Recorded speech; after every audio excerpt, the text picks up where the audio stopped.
Hello, everybody. All right.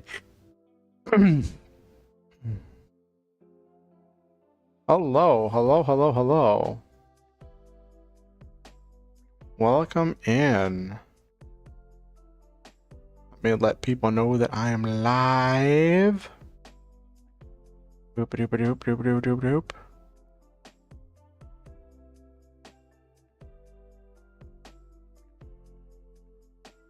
Oh, I forgot to post on did I post on Discord when I was going live? I did post. Okay, let me let people know that I am live and that I am big, large, and in charge. Oh.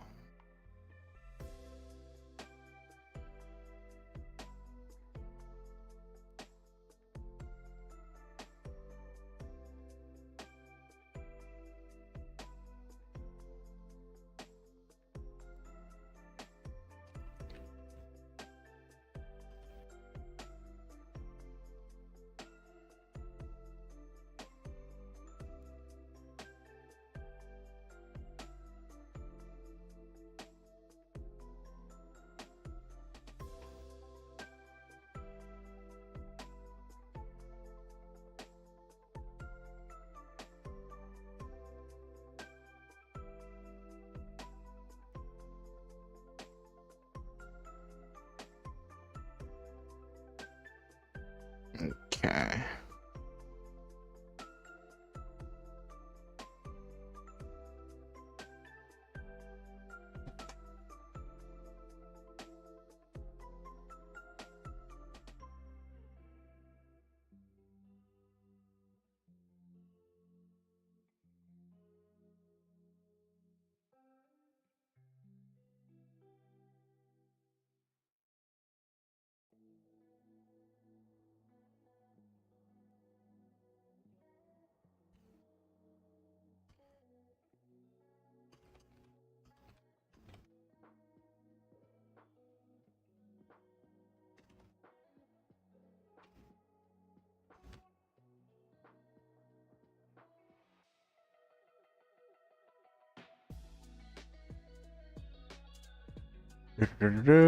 Hey, Kalora. Good to see you. Good to see you. How was your weekend, Kalora?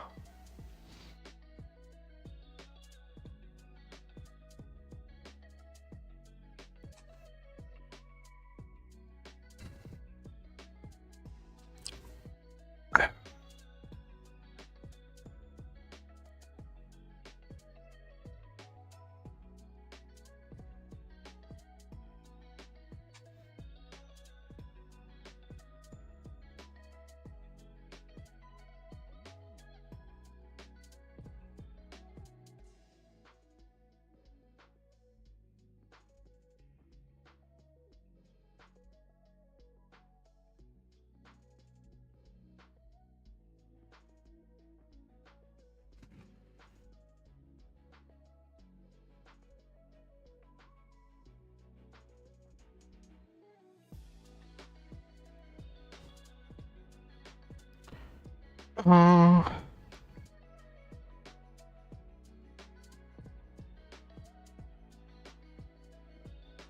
okay.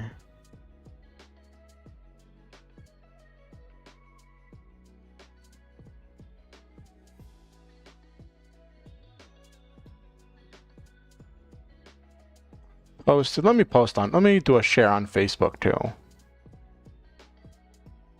It was fine? Great.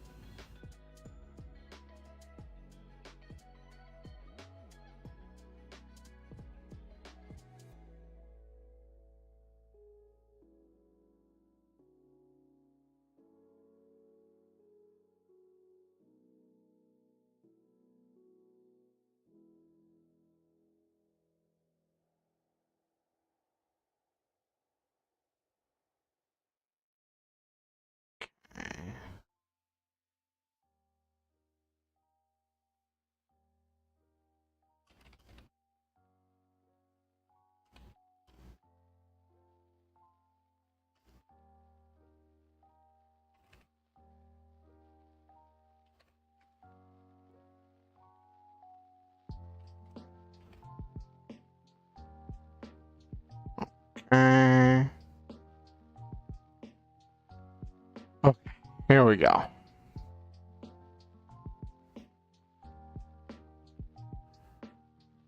Closing that.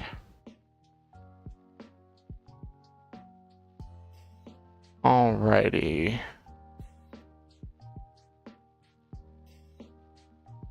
Let's get this party started. We've got an ad break coming.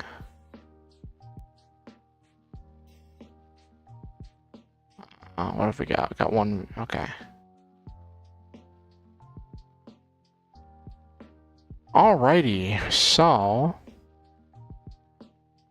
let's get ready to rumble. Actually, I'm gonna wait for the ad break to finish.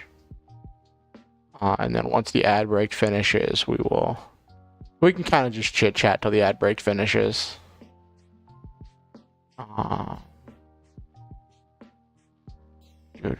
Okay.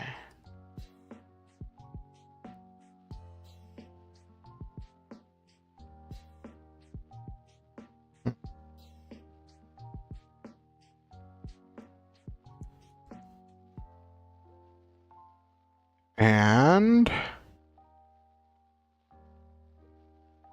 got to get in the cockpit. I should have done this last time. So for those of you who don't know, Nabiru, I believe it was Nabiru, made this picture for me by like editing together some pictures from G Gundam. So it's like I'm in my own mobile trace cockpit. In my own mobile suit cockpit.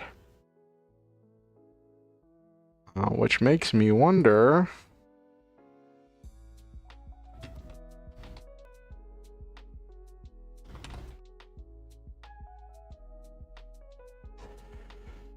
Because I could get a more, like...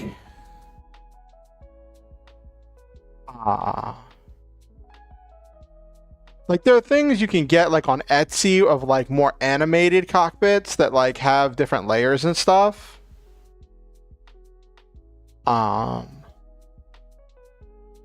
But...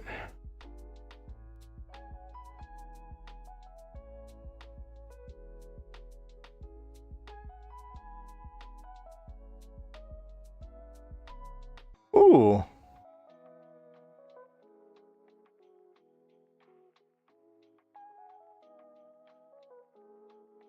Someone put a thing on ArtStation, because now that got me curious about it. Yeah, it is nice. That got me curious. Let me see something.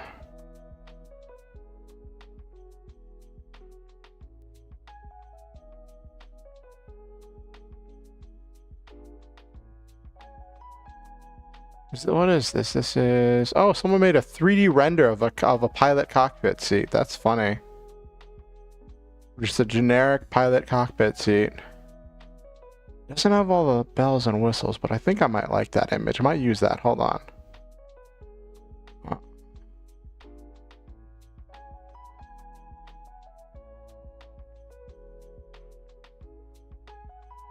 Ooh, they posted this a long time ago. How did I not find this when I was looking for probably because I was looking for mech and not mecha. Yeah. So save image.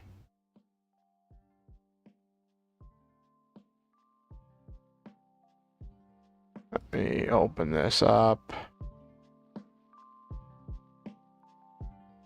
Okay.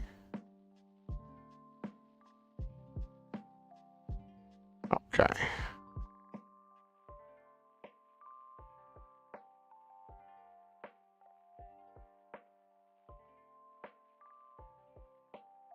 Can I... Okay, so we're gonna grab this image.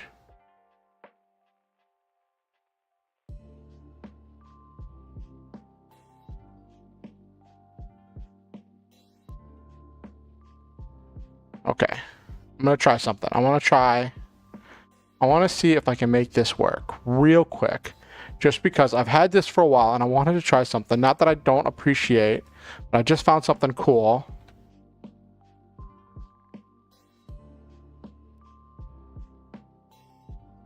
I want to try a different style real quick. Ah, pictures.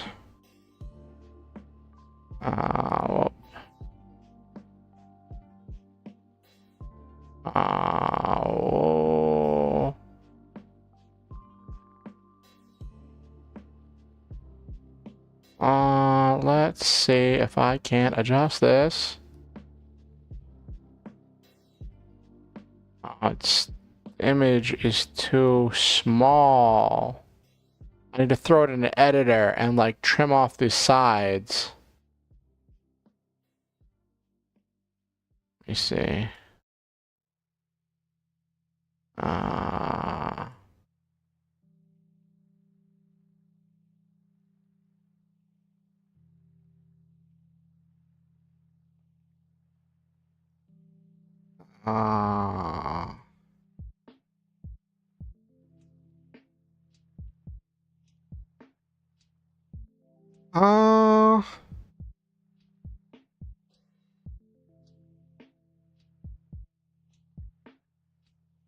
Can I make it a little bit bigger?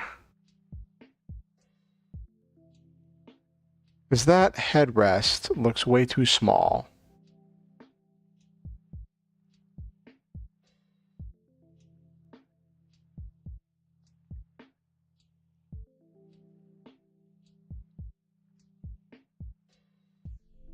That's a little different. A little different change of pace. Just a quick thing I found.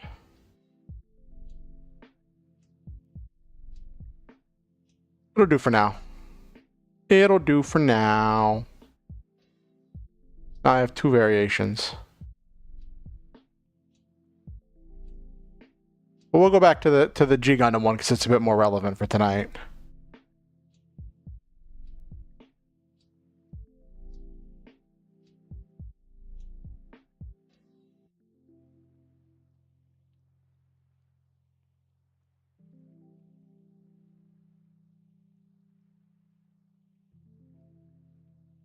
All right.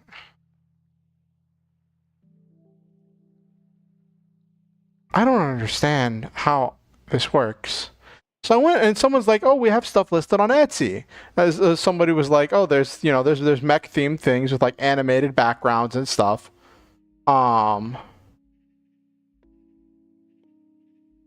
As a background with like an with the chair background and an animated and like transparent HUD to be like holographic controls. So I'm like, oh, that's cool. And I go to look at it, right? And they're like, only 10 in stock. And I'm like, it's a digital asset. It's a digital asset. Why would you only list 10 in stock if it's a digital asset? I don't understand how this works, chat. Hey, Kimberly. Good to see you. Good to see you. All right. So, I got distracted because that's what I do. I get distracted.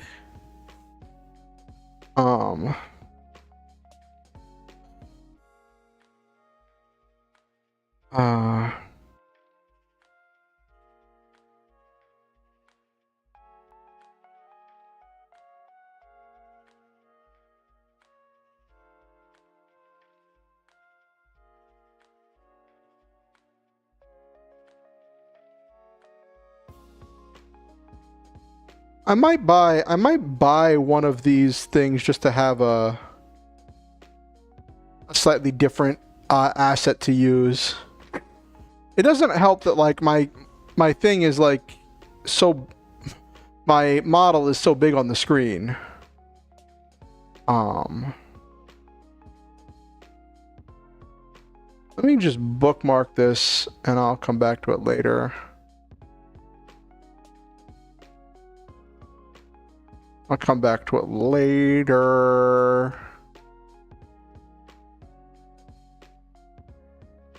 Alrighty. You're always here? I'm glad you're here, Kimberly.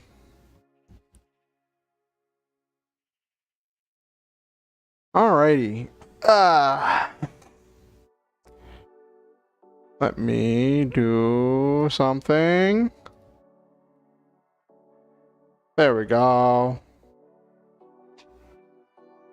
All right. No sign of Nabiru or Silva yet, but I'm sure they'll make their way in. I think it's funny. I think Monday night is a night that Nabiru has Pathfinder. So, one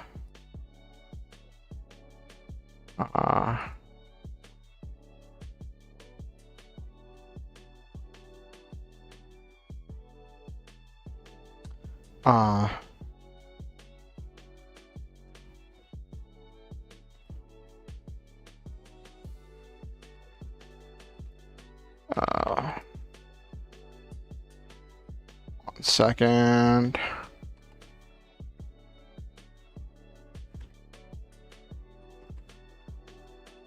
Let me double check something. One of my players asked me a Lancer question, and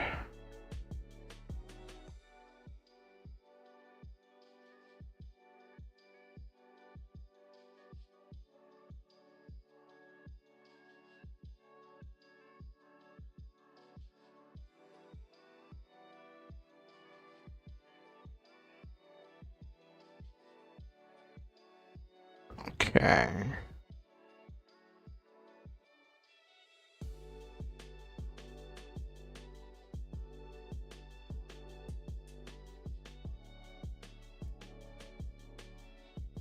I really need to clean up my screenshots folder.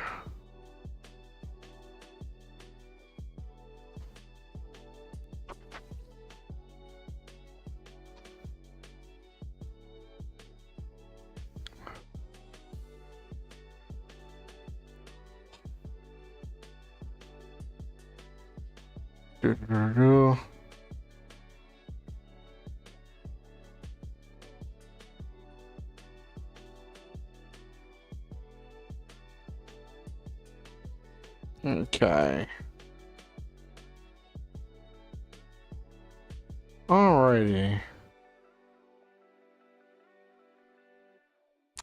Yeah, Etsy's really so. Etsy's a weird site. It's a place for people to list things and sell things that they've made themselves. So it's kind of like an artist's marketplace, right? And that reminds me of this old joke I saw where like this like new mom was like talking to one of her girlfriends and was like,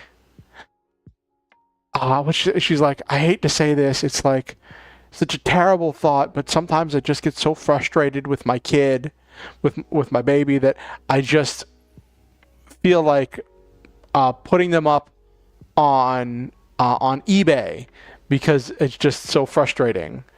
But you know, obviously she was like talking hyperbolically, and it not something she'd actually do.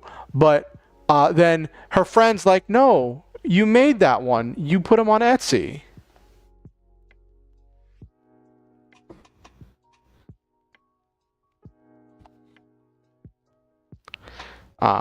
And now that I say it, that's not a very funny joke because it's kind of horrifying for people who've dealt with like parents that very much don't care. And I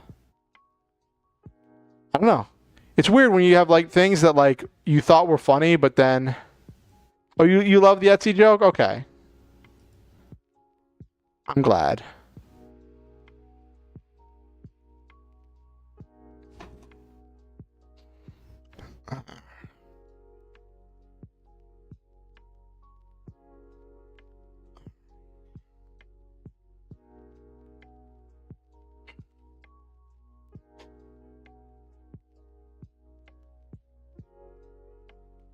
Alrighty. Alright, so also, I hate to ask this, but like it's helped the channel grow since I've started asking it. But if you're watching on YouTube and you haven't liked the stream, please like the stream. It helps the algorithm with pushing it out to more people. It helps get my content in front of more eyes, and that has been a really great adventure. Always getting more people coming in and having new people to talk to has been really exciting. So if you haven't liked the stream, then please do. Ah.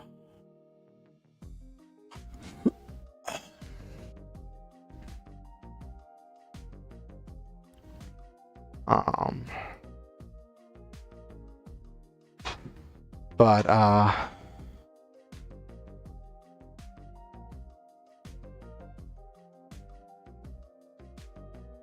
gotta make more art with my model. I really do. Hey, LeMay! Good to see you. Good to see you. Good to see you.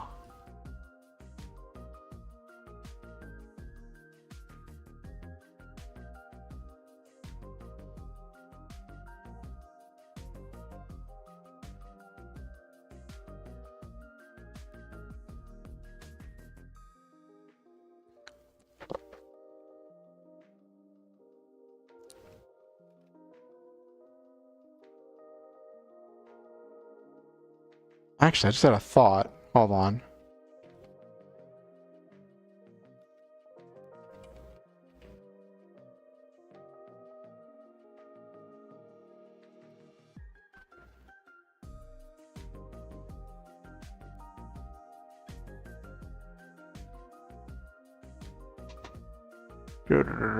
Nope, nobody made it. I'm surprised no one's made a background of like a Zoid's cockpit. Like, 'cause they had some pretty interesting ones. They had some pretty interesting ones.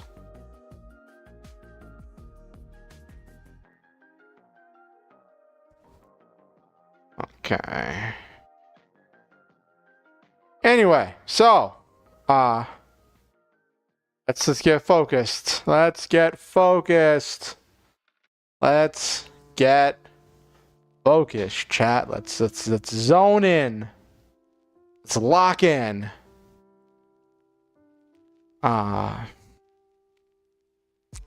So Sunday, yesterday, was my birthday.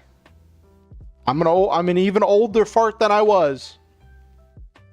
So that was the thing. I got another year older. And it was kind of a quiet day. I ran a Lancer session. I ordered a bunch of food. Honestly, I got my money on Saturday. I paid my bills on Saturday. And then between Saturday and Sunday, I ordered so much food. I even ordered food this morning. And it's like, I really can't afford to keep doing that because I have so little money.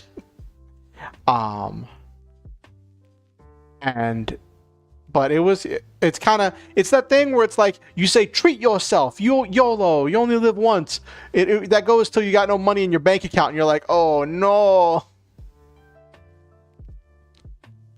And it's just part of the way of life, you know? Anywho. So my Lancer session was interesting. It was a combat session, and we didn't get all the way through it. Like, we got partway through the combat, but like the players are like more than like halfway through completing the objectives, and that's partially on me because like one of the NPCs I included just did redonkulous amounts of damage to all of the targets. And was just brutal in what they did. The mission was a demolition mission where there are certain targets that the players have to destroy.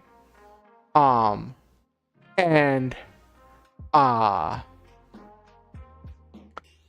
the players need to get in and destroy certain targets, but then I let them bring an NPC ally, and this NPC ally was able to just do crazy damage to all of the targets AoE and soften it up for the rest of the party. And I was like, oh, looking at this NPC could probably solo this mission. So I was like, that's a problem. But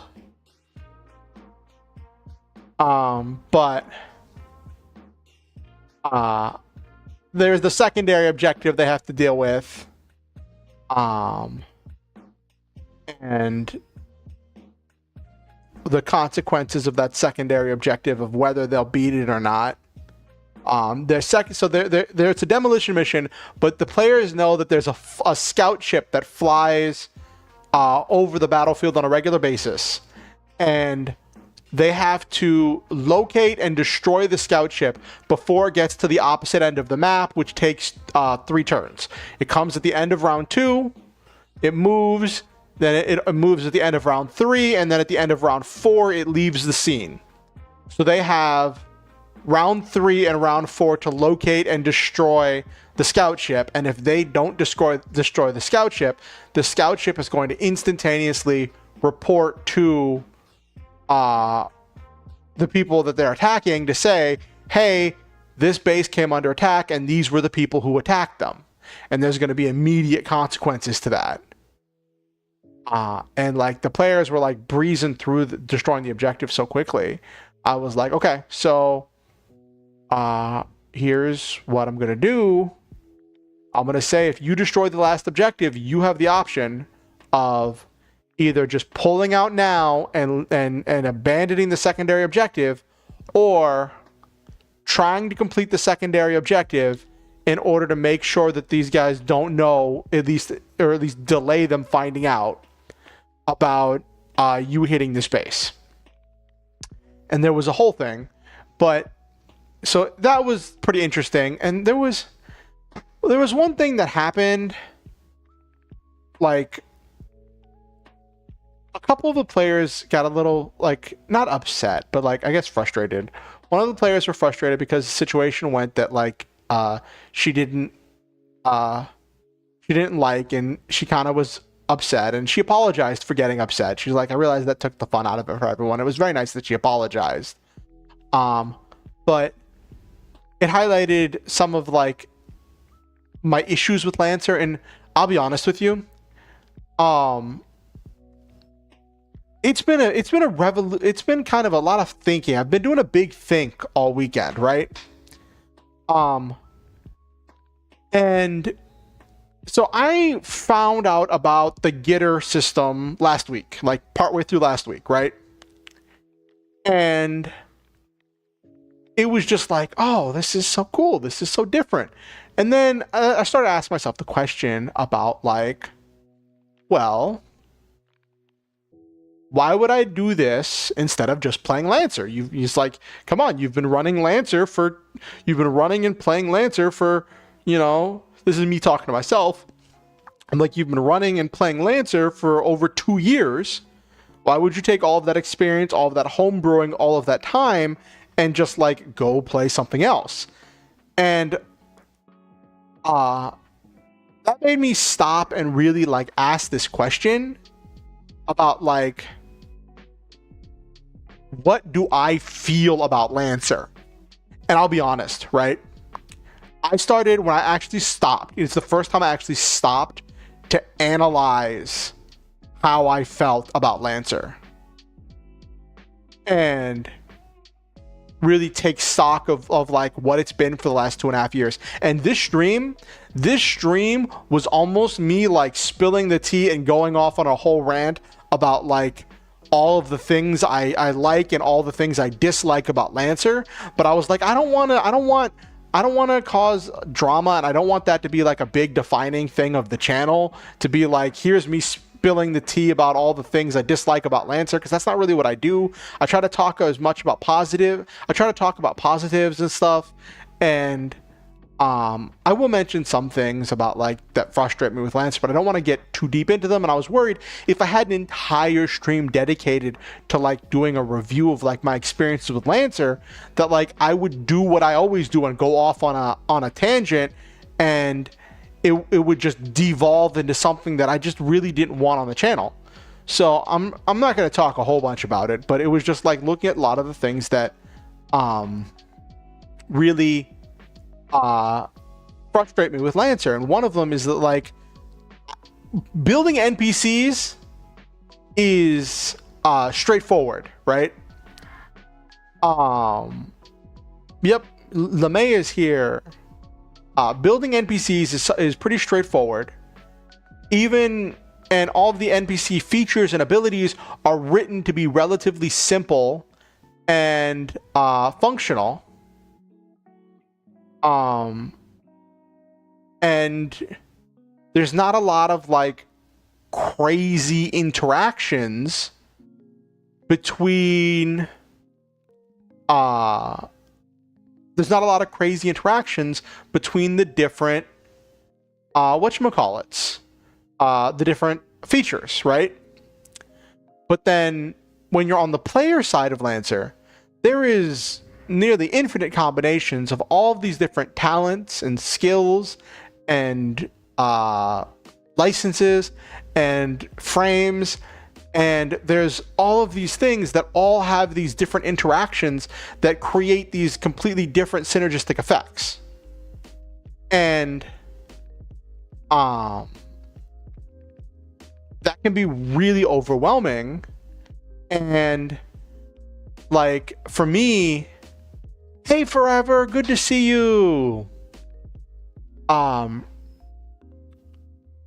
me, it's a thing where like, it's kind of, I have some of the same, like I said, I don't want to go off too deep on this, but I will say, I prefer, like, it's one of my frustrations with games like Lancer or Pathfinder 2, or just Pathfinder in general, but especially Pathfinder 2, I would prefer to have a game, like if I want a game with infinite customization, I would prefer to have a game like Prowlers and Paragons, or Mutants and Masterminds, or Worlds in Peril, or Masks, where like your abilities, well, Masks has like preset moves, but like the actual powers and what those represent are kind of up to you to flavor them.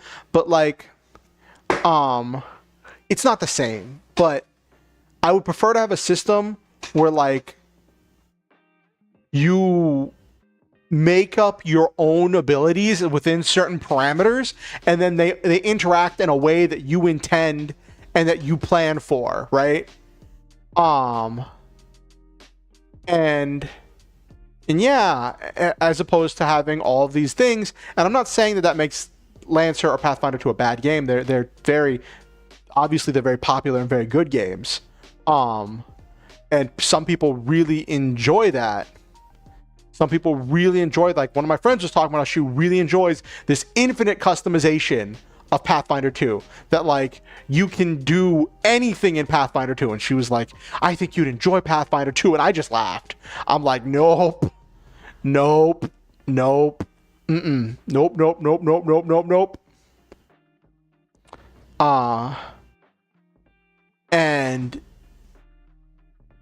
I think one of the things I like about this system of the GitR system is that it expands on D&D 5e, and D&D 5e does have customization. It does have choices with like different feats and stuff, but there are like specific things you choose. The choices are much more manageable, and they're broken down into much more specific groups, right? And it is just like it's much more straightforward.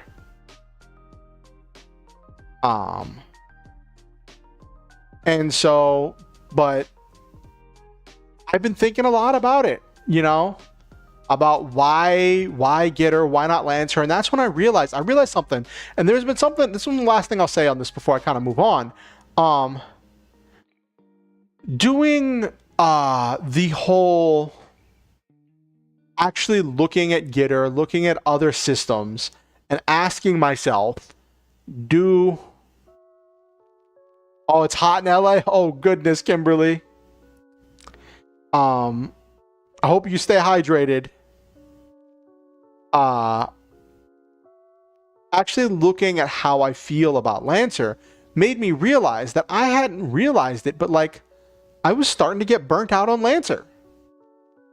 And I made the choice to like go to one of my friends who was going to be running another Lancer game that I'd originally intended to play in, and say, listen, I don't think I can play in that game because I think I'm getting a little bit burnt out on Lancer. And a lot of it's just me being burnt out on being a Lancer player, right? So I'm like, I think I just need to take a break from Lancer.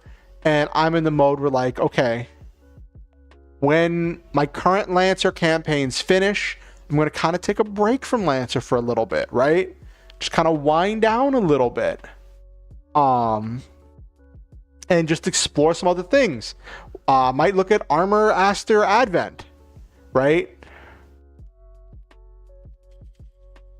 Oh, what's next for you next year?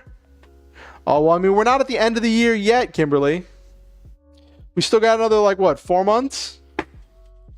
Well, it's like, it's at the start of August, so it'll be like 4 or 5 months. Anyway. So, I'm glad we have people here. I wanted to make sure we had some people come in. So,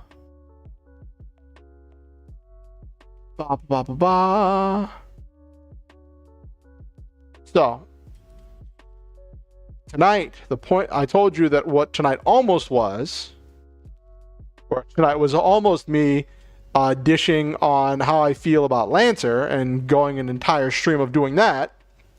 And, but that is not what tonight is. So as you read the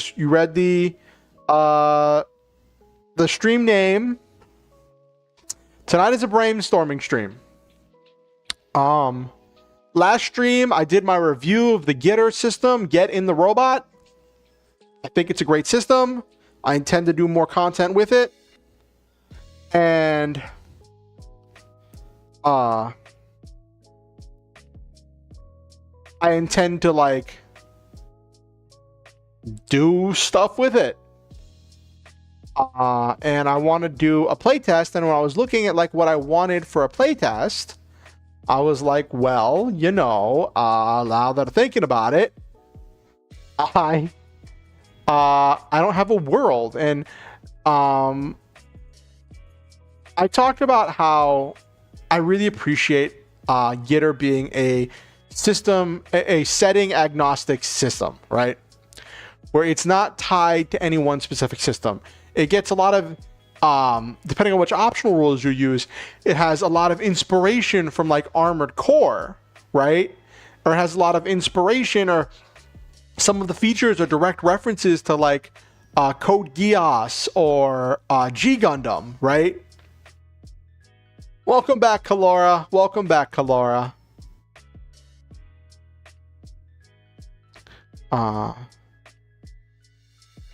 Oh, sticker paper. Oh, you're making stickers? Nice, Kalora. So, I really enjoy GitR being a setting agnostic system where it's, I think I might have said system agnostic setting, but I don't know what I said before, but it's setting it's not tied to a specific setting. It has direct inspirations to a number of settings, but it's not like the mechanics are not baked into any one particular setting, right? Which that's a good thing because it means you get to create the world as you want it to, right? As you want it to be, instead of trying to like get a hold of all of these pre-written lore, which might be really great and well-written lore and very creative, but like it can just be a lot, right? But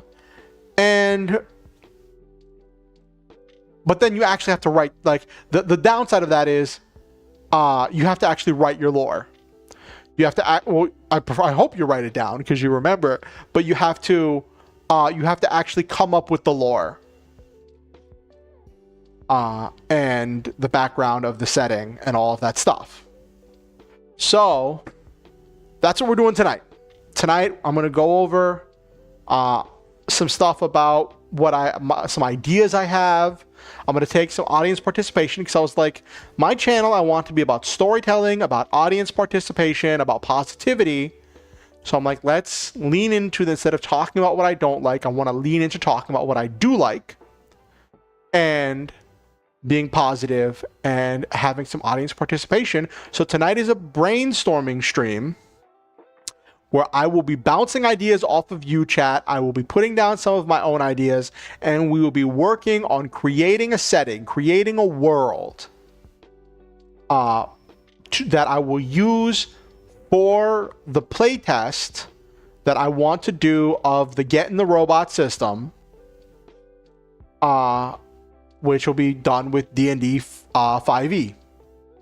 It's funny, I was telling my friend about it, and she was like, if this was on Pathfinder, I would totally be hyped for it. And I was reading the GitR system, and I was like, if I cared enough and I actually liked Pathfinder 2e, I feel like it wouldn't be too hard to convert this to Pathfinder. But I'm not super motivated by that. I'm not going to go into all the details. So we're doing this. It's built on D&D 5e, and that's what we're going to work with.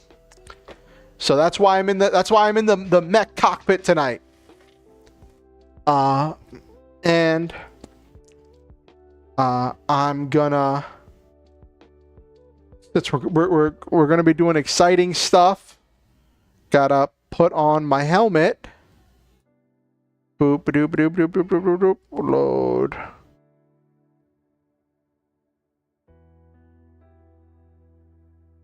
Boop. Dun dun dun. Helmet on.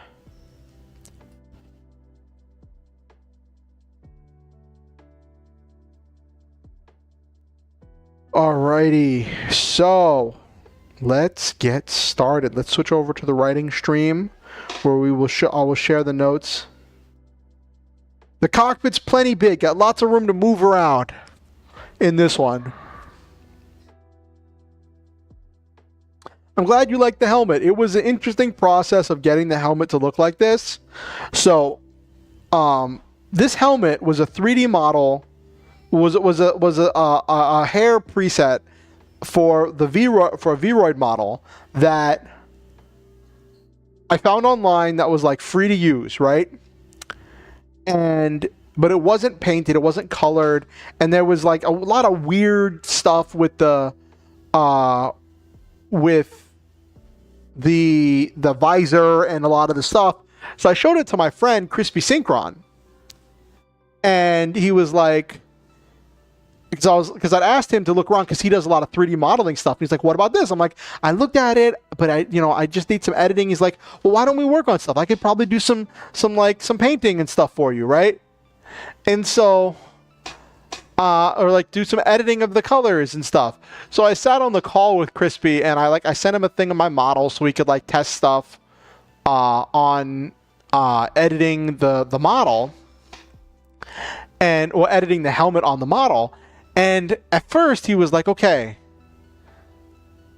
let's add colors. So then added colors. And it was like, let's adjust the front visor. So we adjust the front visor. Then I had to adjust the side cheeks, and then adjust the bottom of the helmet, and then I had to adjust the top of the helmet. Then I had to redo the back of the helmet. And by the time it was all said and done, I would say 80 to 90% of this helmet was redone by Crispy. It was really funny. 80 to 90% of this helmet was like redone or retouched up. It's still very much imitating the original design of the helmet, but it's just very different. But yeah, helmet's really cool. I was on the call with Crispy for like 3-4 hours, I think. So that was cool. But yeah, let's get over to the writing stream. Do I have...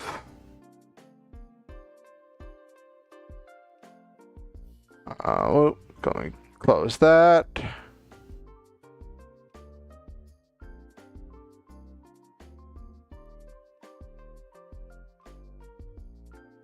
I don't know why I didn't put this over here.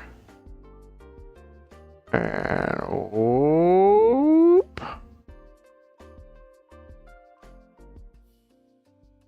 Okay.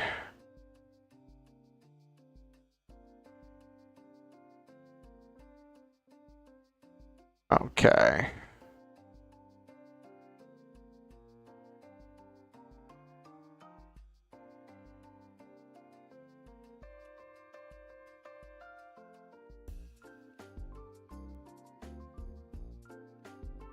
That's why I didn't put it over here, because it clashes right with the rest of the stuff. Oh well, I have it below everything, so it shouldn't block anything. Okay.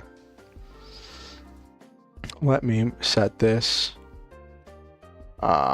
Okay. So that'll be always on top. All right, so.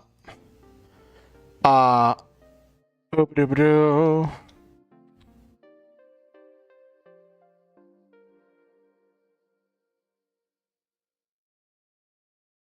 I swear, like, Notepad in Windows 11 is so useful because you can have the different tabs, so you can have multiple things open at once, and it's just like I can just move between stuff. It's so good. It's so good. Okay. So, ignore this stuff up here with the character. Ignore this stuff. What we're looking at is I want to come up with a world with mechs and magic. Now, in the GitR system, it talks about conversions between converting everything that's supposed to be magical into stuff that's going to be technological and mechanical, right? But you could do that as much or as little as necessary, replacing or adding new things as you see fit, right? So I want, one of my goals is I want mechs and magic. I want to create a setting, because one of the other things to talk about in GitR was possibly restricting certain spells and effects, because there wouldn't be a very good analog to convert them over to being mechanical or mech themed or sci-fi, right?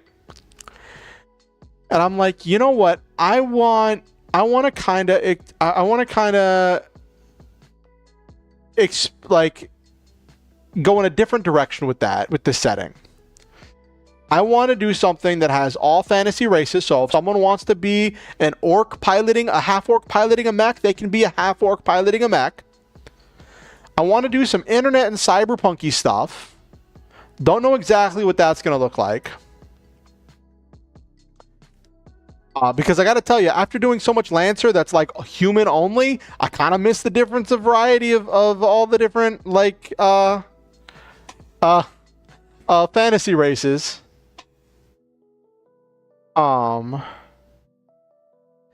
And so in GitR, it talks about this thing between the scale of, Mallard, thank you for subscribing to the YouTube channel. Welcome to the Star Hunters, where we shoot through the stars, have wonderful adventures, live our dreams, and always stop to enjoy the memes. Welcome in. It is good to have you here. Hope you're having a good night. We're just getting started. I'm working on doing some, today I'm celebrating my birthday with some storytelling and world building. And so I'm going to be doing some world building for a future playtest of the system called GitR. Get in the robot. But welcome in. How'd you find me, Mallard? All right. So, in GitR, it talks about this thing. You looking forward to the playtest? Great. Awesome. Awesome. I don't know if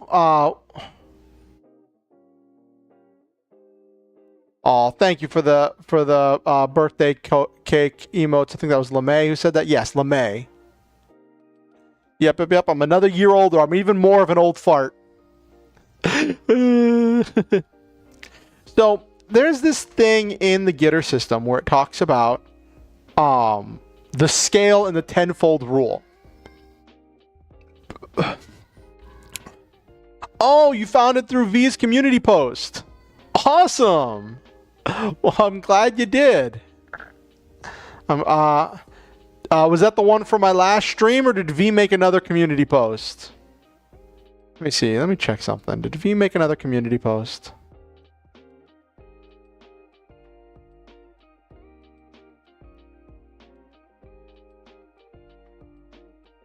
Oh.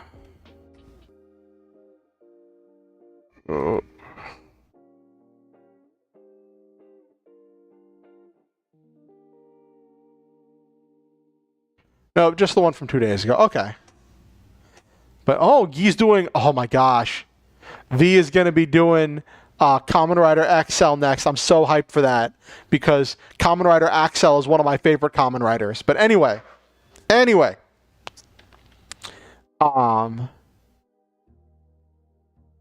Let's get rolling. So, so I don't know if I'm going to stream it or if I'm going to do a video review of it. I might do a thing where like I take really good notes and then like I read the stuff and like tell the story afterwards. But we'll see what happens. Anyway, in GitR, it talks about how mechs have disadvantage attacking things that aren't mechs, and then when a mech does some damage to something that's not a mech, it's 10 times damage. But when something that's not a mech damages a mech, the damage gets divided by 10 to a minimum of 0. So you have to do at least 10 damage to do 1 damage, right? I'm taking that entire concept, right? And what I want to do with this is I want to sidestep that a little bit, where instead of it being about mech versus mech or non-mech versus non-mech, I wanted to do a thing with mech scale and person scale. If something is a mech scale character or if something's like a mech scale monster or something, its size is multiplied by 10, right? It's still a large or huge or whatever monster, but its size is multiplied by 10, and it has the whole 10 damage rule, and things that are that big have trouble attacking things that are smaller than them. So I would say that it would be like for those attacking a person scale target, they have disadvantage. I probably would give like advantage to attacking something that big just because it's that big. Right? Like it's just trying to hit the broadside of a barn. But it's also you're trying to hit it. I don't know. I'm kind of on the fence with it because it's not just about hitting it. You have to hit it in the right places to do damage, which with your person scale weapons. So let me expand on that a little bit. But I don't want to get in a situation where I have to tell players, hey, you can't be this race. Hey, you can't choose this class. Hey, you can't use this spell. One, I have social anxiety, so that conversation is always stressful for me, right?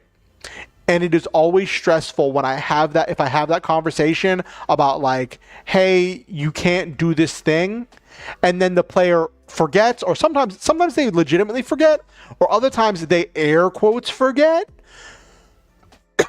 and then they try to do it in session, and I have to decide, am I going to stop the session and correct them on the thing I told them they could not do, or am I going to let it slide? So it just becomes, how much do I care enough? So that entire situation is very complicated, but I also know you have to set some boundaries, right? So when I say nothing is restricted, I don't mean you can use any spell you find off of Wikidot, right? D&D Wikidot or whatever, right? So I guess I need to put a qualifier on that, like within reason. I don't want to say any of like the base stuff is like illegal. Like I don't want to be one of those people that's like, you can't use silvery barbs. Even though silvery barbs is really powerful. So let me clarify this. Let me clarify this.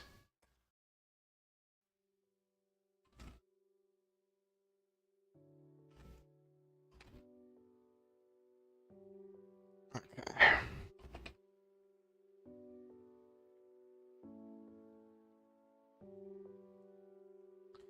is times 10. Size. Mech scale is times 10 size.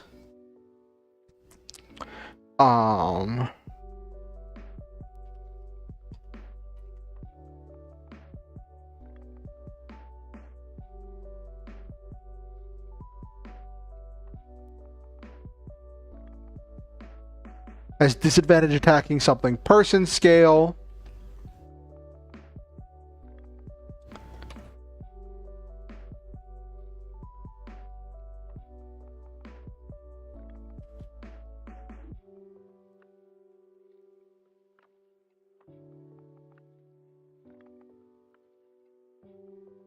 Person scale targets. Takes 1/10 damage from person scale targets.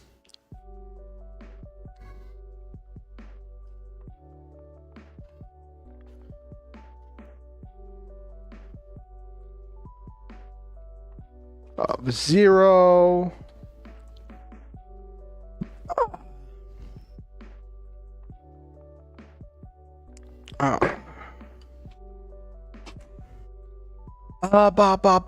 So mech scale. So just explaining that, gonna be mech scale. So there'll be some monsters, like there will be, like imagine a dragon, right? Like imagine a black dragon that's like mech scale. So it's so unbelievably massive, right? Its lair is like the size of a city.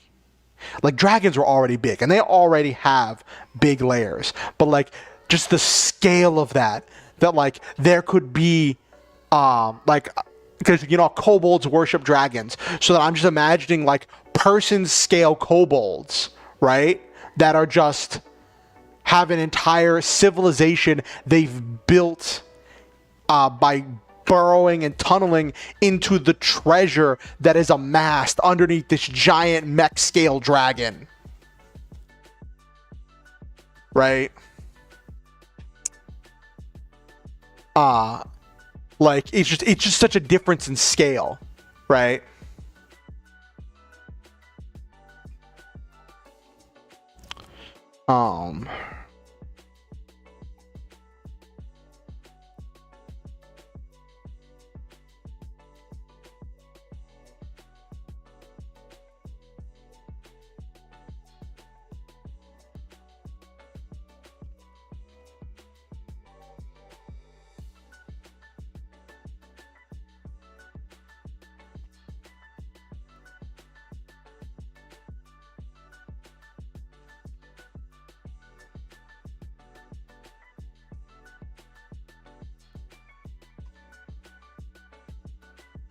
Mech scale.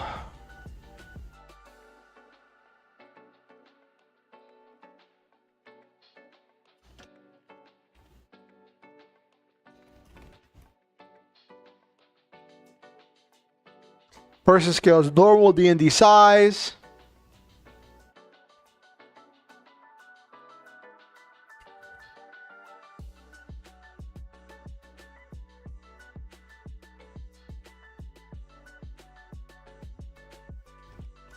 On the scale, ranges and AoEs are adjusted depending on the scale.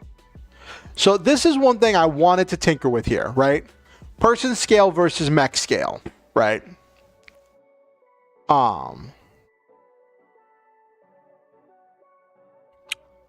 Which I think that does some interesting storytelling thing, right?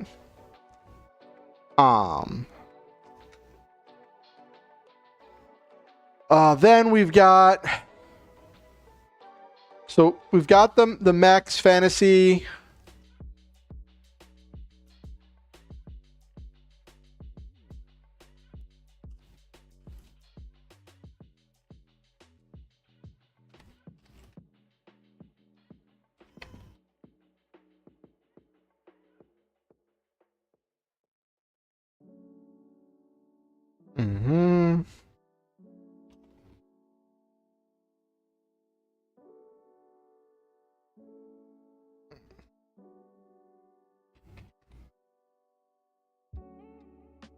Okay,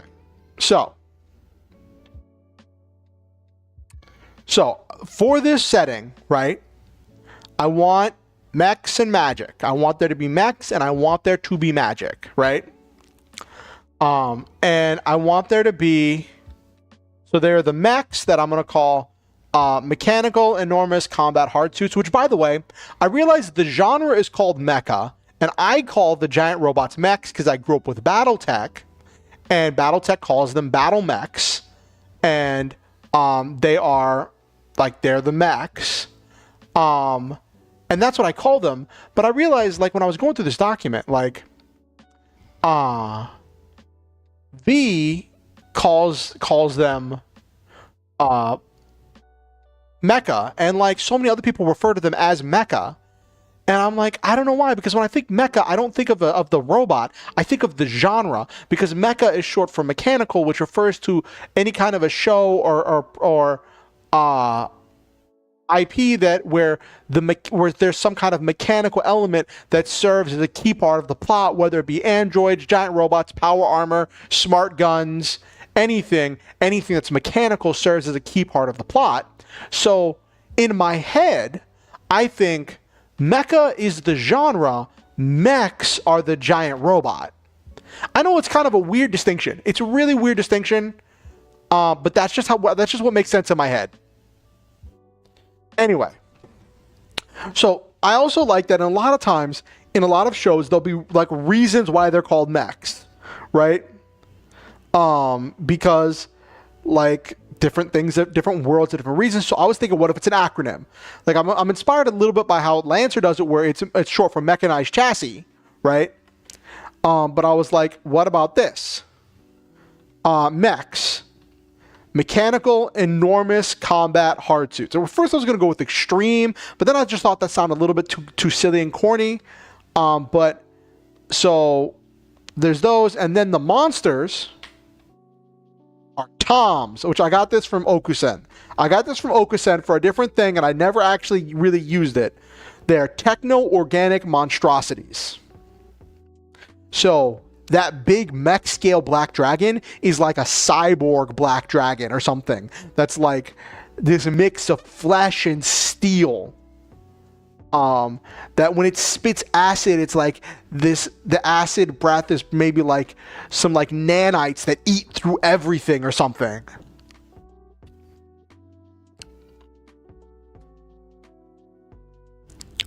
So, yeah.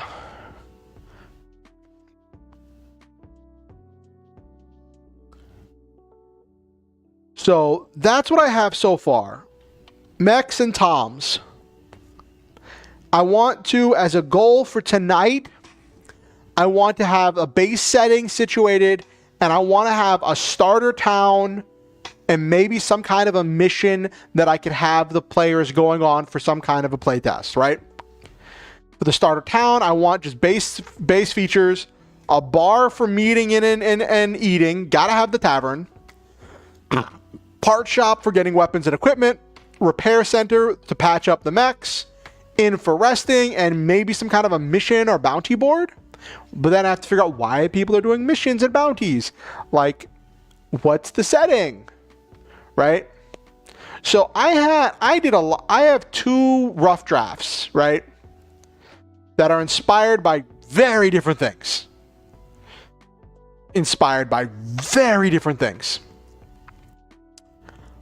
This first one was the story of the world egg, and that is very similar to our own with science and technology, and then at some point this massive flying city the size of a small country appeared over the skies, right? And whenever we made contact with that world, we discovered that it was a world of magic. When we made contact with that flying city, discovered it was a city of magic and mages. This was very much inspired by the flying cities from Critical Role. The idea of these flying mage cities from the Age of Arcanum.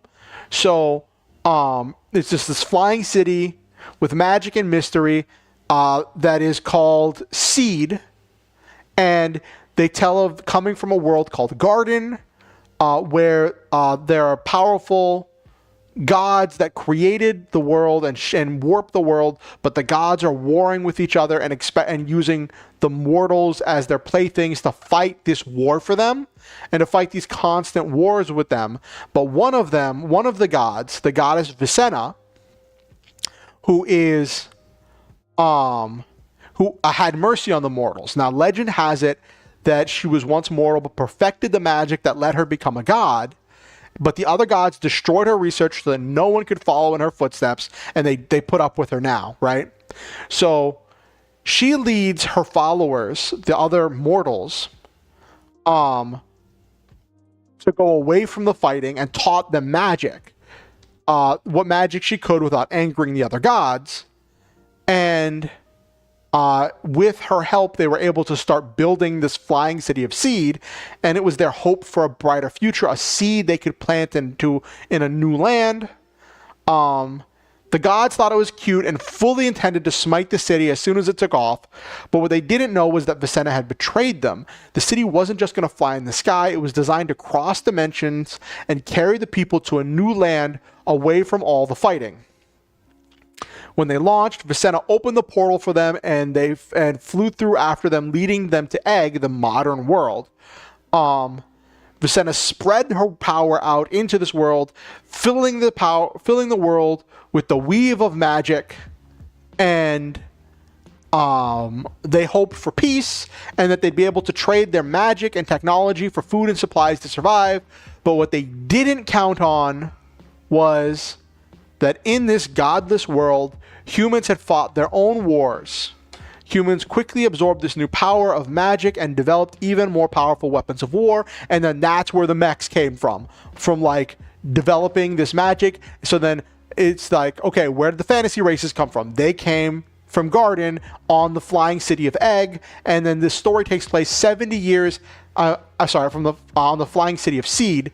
The story takes place, I was thinking that the story would take place 70 years after Seed had entered the world of Egg. So the fantasy races have been able to like intermingle, spread, and become more commonplace throughout the world of Egg. And there could come up with any number of factions and conflicts and situations that would happen with the introduction of magic. And then in that one, the mechs would be more magical, would be more based on magical technology, right? Which I wasn't entirely sure about because I did want there to be some distinction between magic and technology. But I wanted it to be more than just artificers everywhere, right? So that was my first rough draft of this, right? Which I wasn't super sold on. What do you think of that, chat? What do you think of that one? The story of Egg and Seed.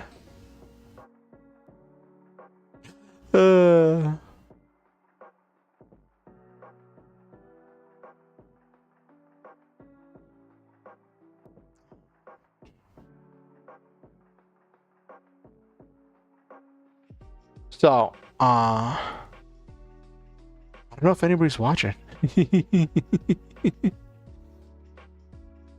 All right. So, I had another idea that I tinkered with, because the first question is always, if there's internet and if there's technology, have the fantasy races always been here? Why are there fantasy races? Why is there still magic and technology? And those are the kind of questions I want the setting stuff to answer, right?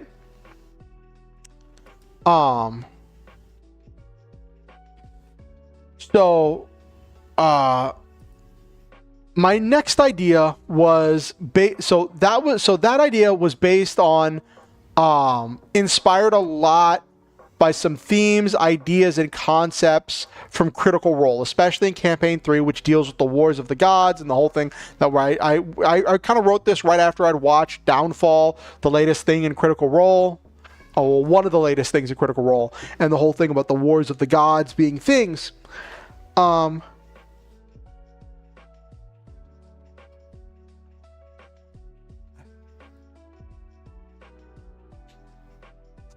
And then This next one is very much inspired by Pacific Rim. One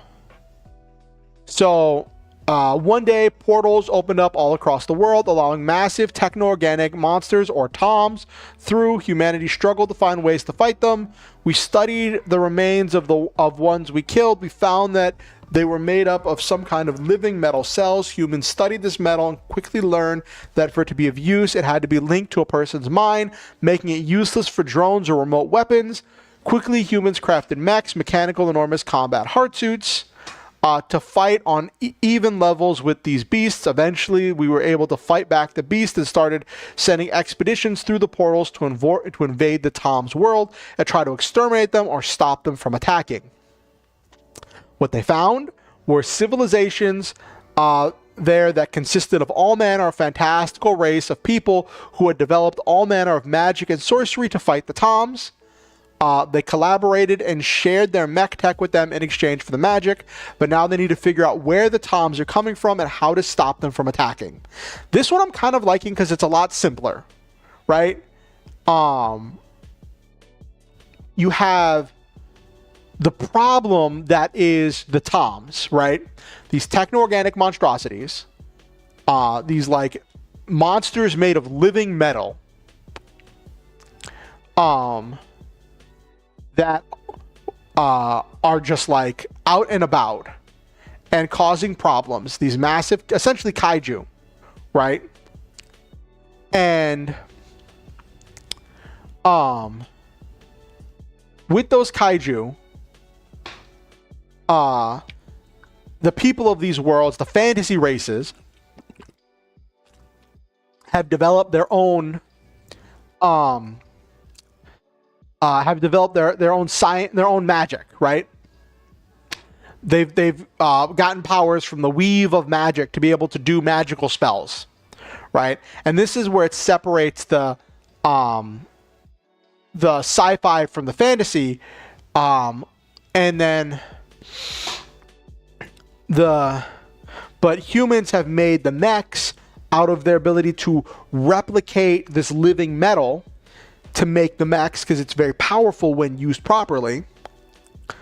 And now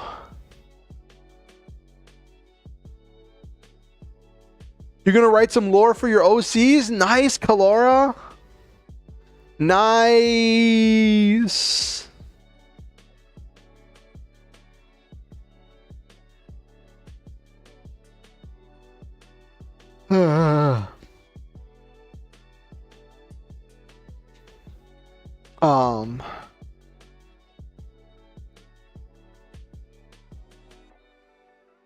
But yeah, so that one I'm kind of more feeling a little bit, right? This one, it introduces everything in a much kind of neater way. And I would have the story taking place years later, right? Years later, after the portals have been open for a while, and some trade has opened up, and this would give the players the option of like being one of the fantasy races from the world of the Toms, or being one of the humans. I don't know, it feels kind of cobbled together. I don't know. I feel like I could do something better with it. I feel like this is like halfway there. Because my one problem with it is this creates a situation. This kind of falls into another situation that the first idea had, which is that it creates a situation where it becomes humans and then everybody else, right? And having Nabiru, I'm glad you're here. We're doing world building. I'm working on creating a setting for my GitR playtest, a mech themed setting that features magic. But yes, you are welcome to lurk. It's good to see you.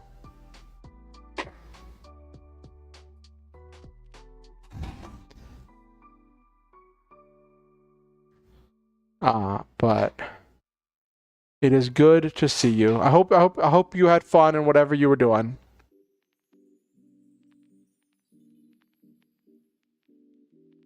How do you come up with names? Names are hard, Kalora. I think sometimes it helps to come up with like a naming convention about like some kind of a rule or theme or idea, like where you go, my names are based on XYZ thing, right? Like in DBZ, the Saiyans were named after vegetables, right? And that kind of stuff, right? And in what was it? JoJo, the stands are named after song related stuff. After I think it was like famous musicians, famous bands or something.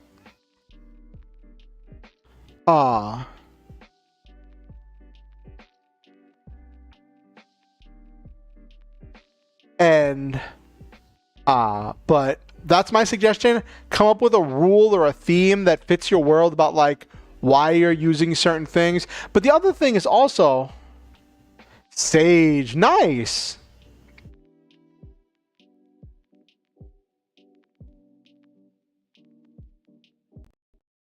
Okay. So the problem I'm running into with these two things is that it creates a situation where it becomes humans and then everybody else. And that can be interesting for storytelling perspectives. But I don't know if I want to really explore that kind of like racial divide in something as simple as a playtest. And also, I don't know if I want my first foray into having other races in a game again being like stuff that could get like racially charged. So I think I'm gonna take this idea and do something with it. I'm gonna take that and do something with it.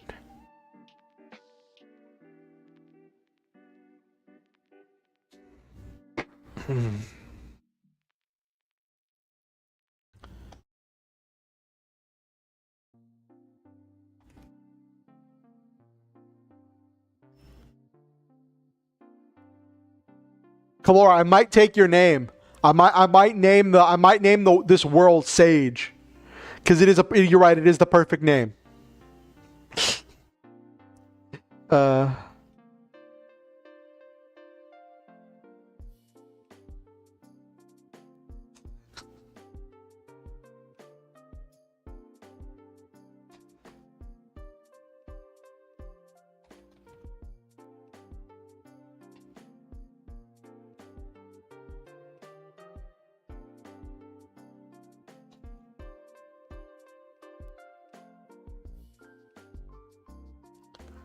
Okay. The world of Sage has been a world of magic and mystery for as long as time is recorded.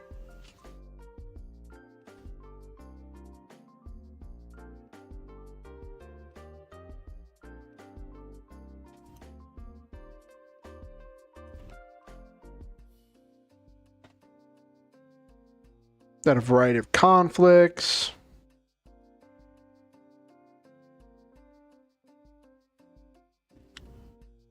Acronym for a lab that makes living things. Ooh. I remember when I was...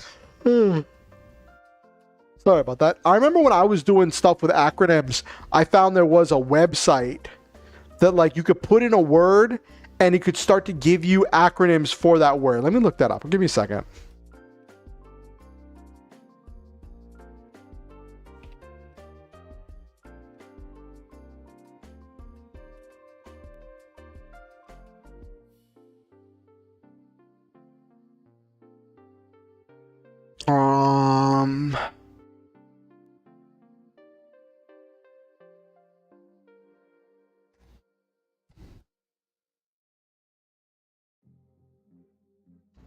All right.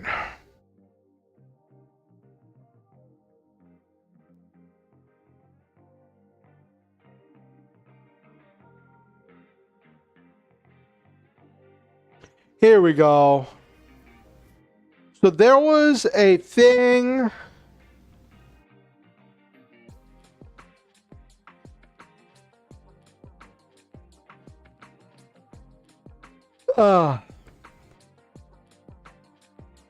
Here, I'm gonna put it in the chat.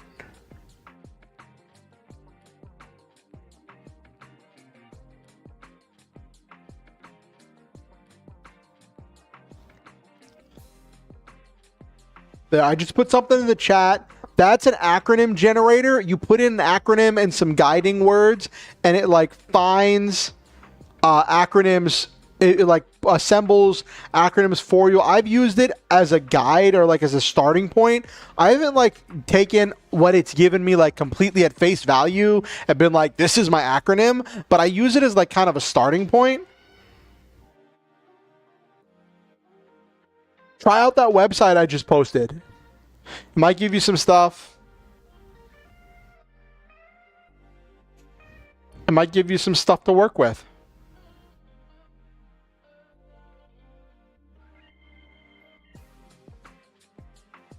Hey, no problem.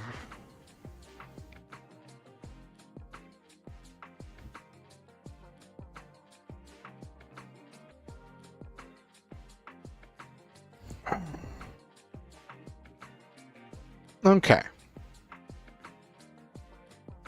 All right, so where were we? The world of Sage. Okay.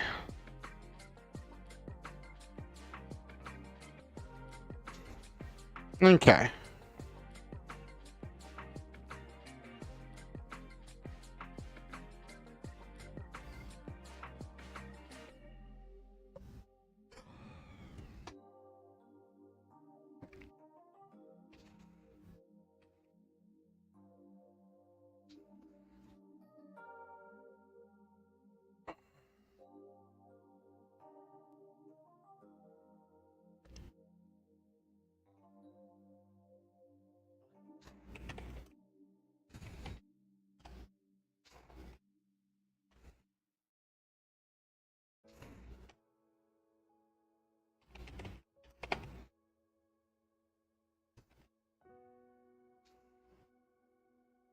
Ooh.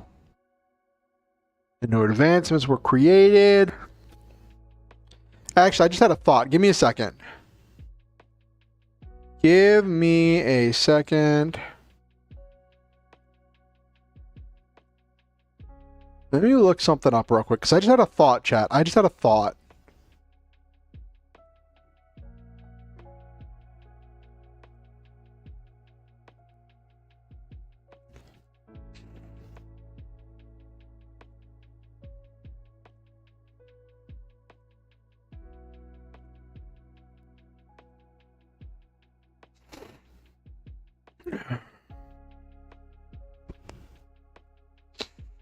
That could work.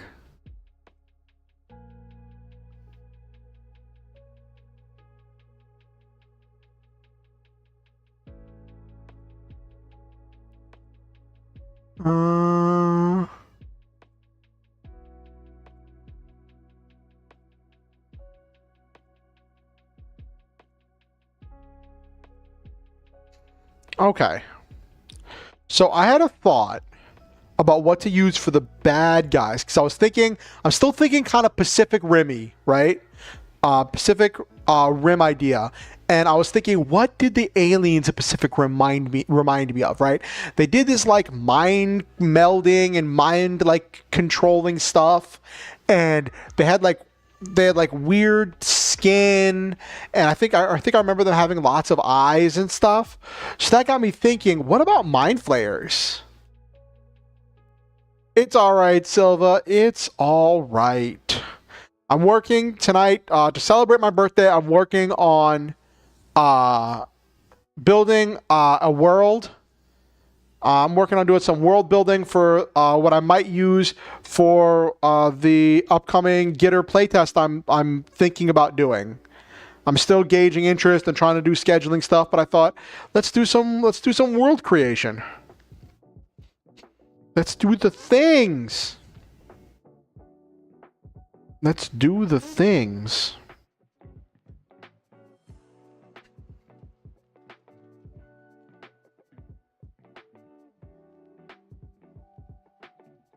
Who's sending me messages right now? What's going on? Is this something I need to respond? Uh-oh.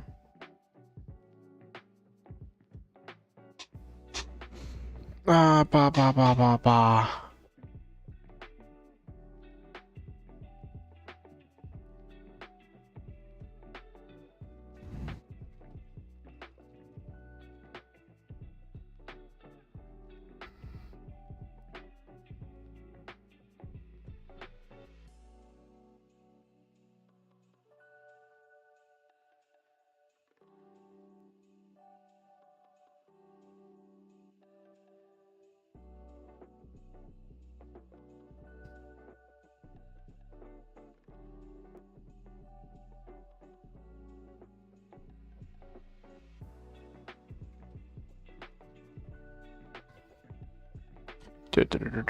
This is a message I need to respond to.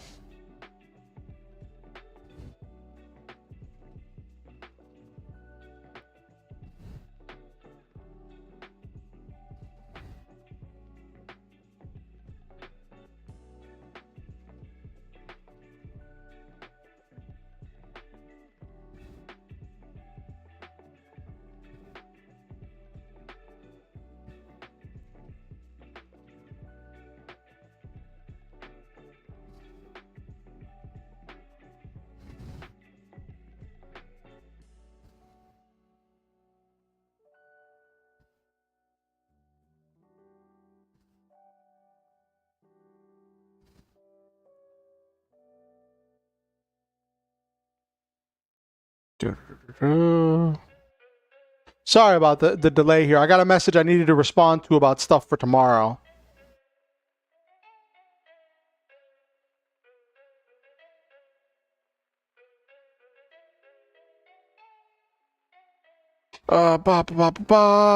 Okay.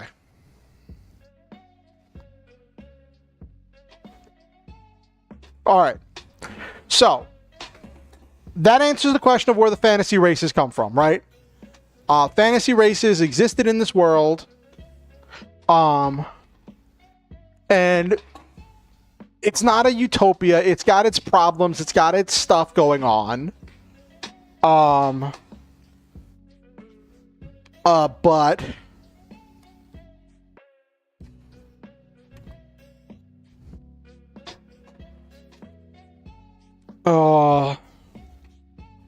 technology advanced, new advancements were created.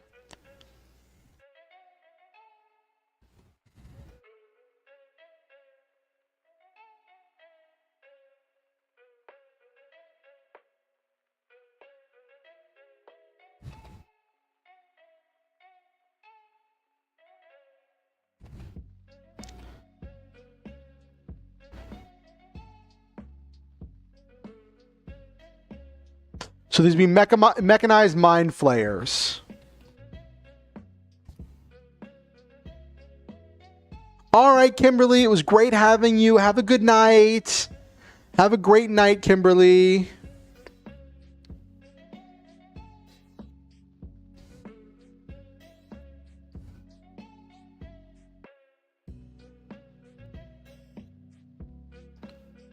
So could do... How could I do this? How can I do this?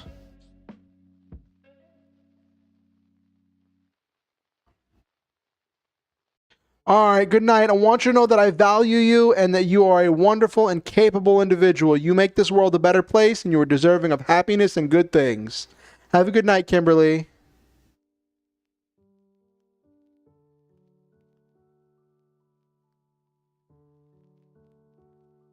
Okay, so we're going to say mechanized mind flayers.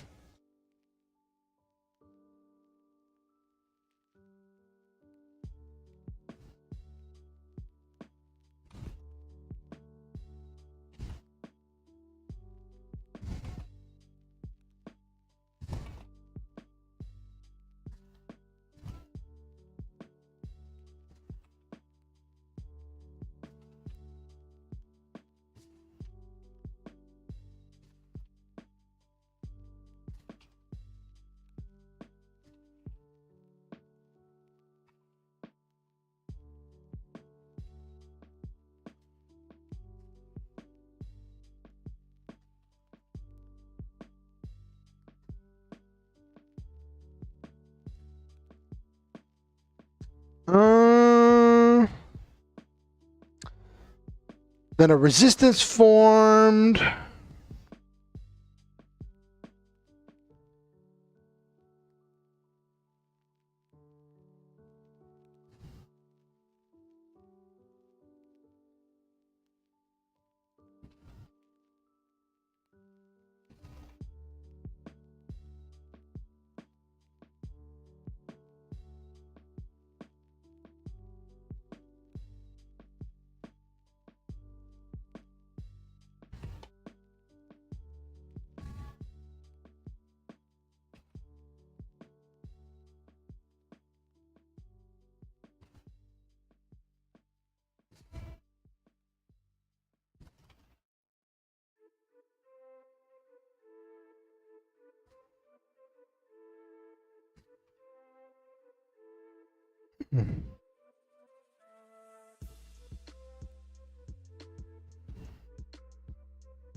Okay, so it's got the whole theme of the mechs were made with technology discovered from the Toms and stolen from the mechanized mind flayers.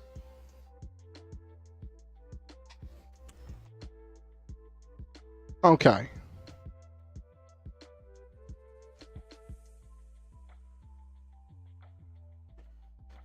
Okay. So we've got something here. We've got something here.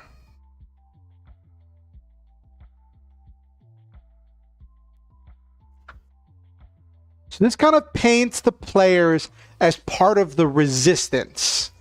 They're trying to fight the Toms in order to retake areas for the resistance to free them from the mechanized mind flayers.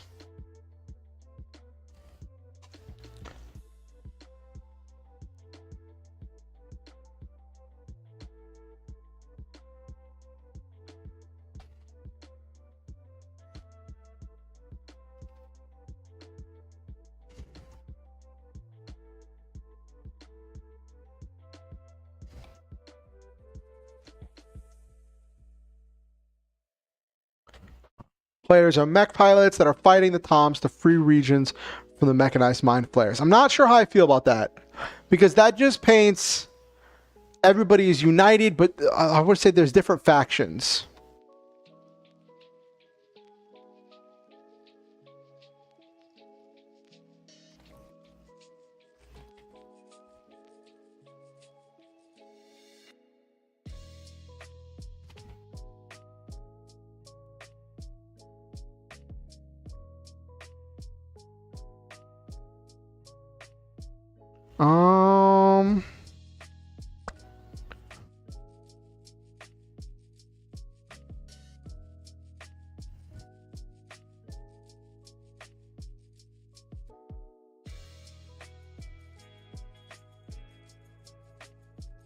I feel like this is a good idea. This is starting good.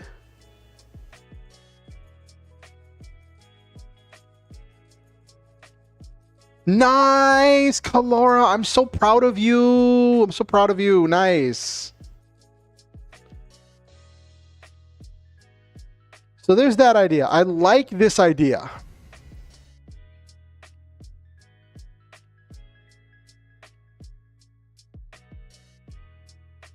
I like this idea, but I feel like I can make it better.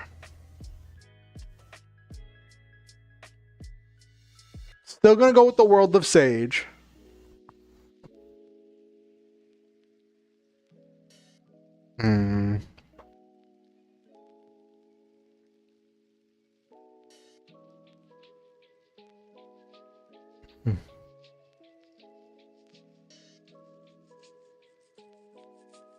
All right.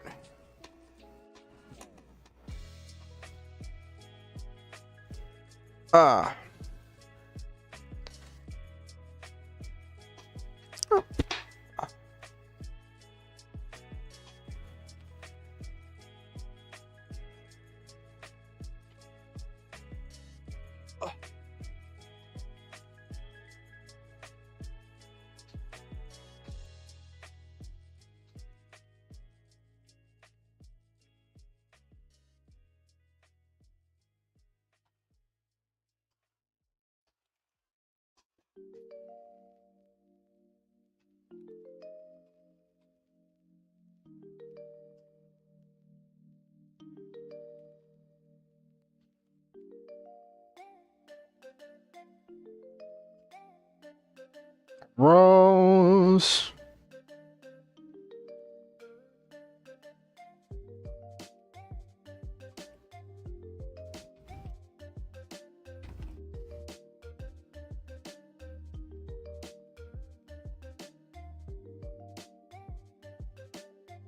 Ooh, I have an idea.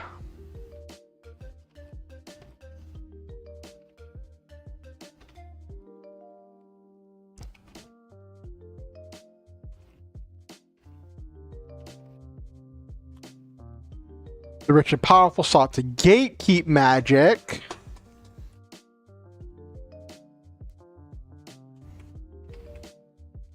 To defend their own power. World stage future magic sorcerer for ages untold, but as magic developed, the rich and powerful sought. This is kind of like my friend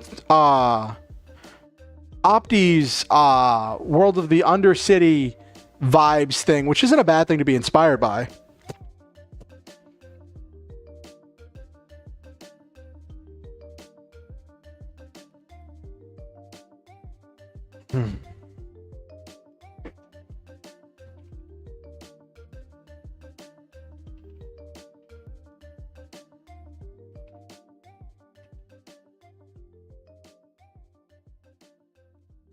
New technologies to imitate magic that wouldn't require...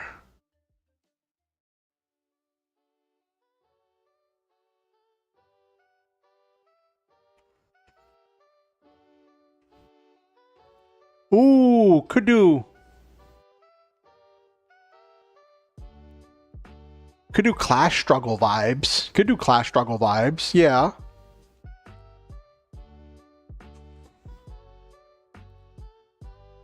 Imitate magic that the rich and powerful couldn't gatekeep.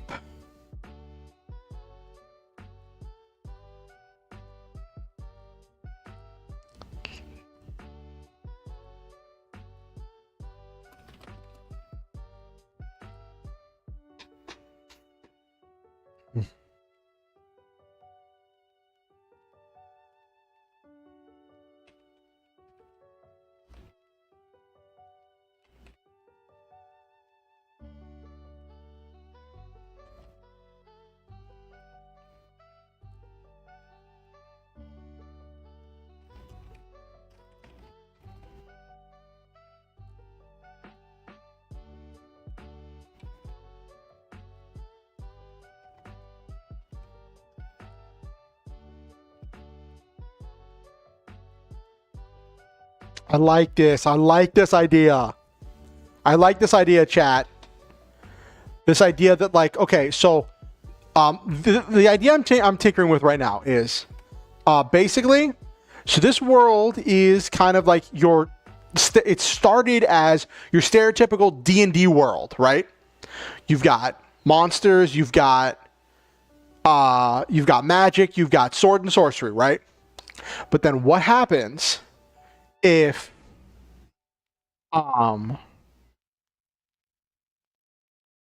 mages start gatekeeping magic, right? They start saying only certain people can go to magic school. Only certain people can get trained in the ways of magic. Yeah, you'll have your sorcerers, right?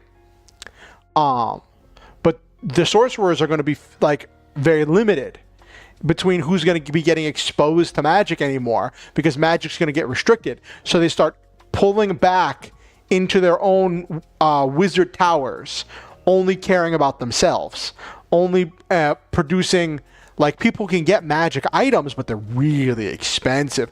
Not because they're rare or hard to make.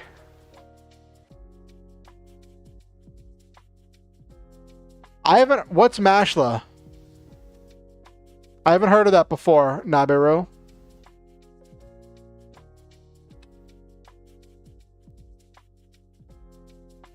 What's this?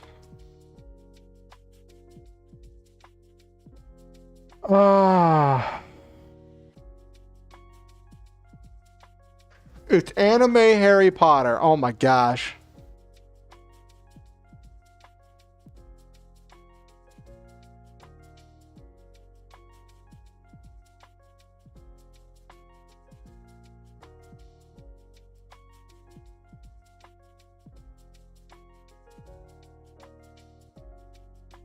Oh, okay. Using muscles to beat magic. That's not what I was. That's not where I was going, Nabiru. So,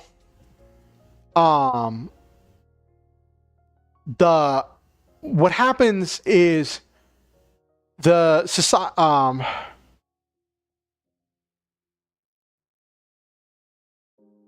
Very magic is best mindset. Okay. Well, in this situation, if you were of a poor family or whatever, right? You just wouldn't get into magic school, right? You just wouldn't get into magic school at all.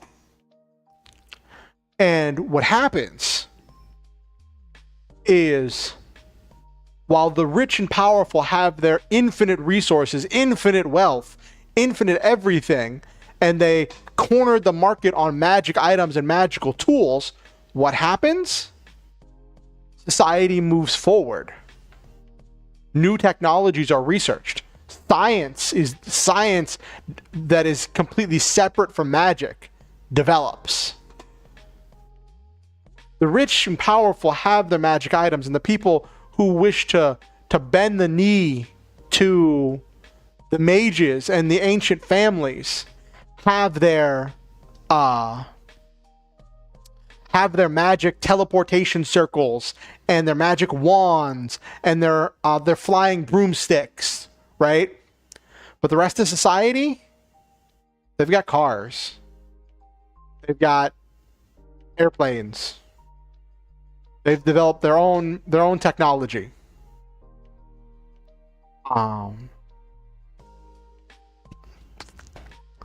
And then society has their own issues where they start people start fighting amongst each other. I'm thinking weapons of war have to be developed because no country wants to be completely dependent on the mages, because the mages are all in cahoots with each other, right? So they needed to develop weapons that could fight.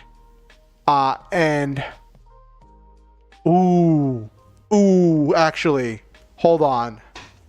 I had something. Hold on, let me put this down. Ancient families have vast magical power. Okay.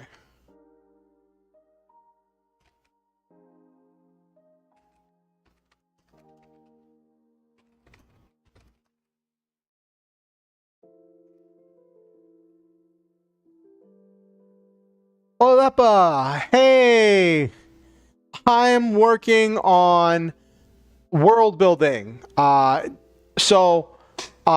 stream I did a review of GitR, Get in the Robot, a homebrew that V from the YouTube channel, My Wife is the MC, developed for turning D&D 5e into a mecha game. And I really liked it. I think it has potential, but it's still a little rough around the edges. And so I'm doing some stuff to fine tune it myself. And I'm thinking of doing a playtest at some point in the future. And what we're doing tonight is I am brainstorming ideas for a setting, a mech themed setting that to use for that playtest. That's what we're working on tonight. And you are welcome to contribute. I'm live on both YouTube and Twitch, so you can watch me wherever you feel most comfortable, but it is great to have you. So let me go over what I've been going through different drafts and ideas as I went. My main goal is I want to come up with a setting that has both mechs and magic, and that has all of the fantasy races, but still has stuff like internet and cyberpunky themes.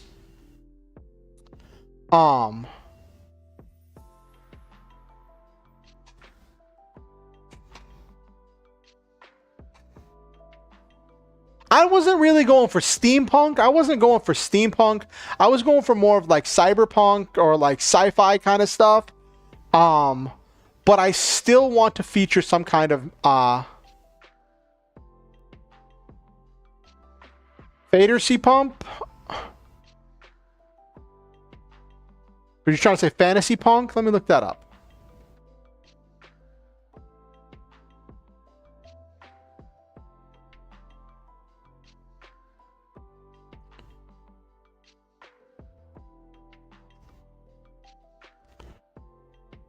Ah.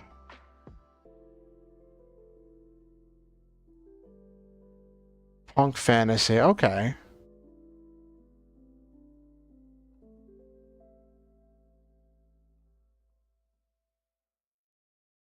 It's a less used concept, basically magic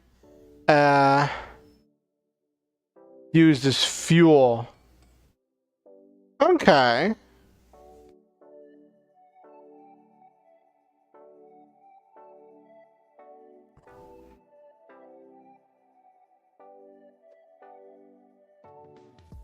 Ooh, I'm looking at this about different punk. There's one that's called arcane punk. That might be what I'm looking for. The word arcane punk refers to a fantasy world where both magic and science exist. It applies to a genre or a design. The magic and science are advanced enough that most people have access to it. Not everyone is a scientist or a wizard, but most people know how to use technologic or magic items.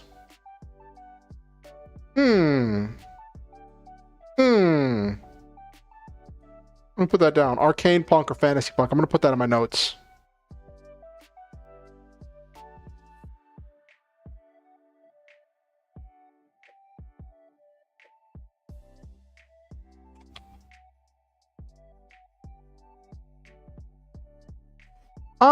So what I want for this is for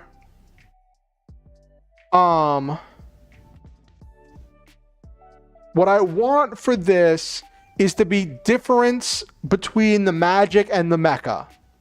I want them to be two different schools of thought that exist simultaneously. Where and I'll get into more of that a little bit more. But that's kind of where I'm going. So I have an idea. What I'm working with, this is my latest idea that I'm working with. So,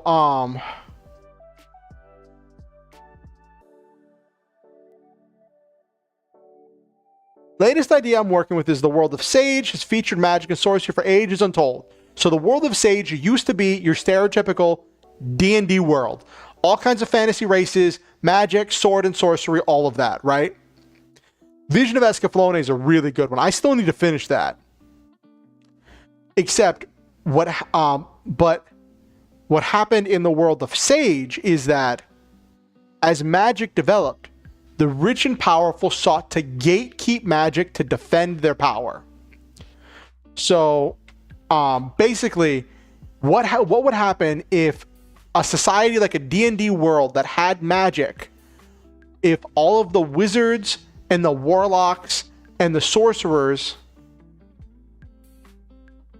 Oh, cool, Kalora. Let me take a look. It's the writer's corner.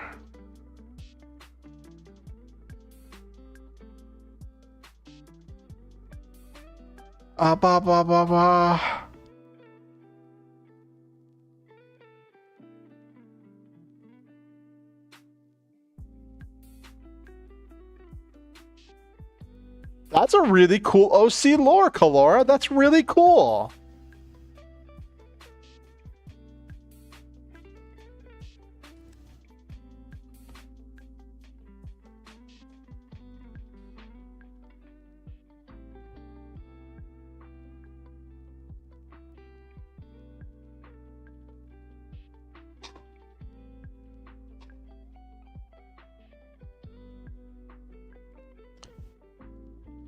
But yeah, so the idea I'm working with is if all of the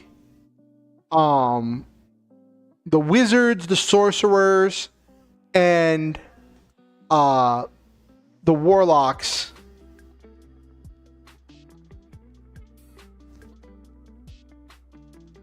yeah, there are different schools of magic. But like again, this is based on D&D 5e. So like, what if all of the magic users, like specifically the wizards and the sorcerers, And I guess the clerics would have to be involved too, because they do divine magic, right? So we'll say the arcane. What to do? So the idea was was that magic kind of sealed itself away, refused to participate in the world. If you wanted a magic item, you have to pay an arm and a leg. And it's not because the magic item was hard to produce, it's because they have artificial scarcity.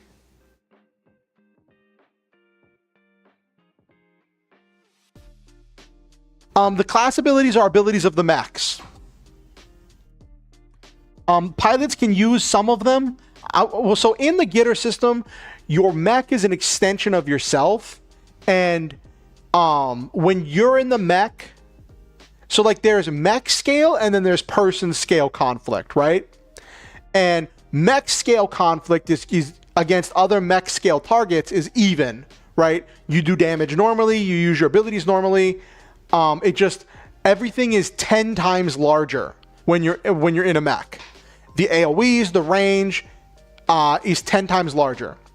If something that's mech scale attacks a person scale target, it does 10 times as much damage. But they have disadvantage because they're trying to attack something so small that they're not designed to attack, right? And then if something that is person scale tries to attack something that's mech scale, I'm saying, I don't know, I don't remember this being in the GitR system, but I'm saying that the person scale thing has advantage for that attacking a mech scale thing, but all of their damage is divided by 10 down to a minimum of 0. So you have to do at least 10 damage to do 1 damage to a mech scale target. So it comes down to like the parts and things, and magic items are prototypes. They are special parts that you put on your mech. You don't equip person scale magic items. They are things that you get for your mech.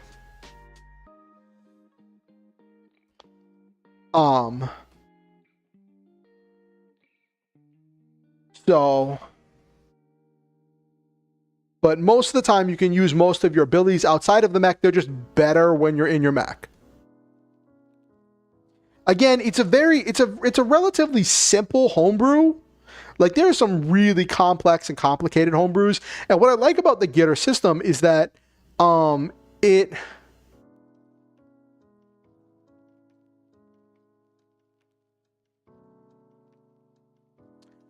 so what I'm thinking for this world is that magic withdrew from the world, not because there's less magic in the world, but because all of the magic users were like were just like united in saying, we won't be used for wars, we won't do anything, we won't participate in anything, we're gonna go live by ourselves. So like the world had to develop science. The world had to develop science because they didn't have magic. Because all the magic users left to go do their own thing.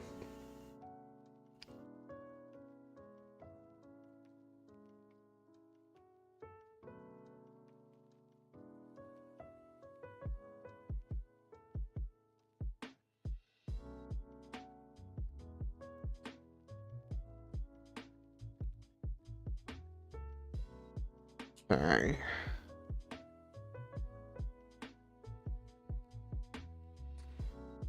Da-da-da.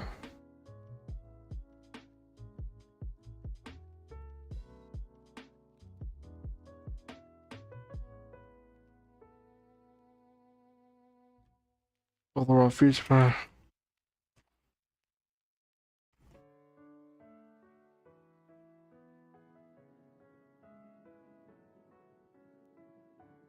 Getting magical healing.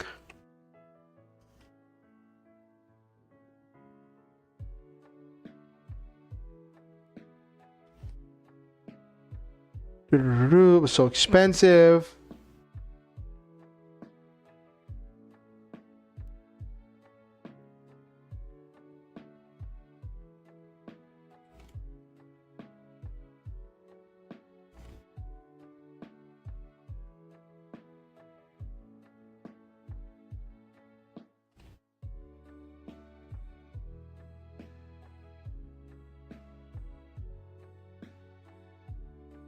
Ooh, we'll say that the mages moved to flying cities, kind of do a critical role thing, a critical role kind of idea, where like the mages moved onto flying cities, where they could advance their magical research and be far away from everyone else, and they trade little crumbs of their magical resource in exchange for vast amounts of resources to extort from the people. But except in this story, the people developed their own technology. Ooh, that could be good. But that is so like in the flying cities, I would say there are dancing teddy bears and magical child's toys in the magical cities, but you have to have magic in order to live on those cities.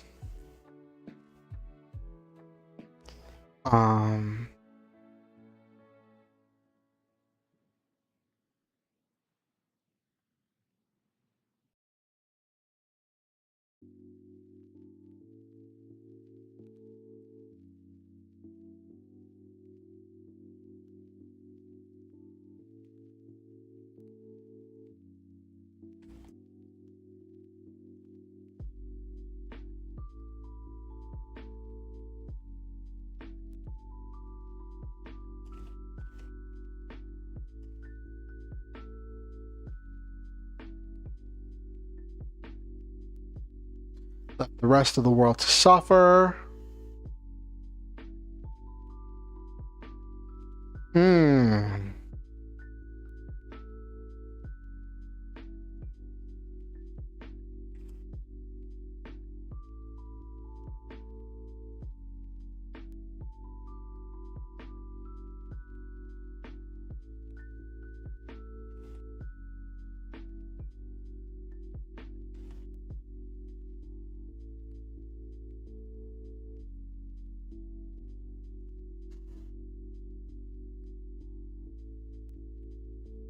Well, Harry Potter wasn't the first story to feature stuff like that.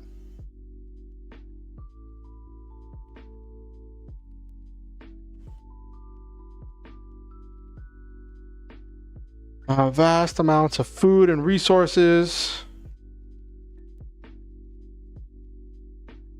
Because the thing is also, like, living on a flying city, they could magically generate food. So, like, because, like, isn't there, like, what is it? Hero's Feast was the spell?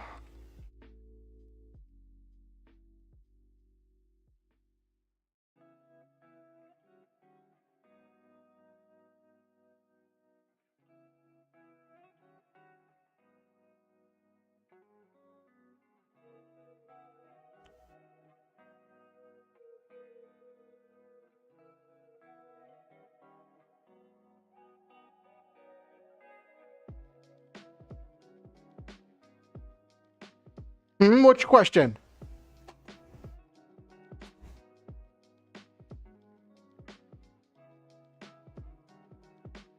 Actually, isn't there create food and water?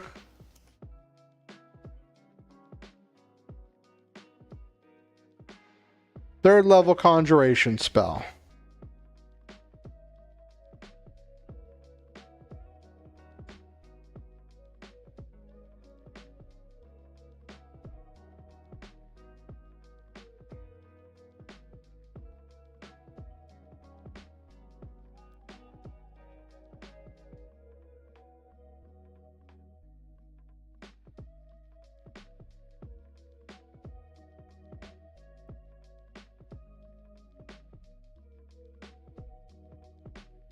That's a worse good berry, except the good berry doesn't deal with thirst.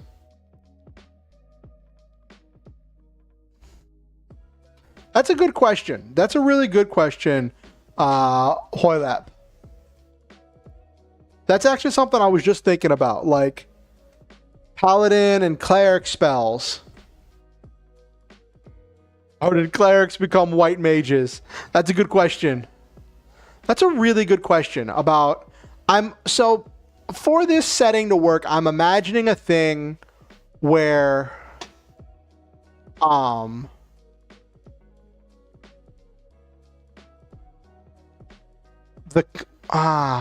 So the whole concept of clerics is that the gods give them powers for their devotion and their faith, and that the gods draw power from being worshipped, and the more people that are worshipped, the more worship that someone brings, the more power the god gives them.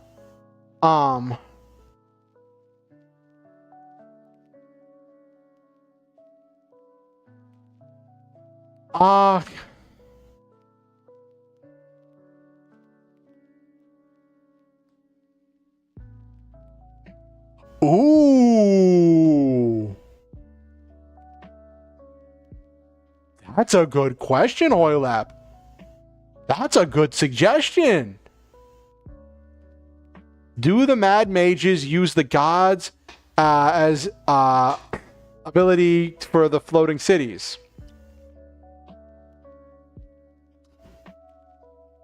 Because what was it in? Wasn't that a thing? I'm not familiar with Warhammer 40k lore, but wasn't that a thing where that like the Necrons did, where they captured their gods and used their gods as weapons? Ooh, so what if these mages became so powerful that they captured the gods, so the gods couldn't give out magical powers? So they captured the gods, so the gods can't give out magical powers, and they use the gods as an infinite power source to power their flying cities. Ooh. Ooh.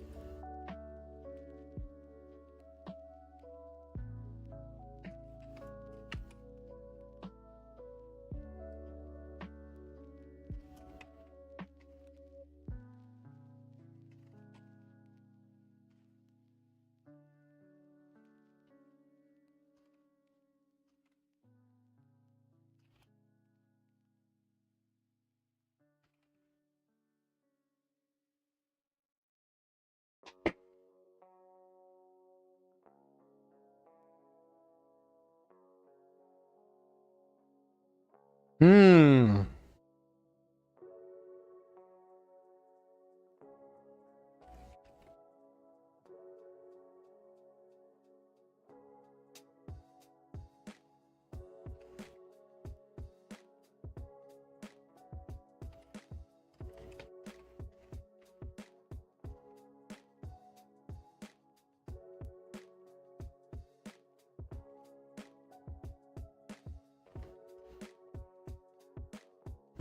Without the gods, there's no one to hand out magical power besides the mages.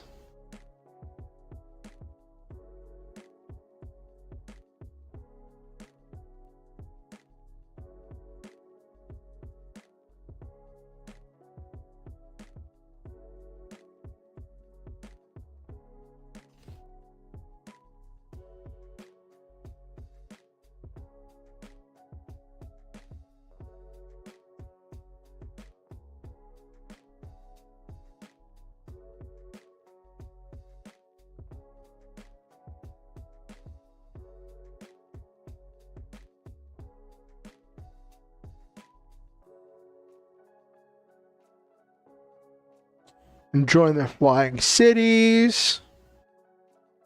Okay.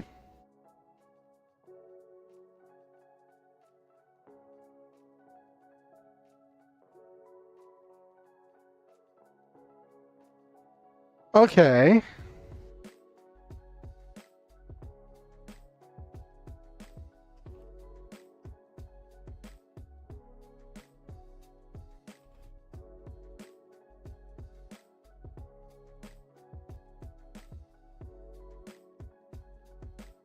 Mm-hmm.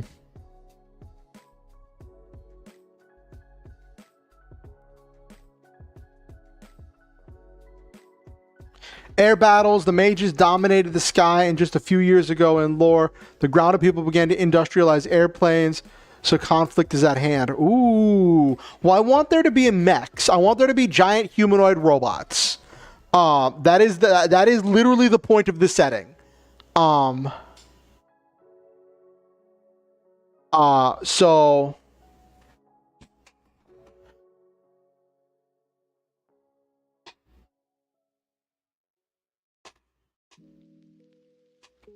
Blah, blah, blah, blah, developed.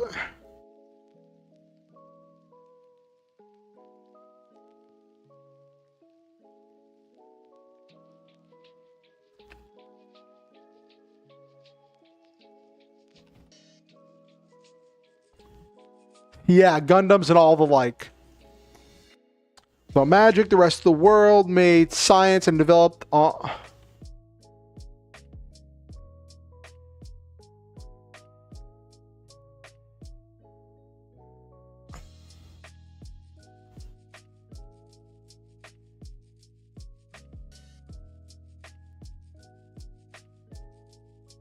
The magic, the rest of the world made science and developed solutions to the problems.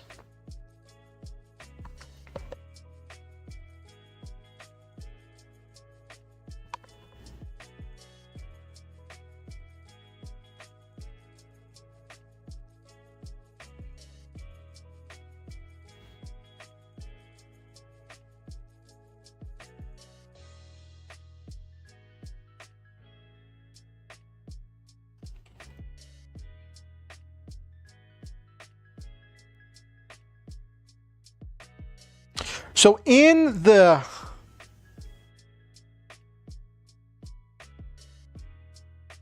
can only use through fresh. That's an interesting thought. In the setting of GitR, where it turns D&D 5e into a magical game, you essentially have reflavored spells have their magical effects, but instead of being spells, they're programs. They're special equipment. They're special technology. Magic is replaced with technology, right? And robotics. And you're not casting cure wounds. You're flooding someone with repairing with nanites that repair their body. So the idea that when science retreated, hey Noel Main, welcome in. I'm celebrating my birthday by doing some world building. Creating last stream I talked about Get in the Robot or GitR, a D&D 5e homebrew that turns D&D into a mech game, and tonight I'm working on creating a setting to use for a future playtest. Knights and Magic is definitely a good one, Hoylep.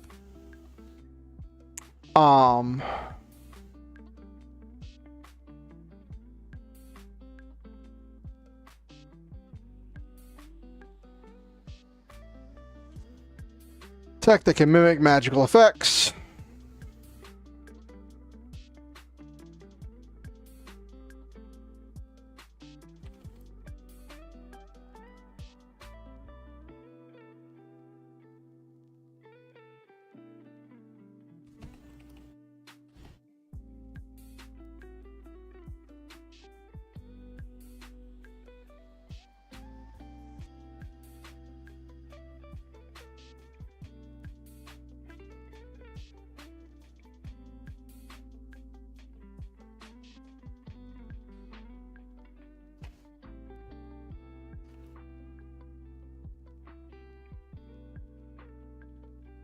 Thank you, Noel Main. Thank you so much. I appreciate it.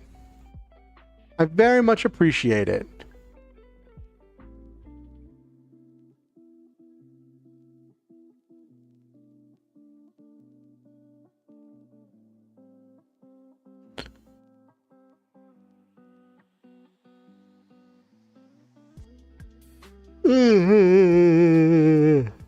Okay.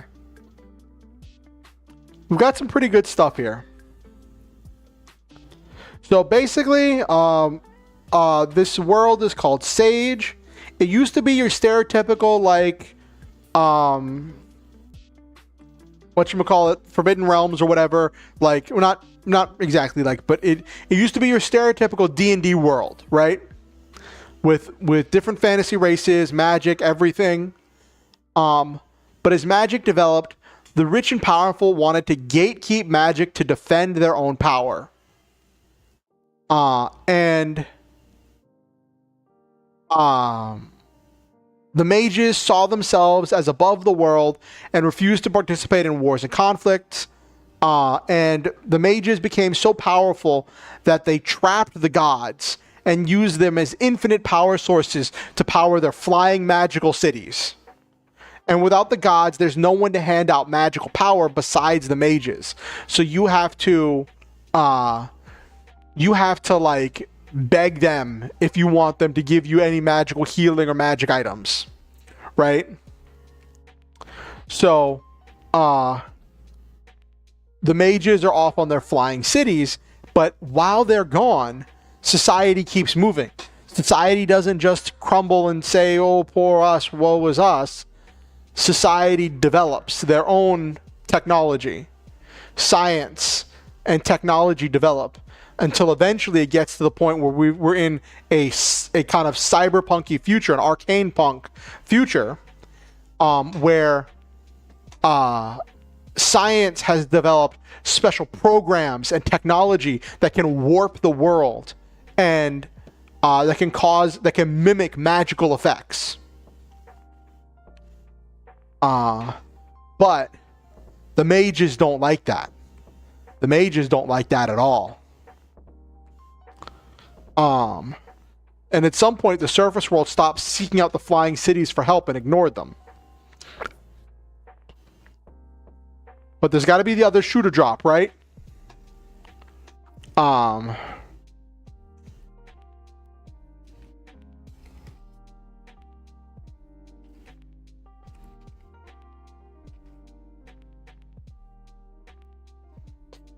Wars were fought between kingdoms and countries.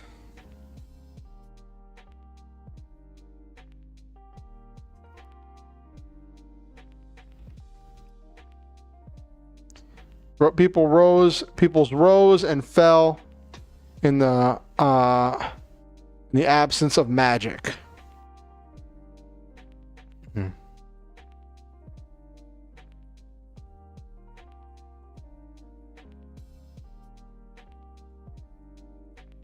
But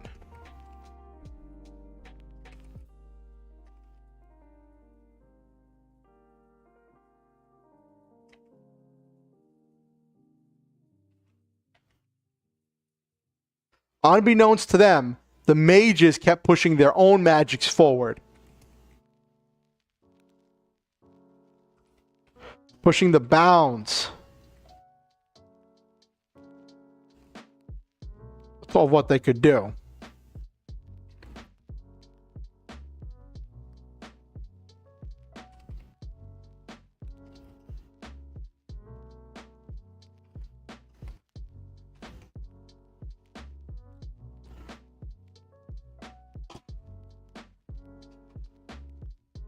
They saw science catching up to them and refused to be left behind.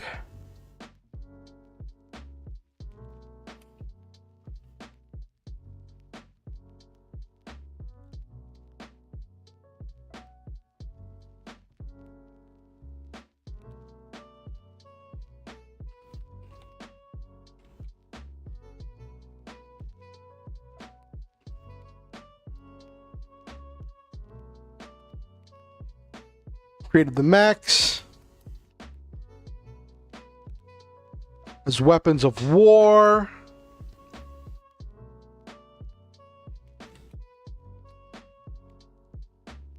Weapons of war and exploration.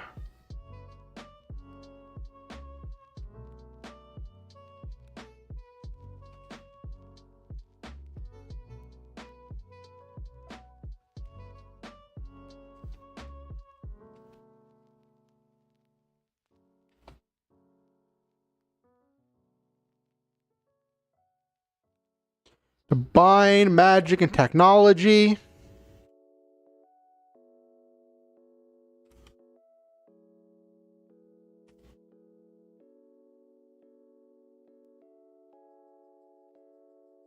Exert their power again. And this is the thing about like kind of representing this idea of like the greed of these rich and powerful people, right? They went off on their own. They said, we are going to go build our own society where it's just us. We don't have to deal with the responsibilities of anything, right? It's just us, and we will live as we see fit, right? And that was fine whenever people were giving them vast amounts of resources in exchange for the slightest bit of healing or magical weapons or magical items, right? But then science caught up. Science caught up, and then science surpassed them, right? Well, science was getting ready to surpass them, and they didn't want to be surpassed. Even though this had nothing to do with them, they're off in their flying cities. No one's messing with them. But they're like, we can't let that happen. So they're trying to merge magic and science. And they create the TOMs, the techno-organic monstrosities. These blendings of magic and science. Oh, excuse me.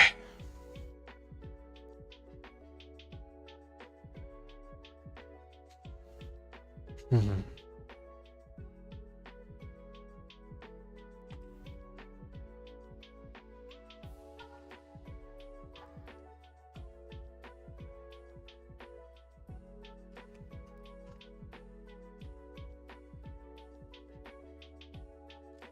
Okay, so they created the TOMs, techno-organic monstrosities.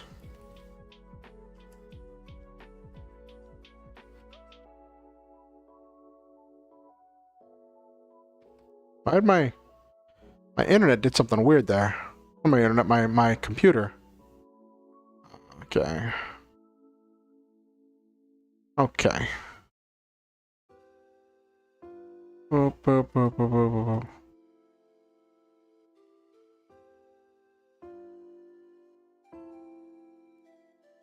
Okay.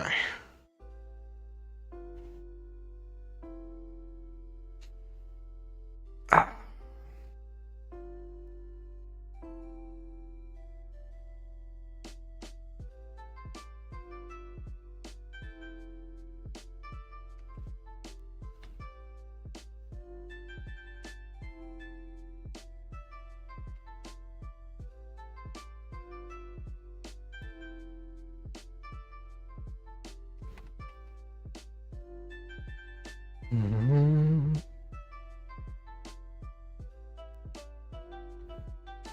All right.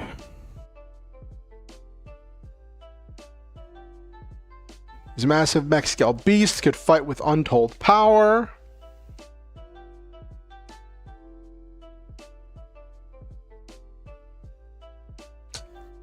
Blah, blah, blah, blah, blah.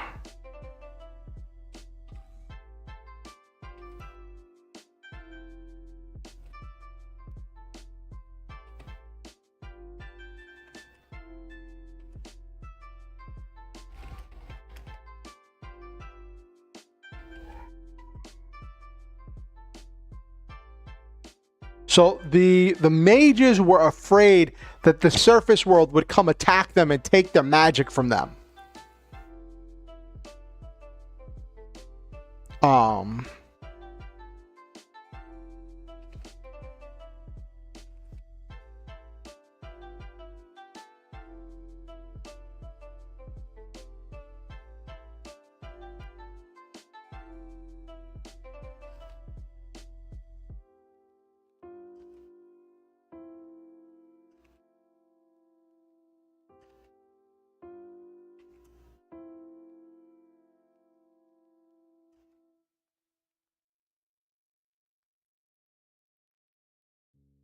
So, the mages built the techno-organic monstrosities, massive mech-scale beasts that could fight with untold power.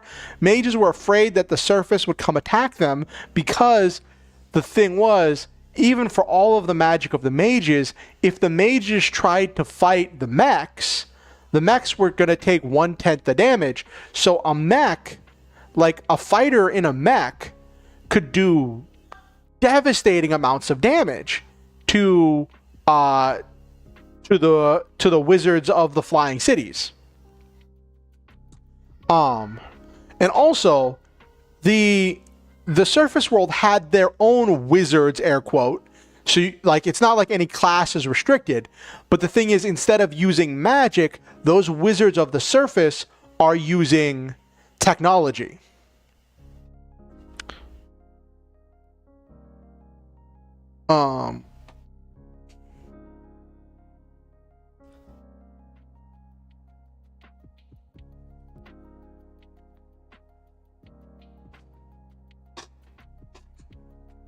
Okay.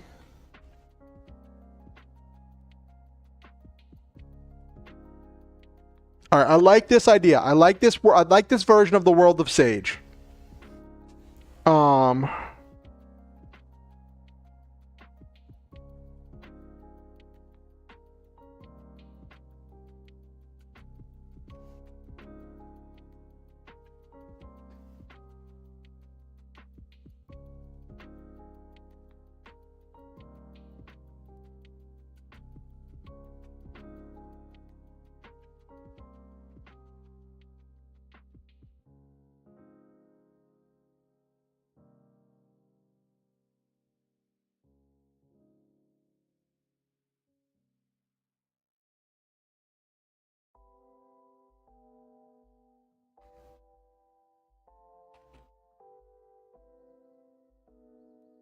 After all the magic users.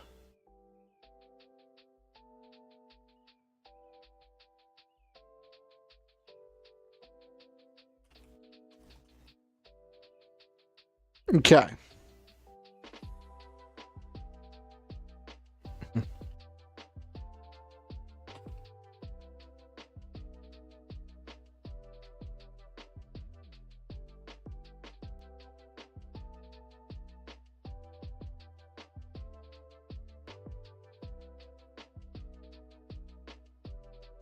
They might be hunting roving toms.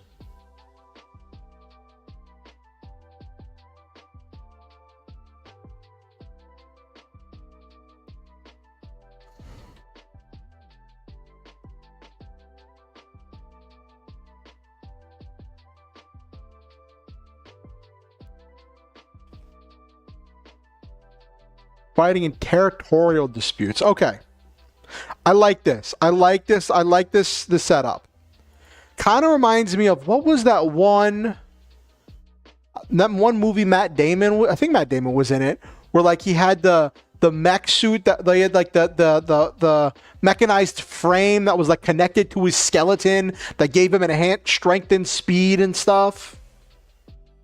And like the whole thing was trying to get, because the rich and powerful had left and they had the technology to cure every disease, and he was trying to get this one person up onto their flying city to get medical treatment. And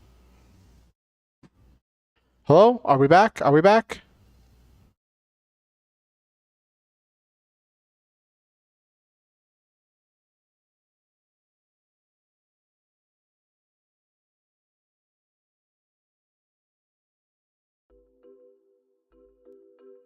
I think we're back. I think we're back. Chat, are you here?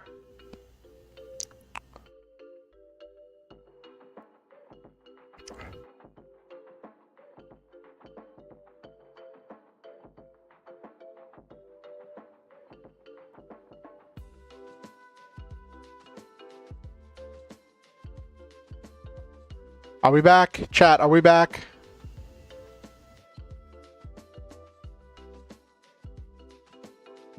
I think we're back. I think we're back. Okay.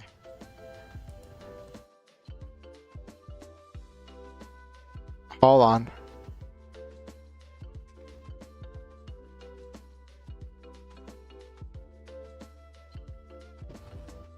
One second. I'm getting everything booted back up.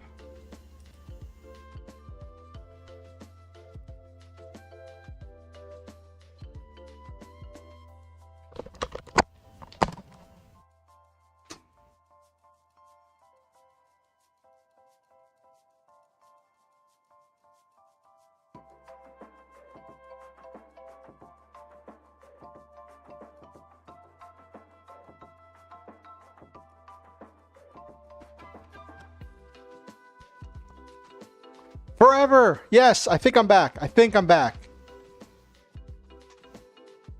I think I'm back, chat.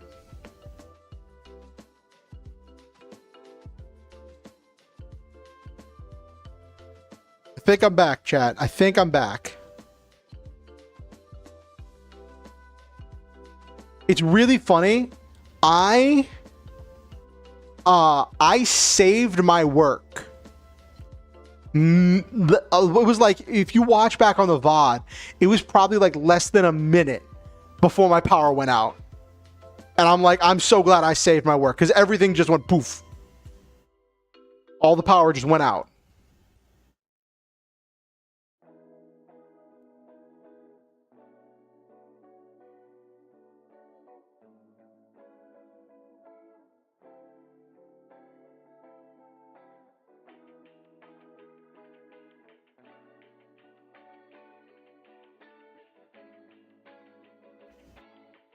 Hey, Hoylap. Yeah, my power went out. That's what my power, that's why the stream ended, was my power just like oh, you're reading a novel? What were you reading, Hoylap? My power went out and I just got, and it was really sad because like I had people. Yeah, it is really silly timing. But yeah, I had saved my work. I was like, let me save my work, and then right after it was like bloop. And I was like, what? What? What? What in the world? What in the world?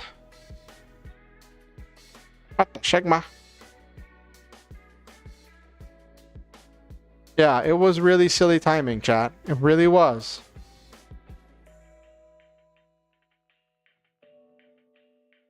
No, Nabaru, this was not scuff. There was a blackout. That's not on me.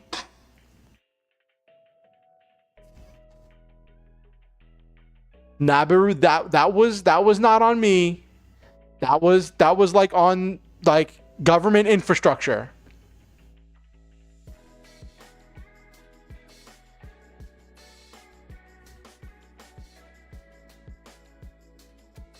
One second.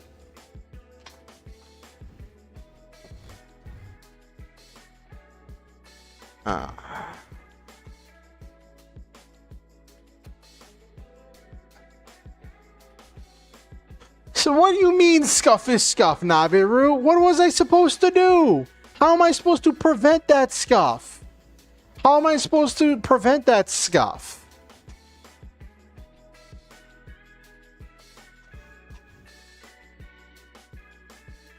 It's the way of life. Don't have too many ideas, I'll black out again. No, Hoylap, am I forever cursed? Too many ideas. It was too strong. The stream was going too well, chat. The stream was going too well. We had like 10 concurrent viewers on YouTube. The stream was going too well. The stream was going too well. It couldn't handle my creativity. You're absolutely right, Mallard. You are absolutely right. Could not handle my creativity.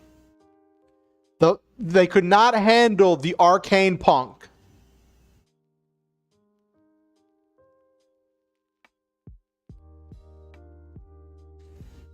The world could not, like, they could just not handle the arcane punk.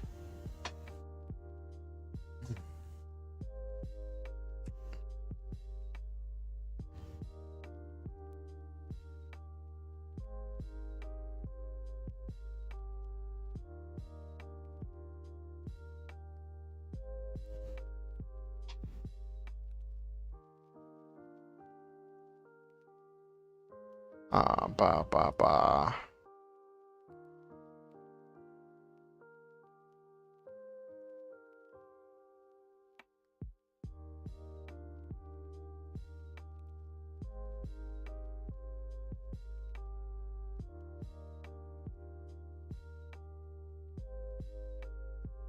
Okay, getting everything booted back up.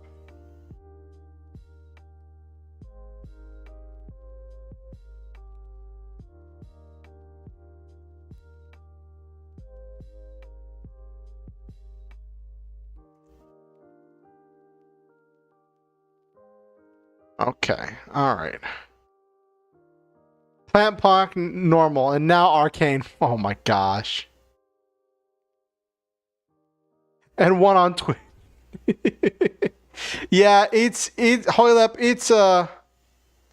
it's kind of like that. I get a lot more viewers on my YouTube side than my Twitch side, which is really funny because I'm a Twitch affiliate, so I actually get money from people watching me on Twitch. But if there's enough of them, but it's only like a few cents at a time, and I don't get any money until it reaches a certain point.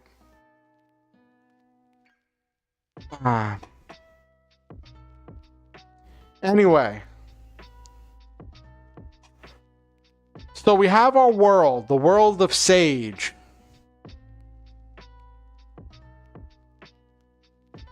Got the flying cities.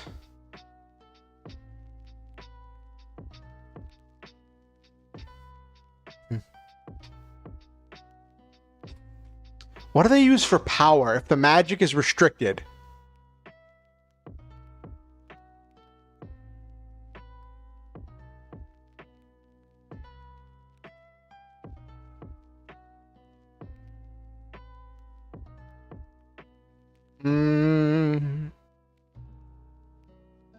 Could just do something silly like, say, plasma drives.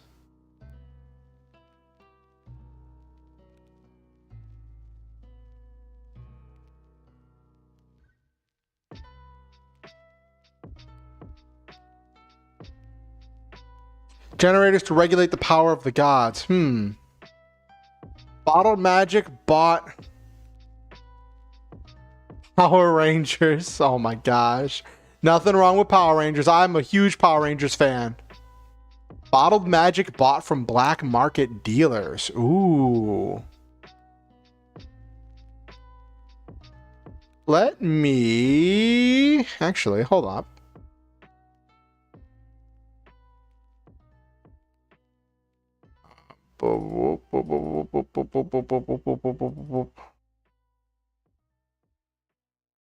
Let me look at the generators in the GitR document where they have the names of the generators.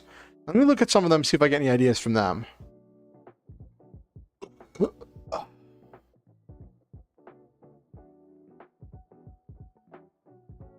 Heavy particle, power cycling, twin cycler.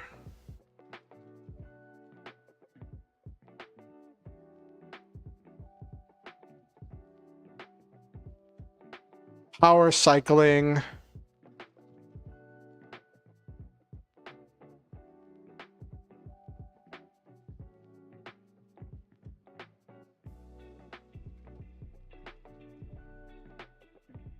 Ah.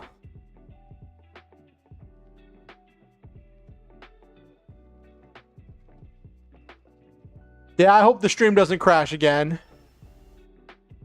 And their Idola's arc was the Isekai arc where they go to a new world, had limited magic, kingdom outlawed its use, so people had to use black market deal. Oh, okay. So...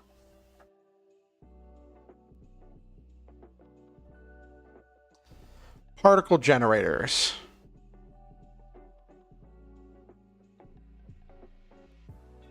We'll just say, we'll kind of just lean into the sci fantasy side of it and say it's powered by,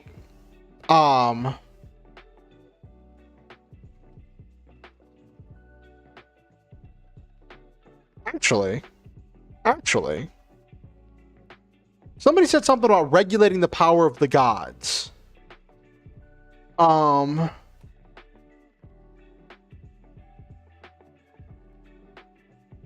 Could say...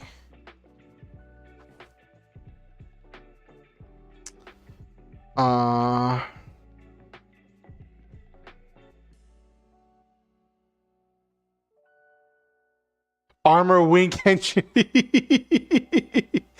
That's a thought, Mallard. But that's not exactly what we're going for here. That's...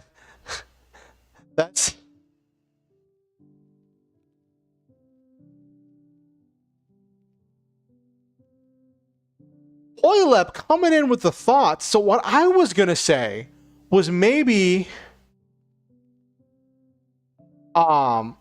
Maybe it's a thing where the mechs are powered by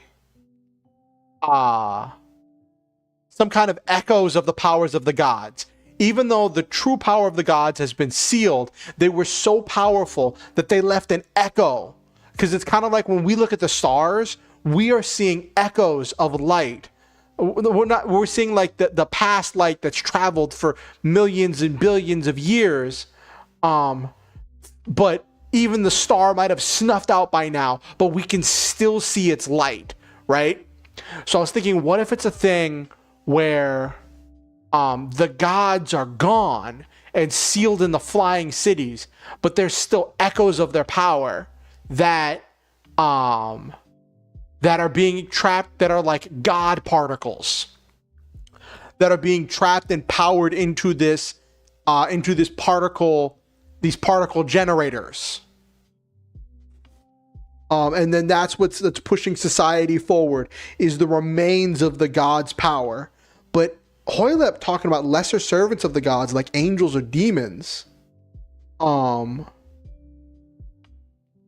That's a possibility.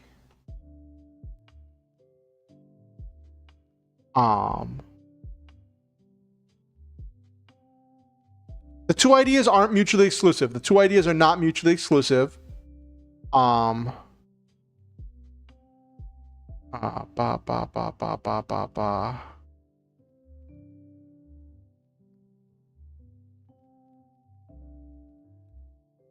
Yes, they would definitely be pissed, Hoylep.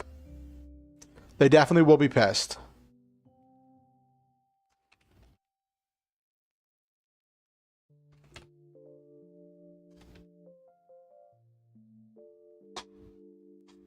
Yeah.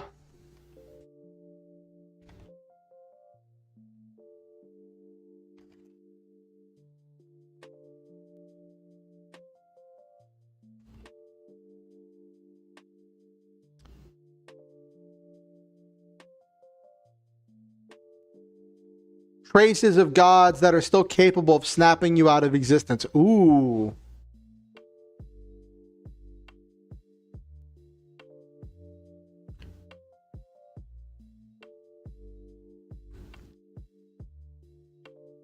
Basically having your own probability generator, nothing is impossible. Ooh, that's interesting.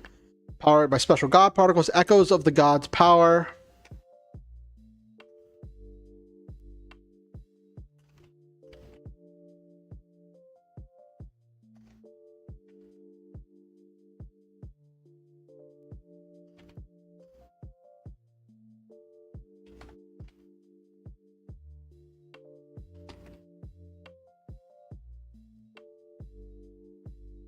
Mechs are powered by special god particles, echoes of God's power that's concentrated in the remaining servants of the gods, the angels and demons who dare not fight the mages.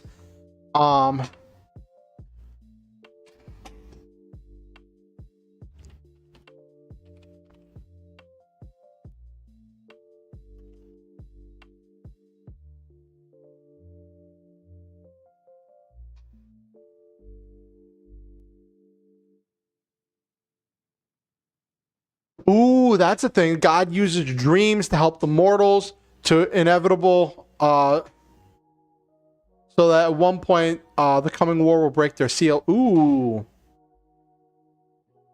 Hide against the head amongst the mortals.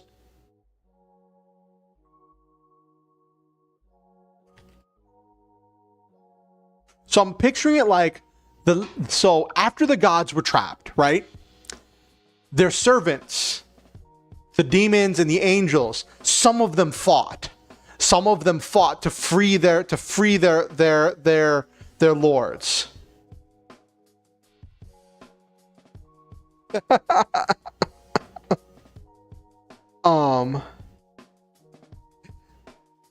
Could do something like that, Nabaru. But like, so some of the angels, but then after watching the strongest angels and demons be obliterated by these mages who tried to free the gods, who were trying to free their gods, the rest of the lesser angels and demons fled.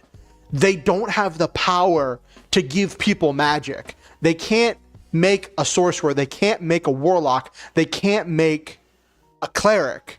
and they dare not seek out worship, and they dare not try to ascend to godhood for fear that they would become the next target of the mages.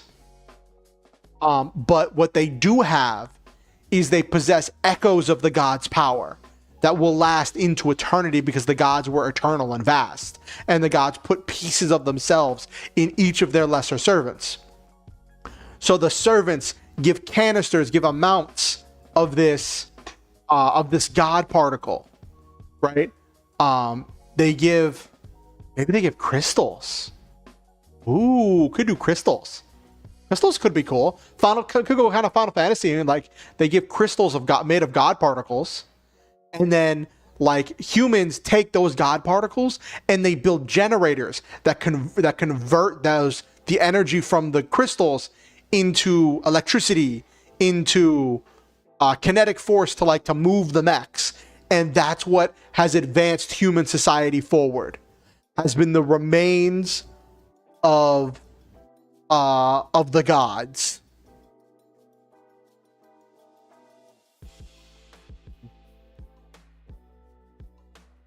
Ooh, okay.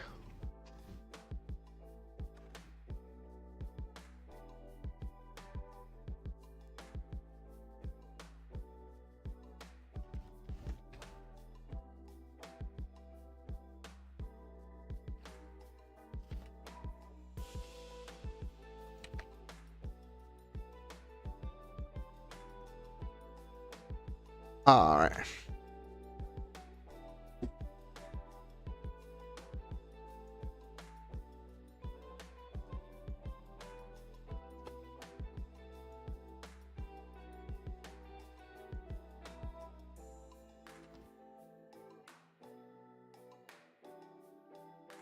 There are echoes of the gods' power infused in all life.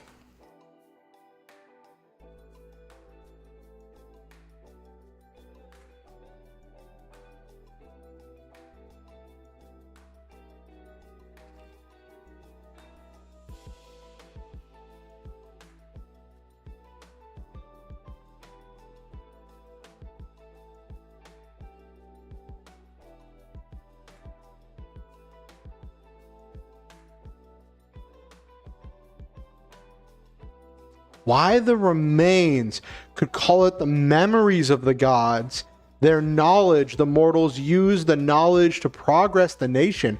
Ooh, that's a good one, Hoylep. That's a good one. So instead of saying it's directly powered by energy from the gods, say the flame of knowledge. Hey, LeMay, I'm so proud of you. I'm so proud of you for getting to writing your book, LeMay. The flame of knowledge. That's a good one.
Could creative here a bit of drama? Okay, what you got, Hoylep?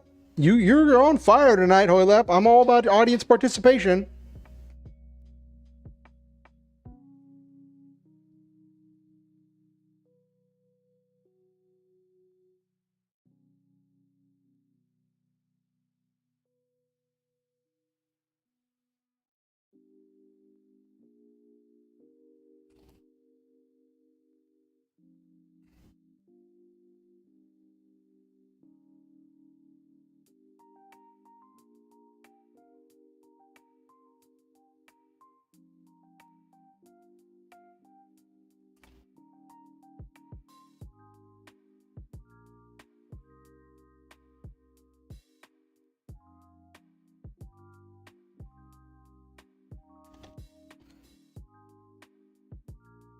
So what I'm going with here is, instead of the angels passing on the God particle, right?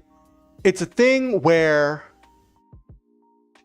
the flame of knowledge is too much for mortals to handle. So to have oracles whose sole reason for existence is to find the answer in the flames with the cost of their sanity. Ooh.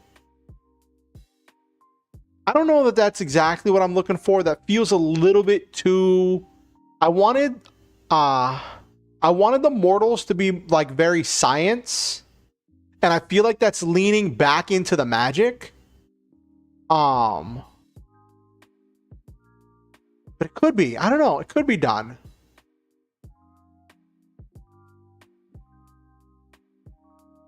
So, what I have right now is the mechs are powered by special god.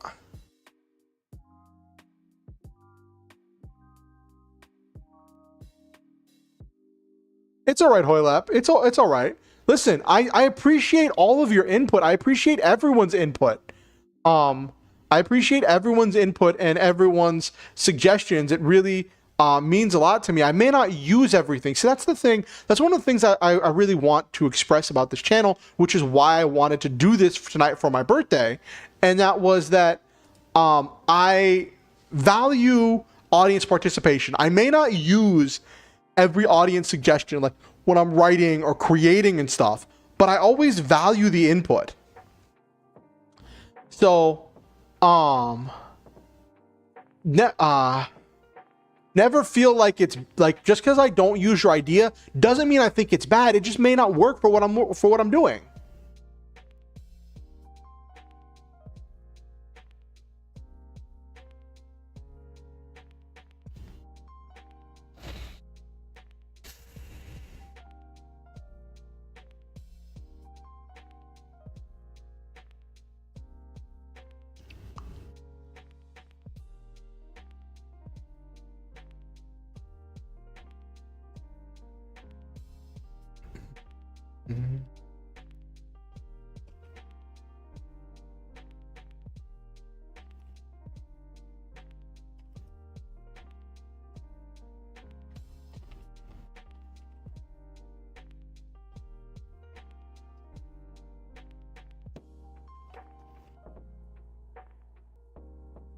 These particles became the foundation of scientific development of the mortals.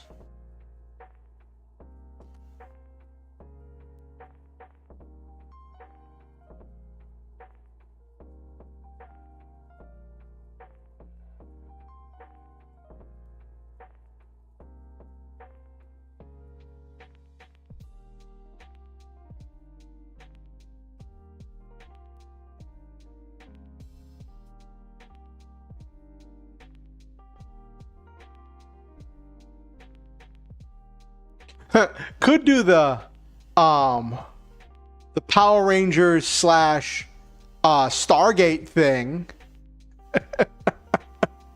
So in Stargate there are these things called ZPMs, the 0-point modules, and the ZPMs connect to a dimension of infinite energy, and they are used to draw power and in order to be a power source for the Stargate or other tools or ships or whatever. But the thing was, even though the amount of energy in the other dimension that the ZPM was connected to was infinite, the crystals could only could only pass so much energy before they shattered or burnt out or in some way broke. So it was a common thing about like, well, the ZPM's broken, we have to make one, or we have to find one, or we have to get artificial ones and do all of this stuff. And that was a common thing in the Stargate and in Power Rangers. They draw their power from the power grid, a power source that spreads throughout all of existence. This grid of energy existing essentially in a dimension of its own, but that runs underneath all other dimensions. And they use different sources to tap into it. The power coins use dinosaurs as the way to tap into it, and different things use different sources to tap into the power grid. And like, not all of the, like in RPM, they called it the biofield, right? But well, this would just be the weave of magic, but I want there to be a separation between the weave of magic and what actually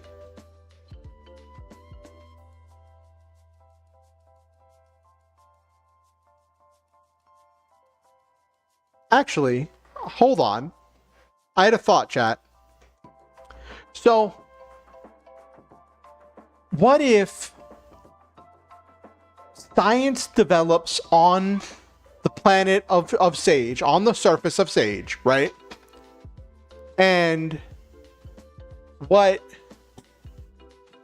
so there's divine magic and then there is arcane magic, but both sources of magic draw from and interact with the weave of magic, right? So then what if it's a thing where whatchamacallit, the mages can interact with the magic directly, right? And so instead of some MacGuffin of the God particle,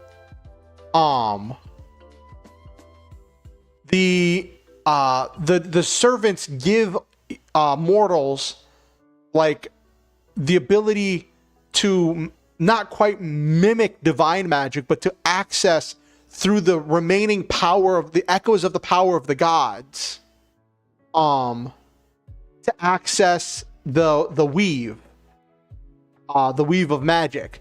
They can't, so that's why the programs can warp reality. They're essentially doing divine magic, but they're doing it through technology. They need some kind of a device or technology that they're doing, so which would inspire the device required rule. But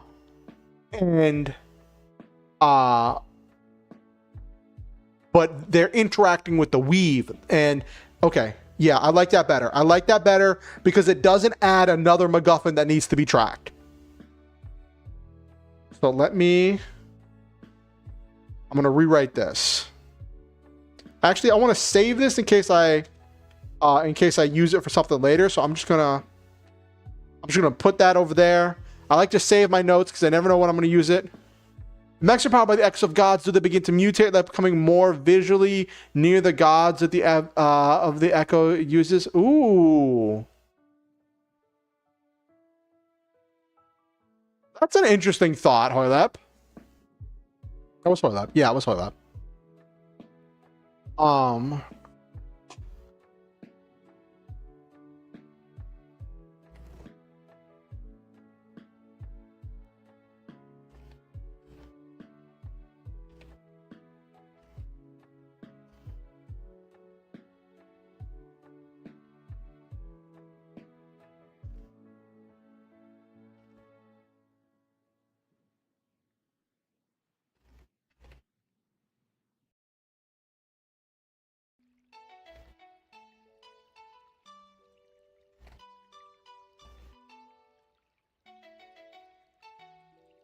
But the mages obliterated them.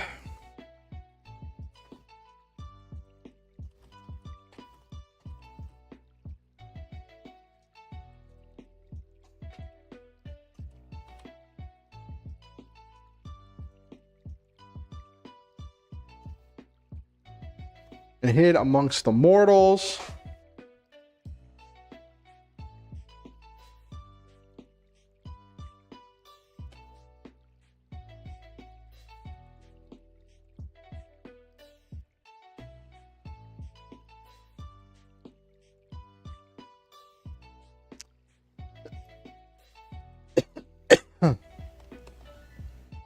How high power is your setting? If reality warping can be used by 2 or more parties, it can in fact become like Ferengi Time War on Star Trek. Ooh, that's a good point.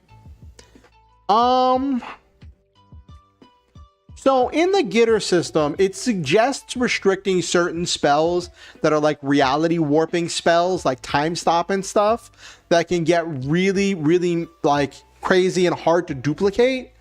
I'm of the thing where like there's not a lot of high level casters, but I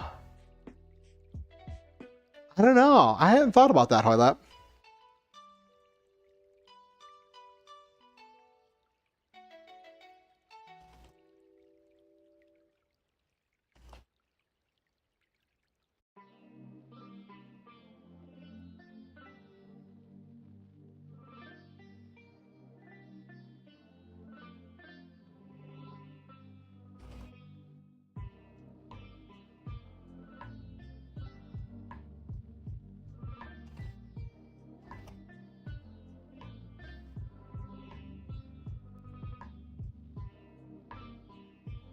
Mm-hmm.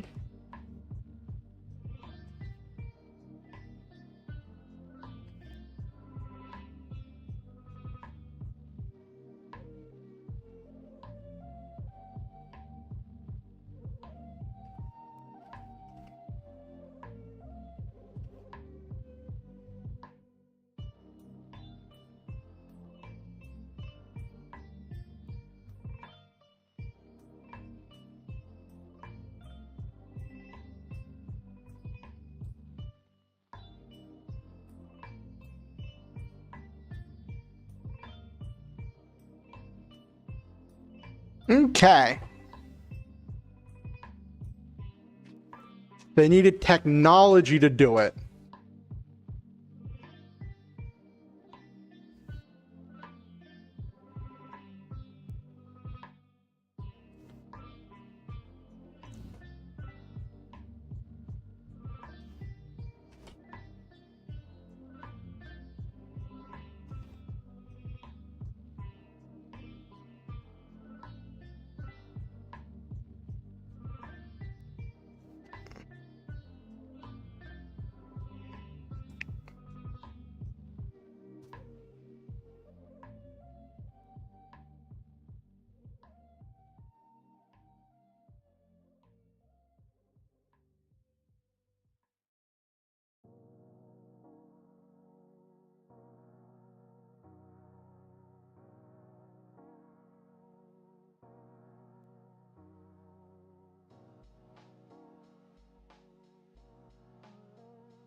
You know how the war did go on for 1 year in this year? The Ferengi home planet was 14 times conquered, 52 times bought, and 26 defended from a rebellion, where there are 72 assassinations on high positions. That was the year as the Ferengi figured out time travel. Oh, okay.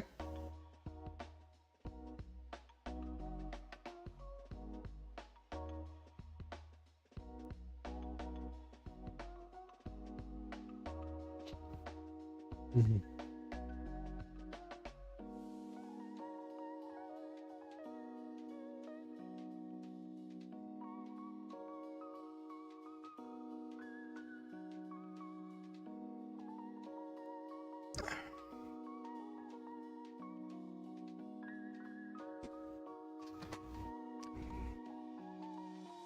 Power society advanced the point with which then leads me back to chapter 1 of this.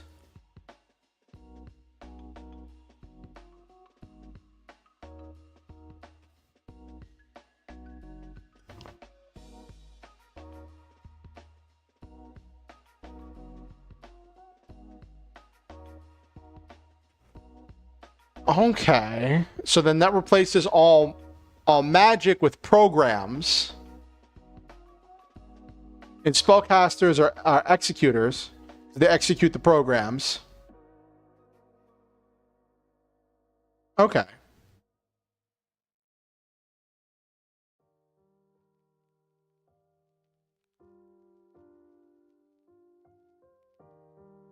Okay.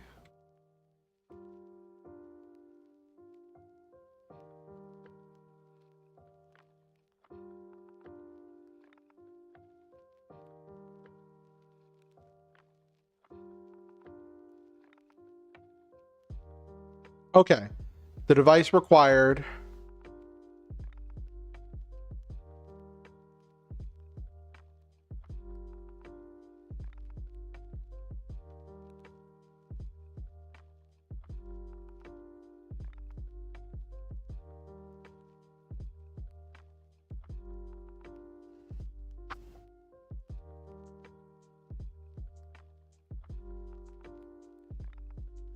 Mm-hmm.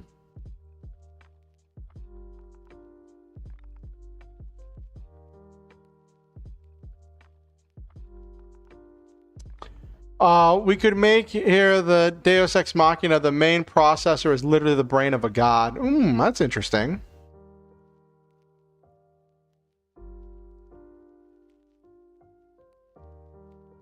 That's interesting. I'm looking at checking something real quick.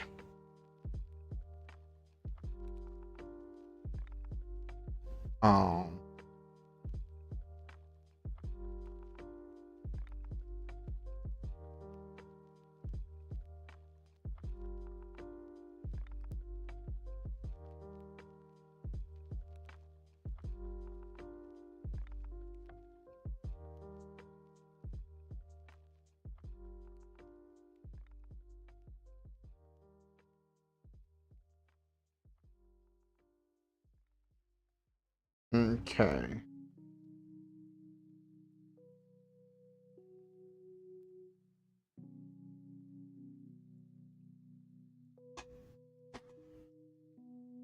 Ba ba ba ba ba.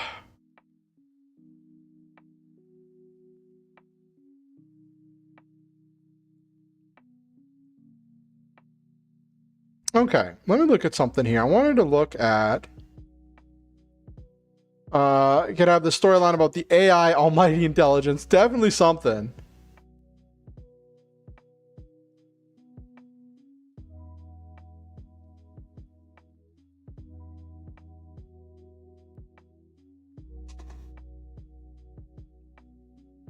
The almighty intelligence. I like that one, Hoylep.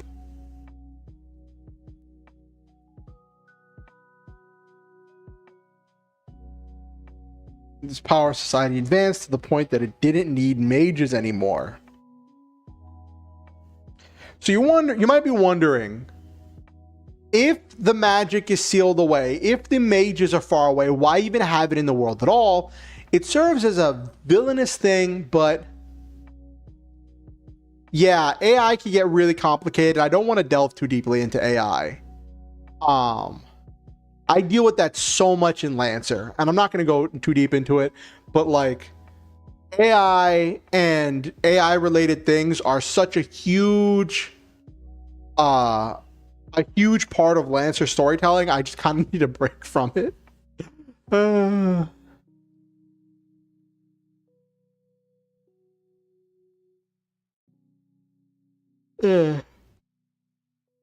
So what I want to have happen is there be an option where the players can choose if they want to be if they want to be a spell casting character, right? They can choose if they want to be a technological spell casting character, an executor that executes the programs, or maybe they are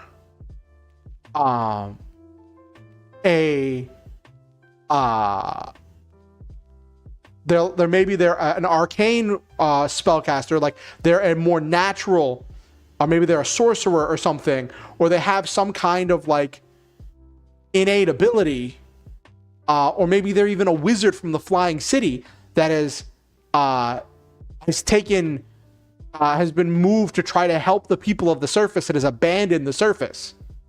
So, has abandoned the cities. So I'm imagining there are some people from the flying cities that don't all agree with what's happening, right? So some of those people with magical abilities might have snuck off the city. They're not gonna spread their magic too wide because they don't want to draw a name for themselves. Because if they become well known, if it becomes known that they're distributing magic or they're doing magical things, then the flying city is gonna send assassins after them. It's gonna send magical assassins to take them out, right? It's gonna smite them and destroy them. So they lie low. They're careful. They help where they can. They do what they can where they can. So like that's an option. So players could be a mech pilot that has innate magical abilities that they are casting through their mech. How much does the normal person even know? That's a really good question, Hoylep. I'm gonna say that it's a thing where the average person, they would have learned in school, because if their calendar is based on when the mages left, their years after magic, right?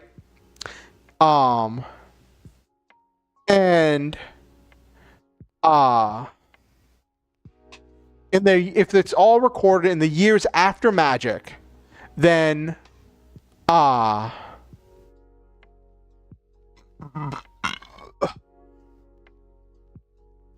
it definitely could be Koilabaru. I would say the average person would have learned in school about the mages leaving 1,000 years ago, right?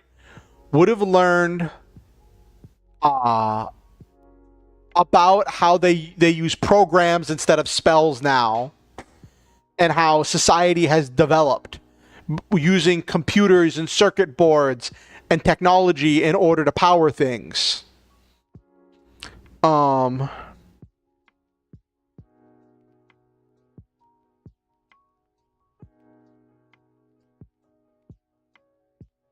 Oh goodness, Oilep.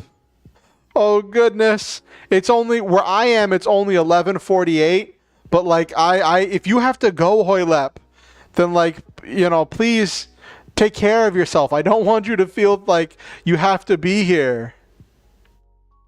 I definitely want you to like be able to get the rest that you need and for healthy stuff, you know?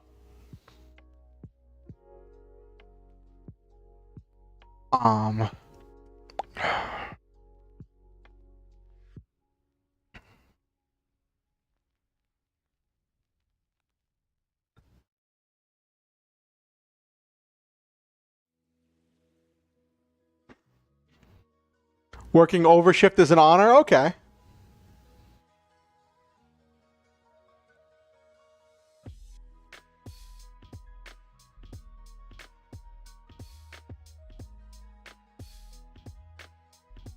Okay.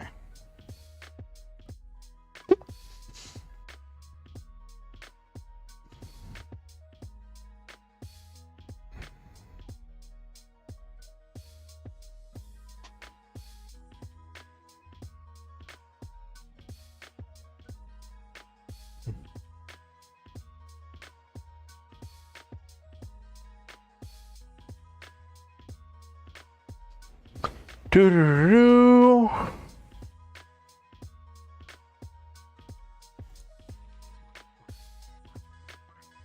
So I would say the average person would know. Don't want to pay the extra work hours. I think that's a universal thing. Bosses don't want to pay extra. But as for what the average person knows, I'd say the average person knows about the mages. They would have learned about it in history class. And that the mages left. And they would know about the Toms, because you'd have to know about them because they're ravaging the countryside they're attacking. And the people would know that the Toms were sent by the mages.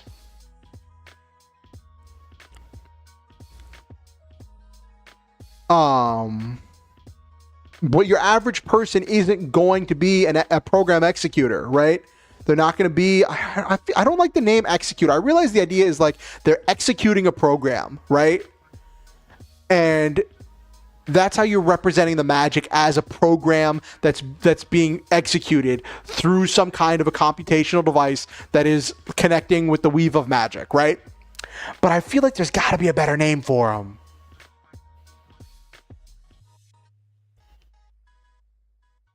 I don't know. I don't want to get too caught up on it. I'm honestly reminded of, I don't know if any of you are familiar with Honkai Star Rail, the lore of Punk Lord, the world that Silverwolf is from Honkai Star Rail. On Punk Lord, they know how to hack the universe.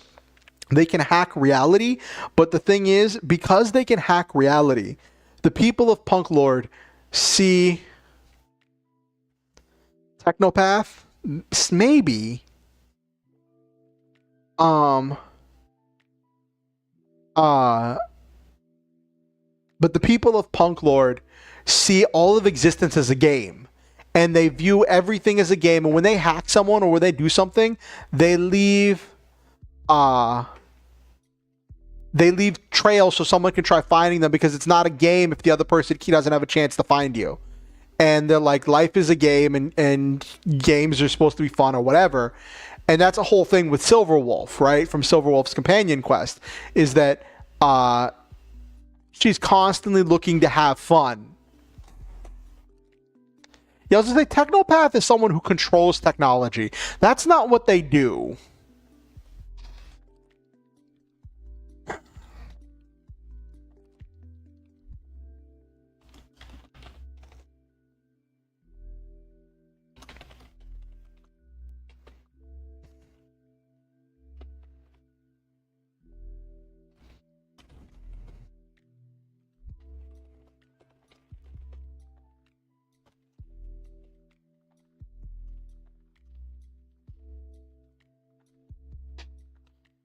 Snuck back to the surface in order to help out.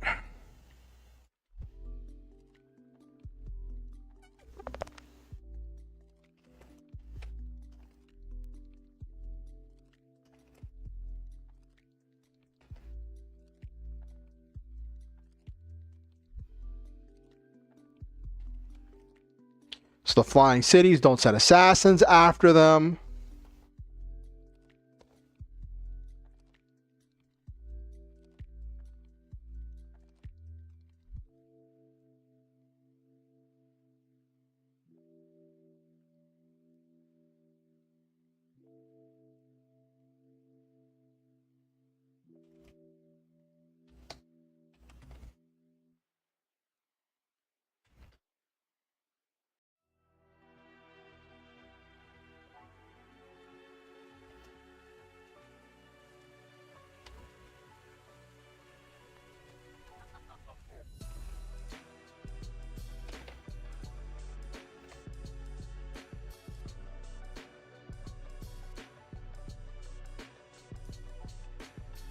Mm-hmm.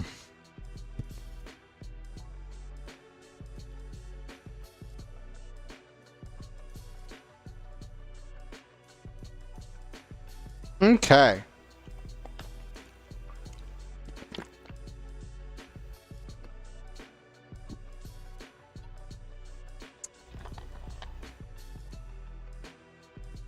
So that leaves the option, someone could be a traditional wizard or sorcerer that just uses a mech.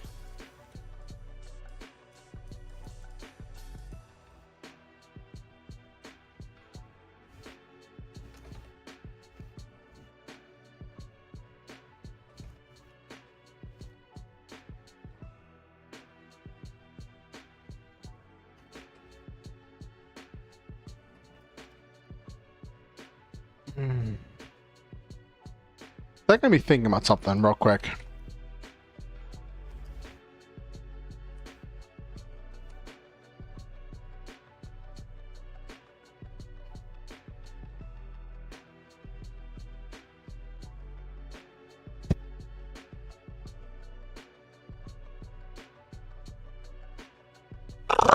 Oh, excuse me.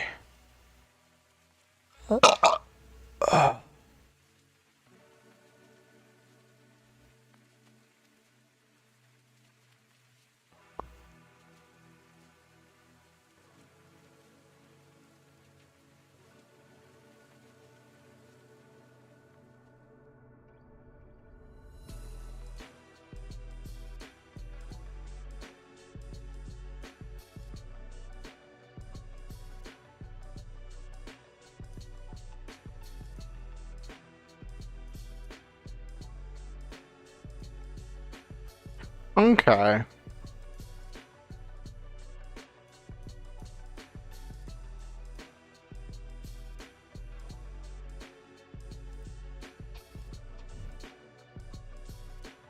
Okay.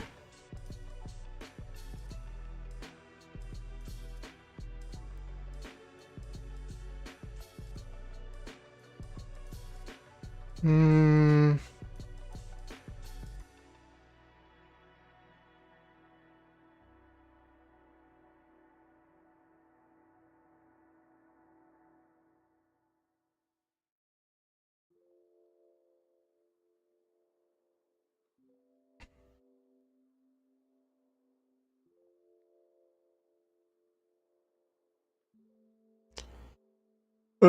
Could use. I was just looking at the mage NPC real quick, and I'm like, that could be interesting. Have a mage be a some kind of a boss.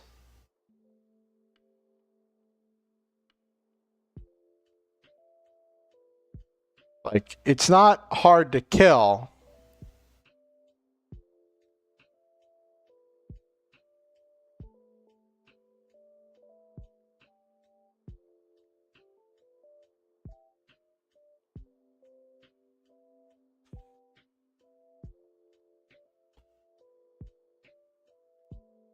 Blah, blah, blah. Just remembered Techna from Winx Club. Her world is called Zenith, the world of magic technology. All of her spells look like data streams. Ooh, that's cool. That's cool.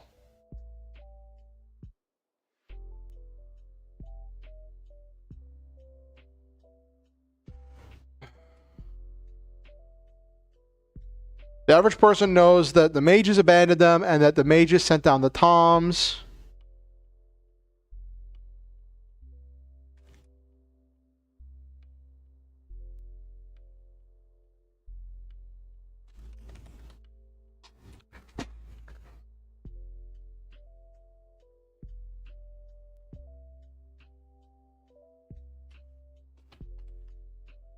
To attack the flying. The average person knows the mages abandoned them. The mages sent down the toms to keep them from organizing to attack the flying cities.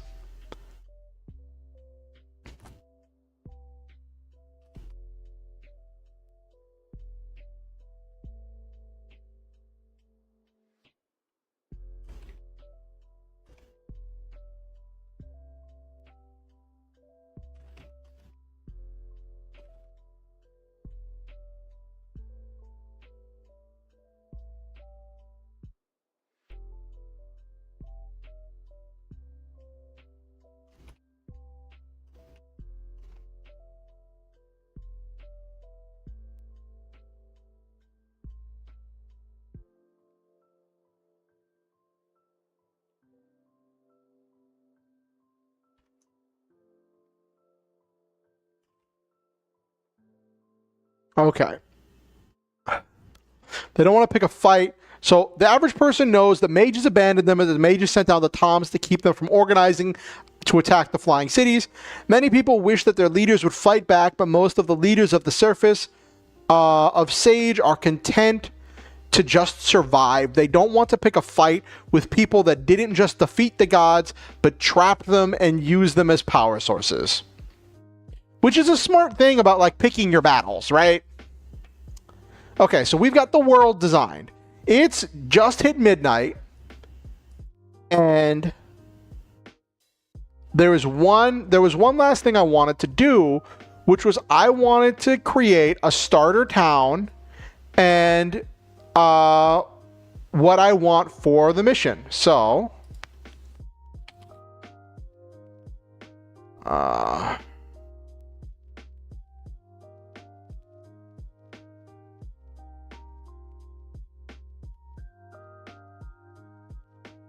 okay.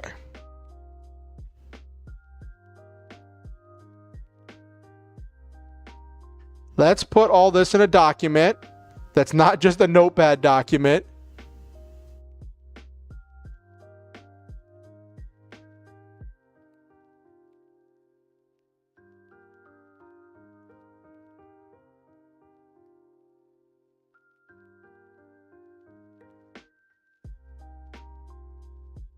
All right.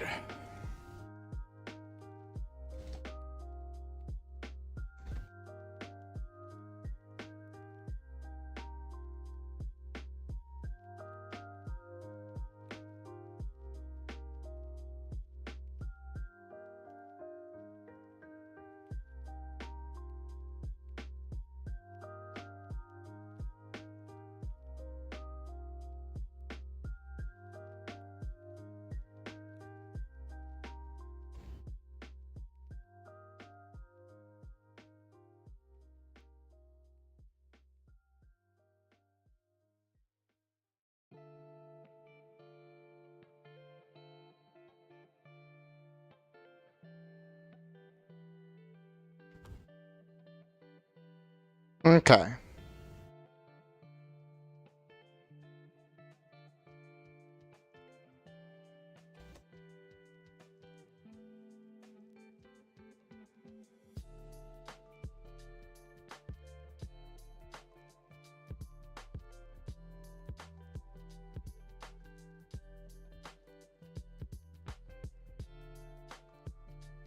Let's hope your world does not end in ruin. Yeah.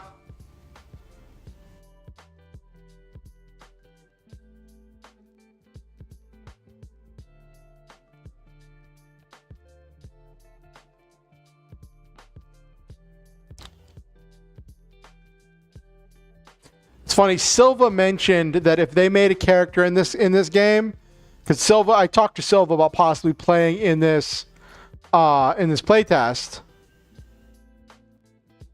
Silva had mentioned wanting to build the character based on Atherin from Gundam, and I'm like, what class would Atherin be in? And they were like, I don't know, like fighter gunslinger, and I'm like, okay, first off, anyone can use guns in this world, right? Because they're even simple weapon guns. 2, gunslinger. The only like released version of Gunslinger in 5e is the one that was developed, as far as I know, unless a new one came out while I was away from 5e, was the one that was developed by Matt Mercer for Critical Role. And that one is a fighter archetype, is a fighter subclass. So I'm like, that's not a multi-class.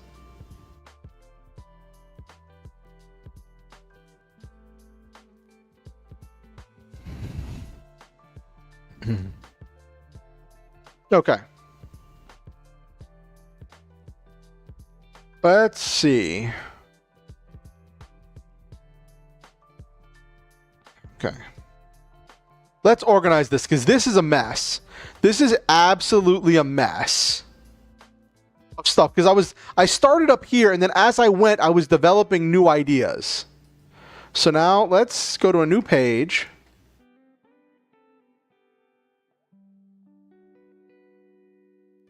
That's true.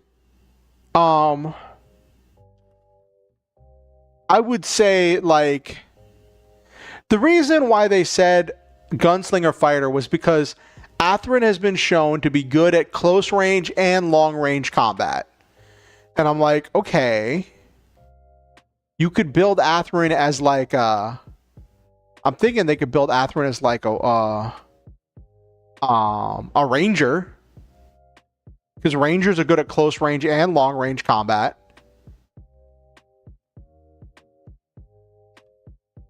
Or a dex-based fighter, using rapiers and finesse weapons at close range, and then using like a beam rapier at close range, and then use a whatchamacallit,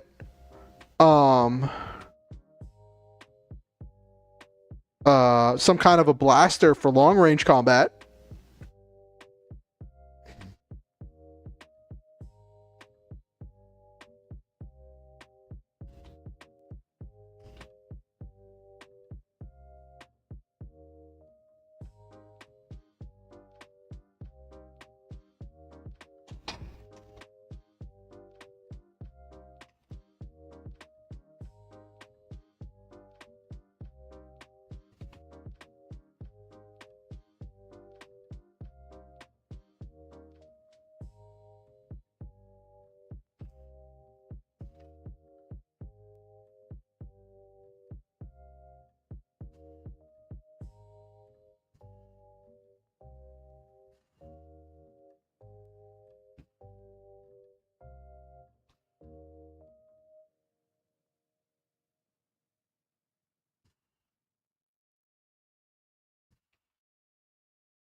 Doo-doo-doo.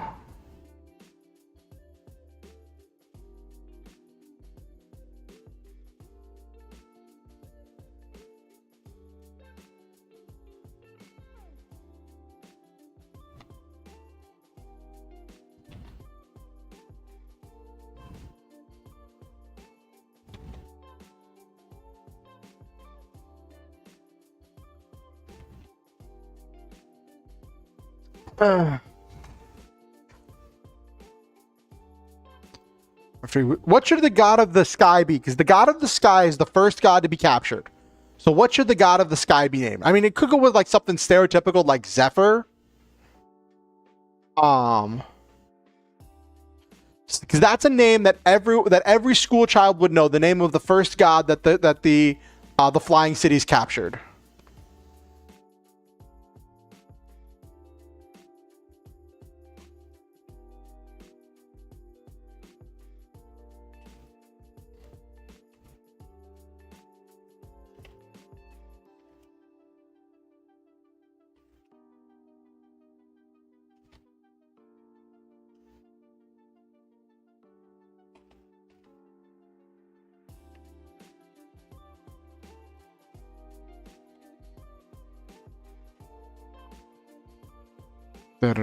Vast magical experiments.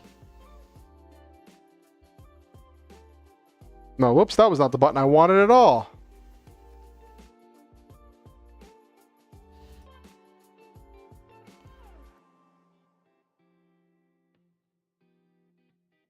Area? Could. I could go with something like that.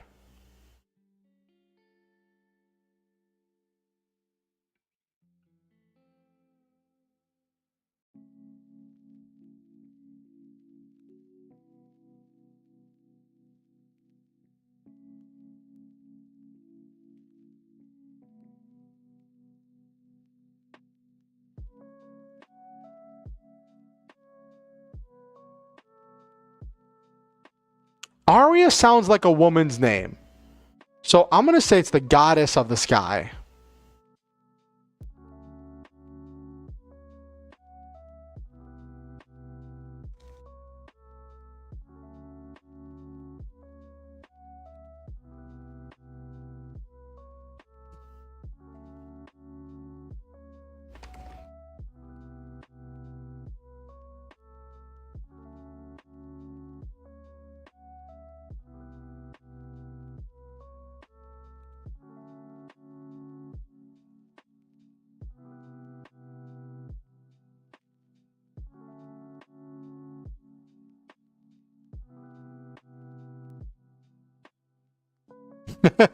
Makes sense, Nabiru.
All right.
Mhm. Mm.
I thought it'd be interesting if there's a whole thing where like there starts to be famines.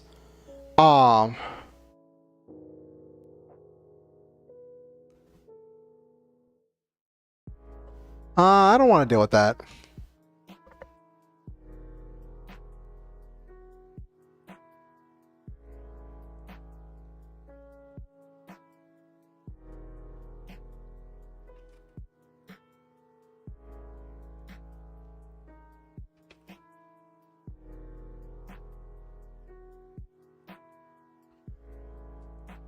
Only. Mm-hmm.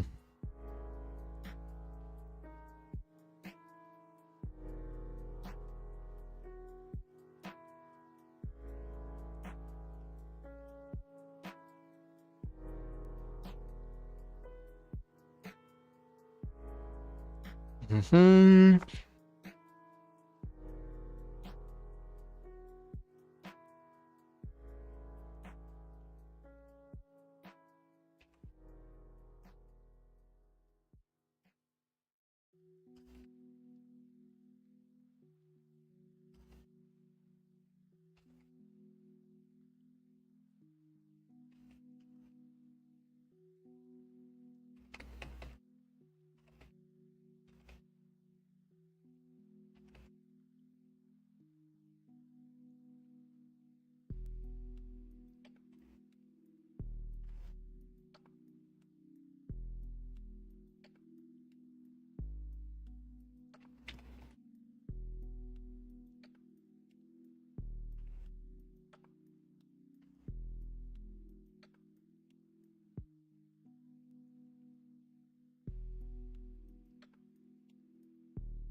Okay.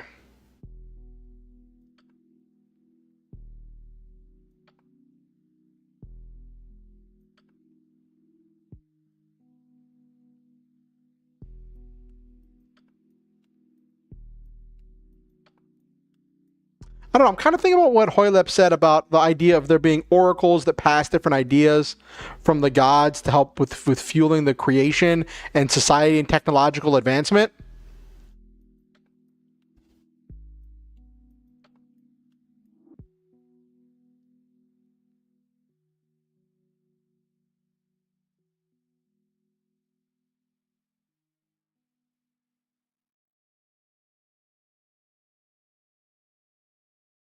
Let me look something up. I'm actually curious about something.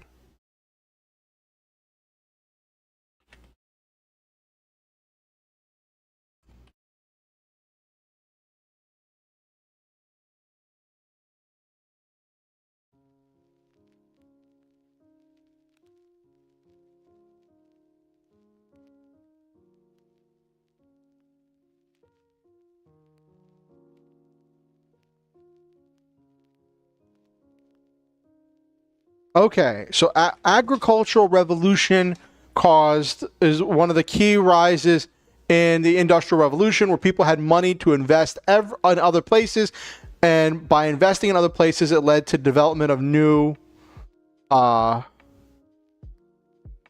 manufacturing technologies in order to make new things to fulfill the needs of the people who had extra money. Okay, I can work with that.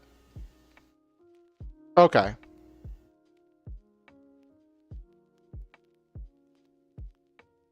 I can work with that.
Hmm.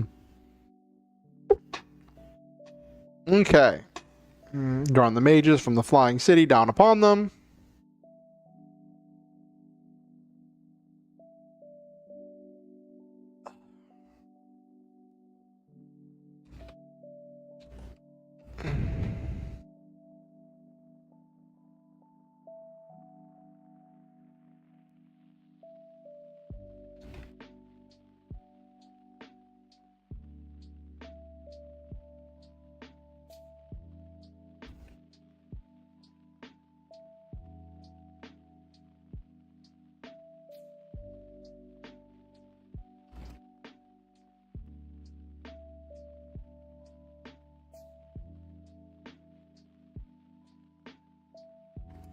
Mundane technology.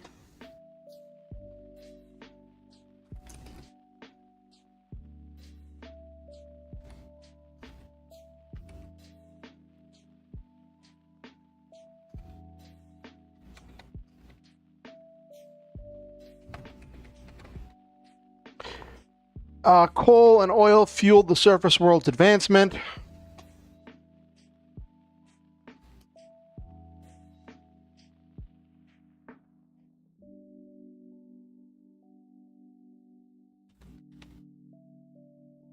Eventually.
Blah, blah, blah, blah, blah, the entire surface of Sage.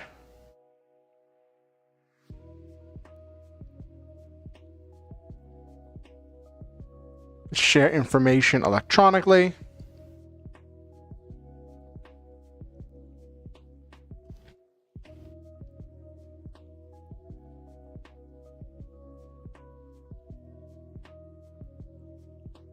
What should the name be of the researcher who said, hey, let's see if we can apply our new technology to the flame of knowledge?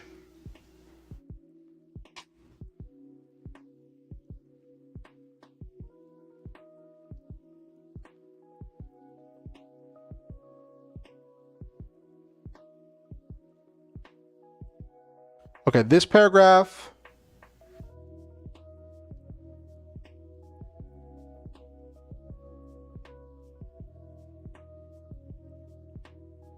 I'm going to change this paragraph.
Fueled the world.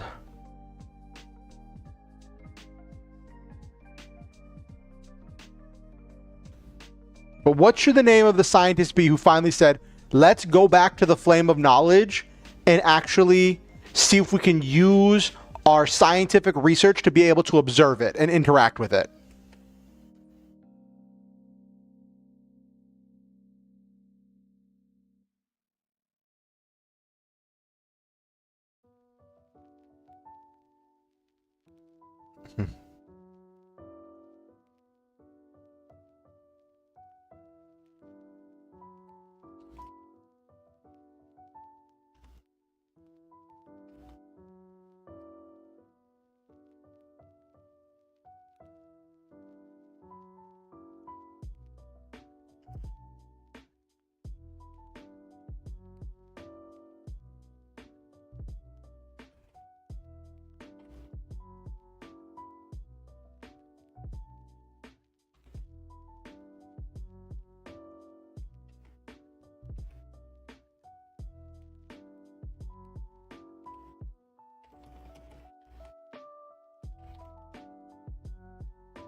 God particles that were infused in all of creation that could be harnessed as a power source.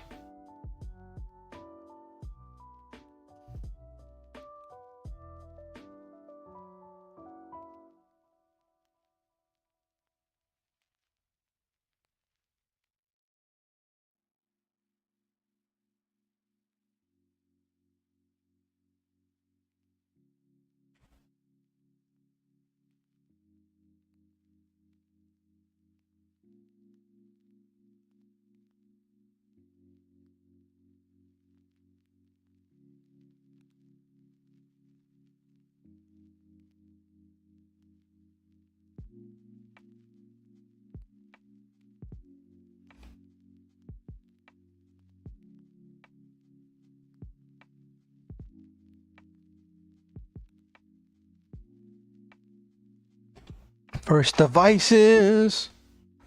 Okay. Alrighty.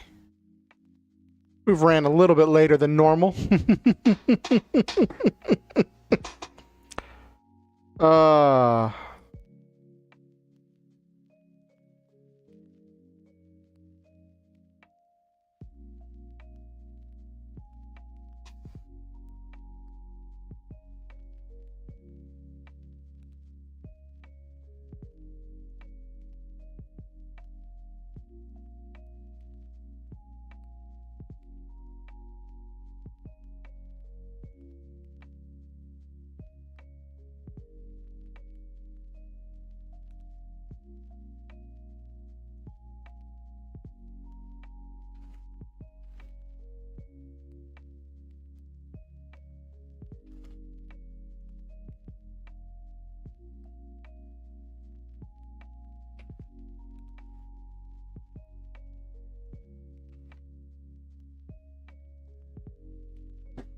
mm-hmm.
It's got to be a light program. It's got to be a light program.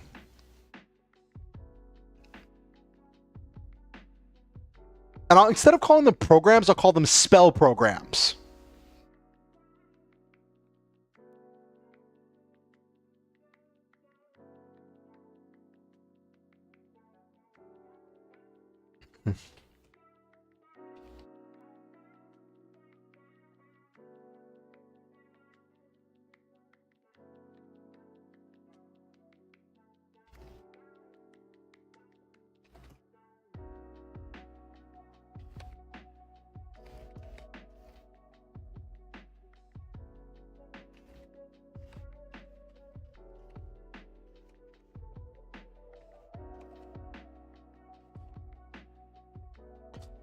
Released and peer-reviewed.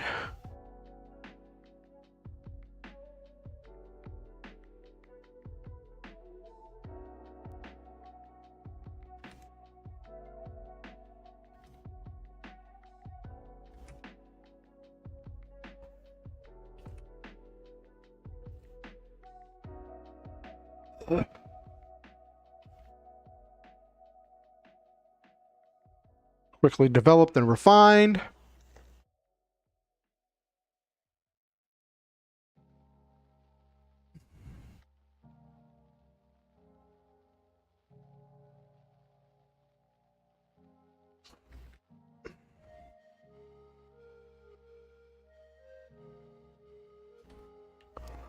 Spell programmed on call.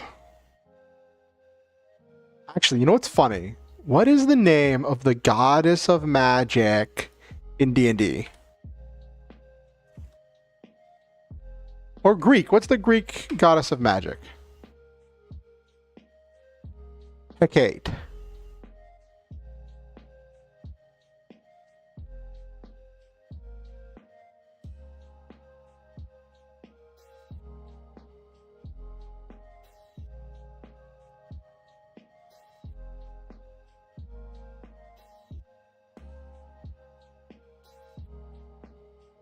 Okay, gonna name this lady Hecate just to be funny.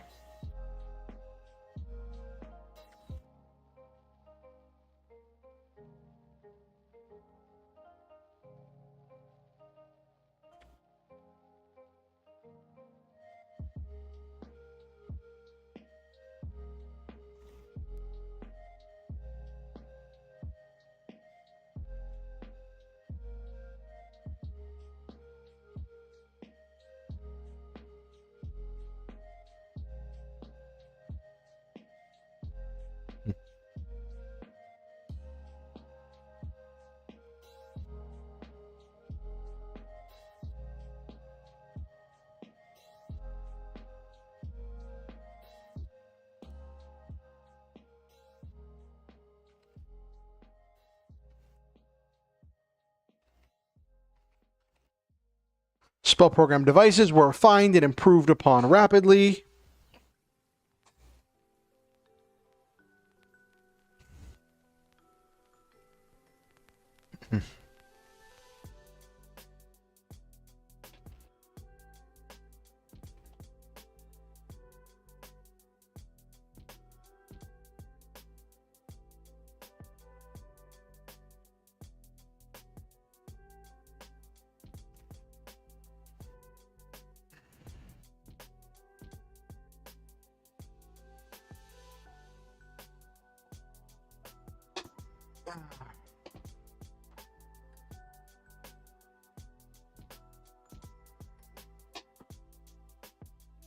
God particles in the air to generate electricity.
New golden age for the surface. Okay.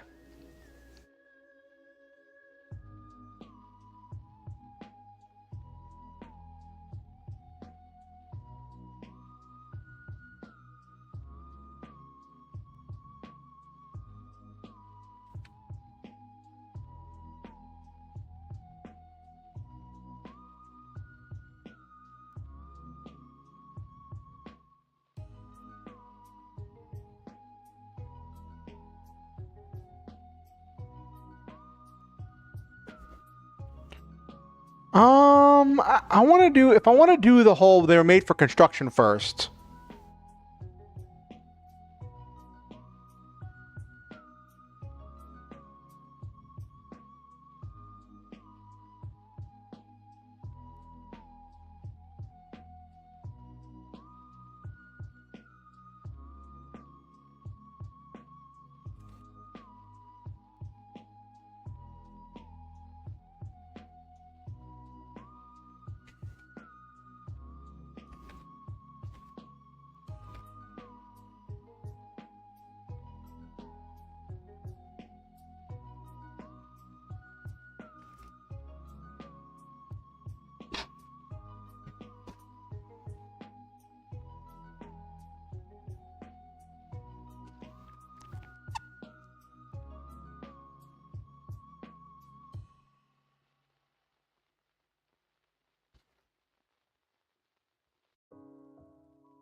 What is a word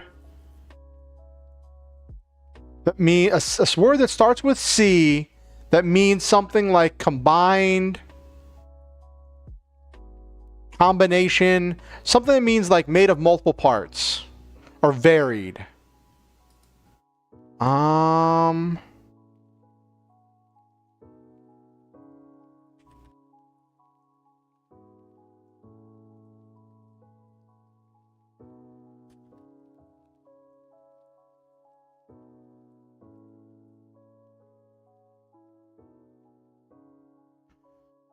Collection, conglomerate.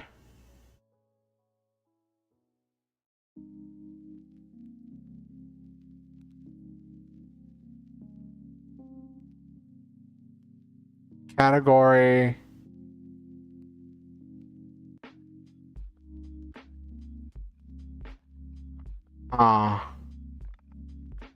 Coalesce, commingle, compound, conjoin, cooperate, cooperate, cooperate.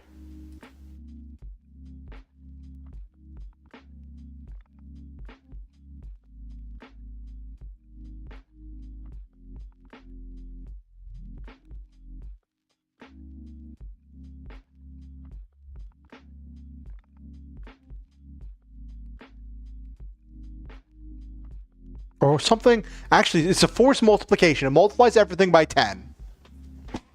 So,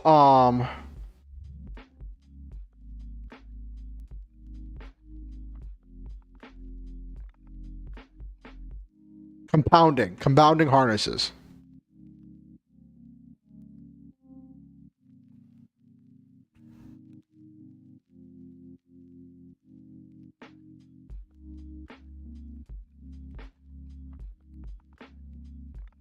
Constellate, that's an interesting.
Okay.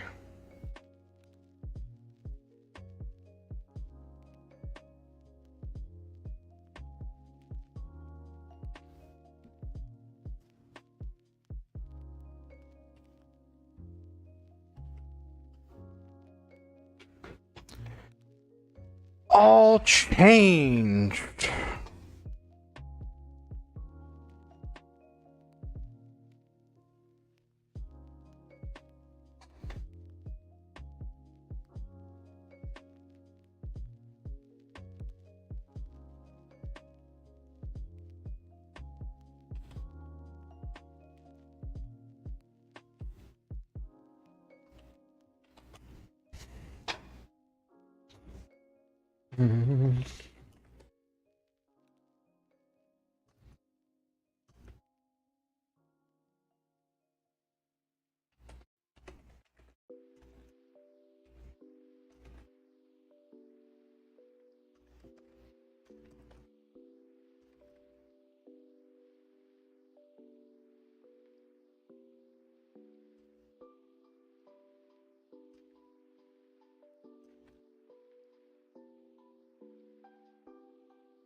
The world was consumed with jealousy and wanted to take their magic from them.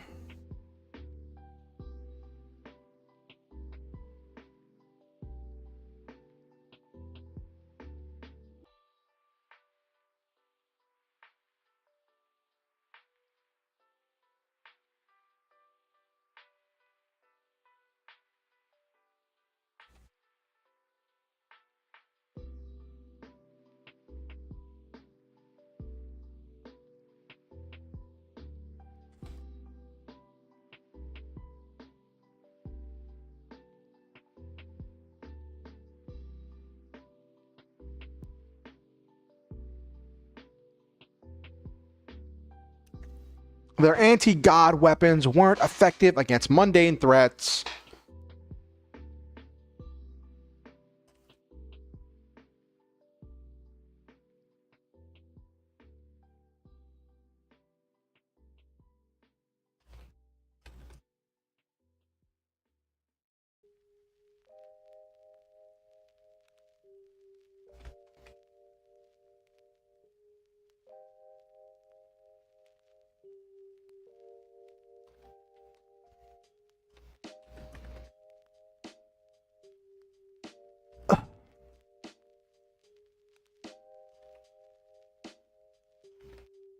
Among the mages.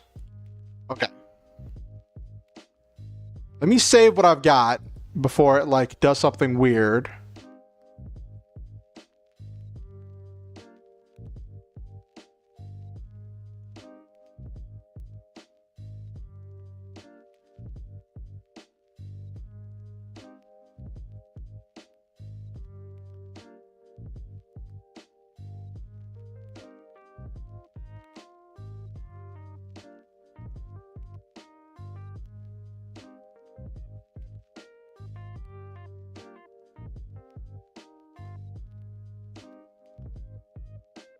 Okay, there we go.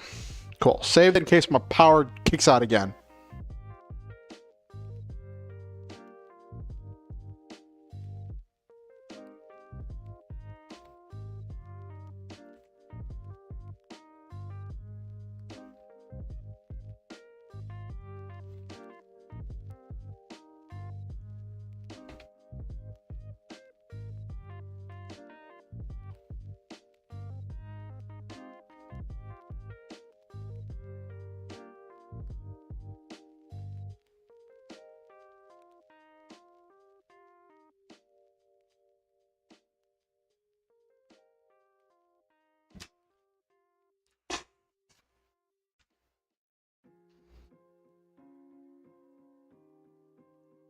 Mm.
Okay, so this is talking about kind of the history and breaking down what happened. The story starts in 1000 AM, and this is talking about what happens over the history. I kind of like to have a history document just so that way the players have some idea of what's going on in the world. Mm-hmm.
Wait, does this thing really not have dwarves in it as a word?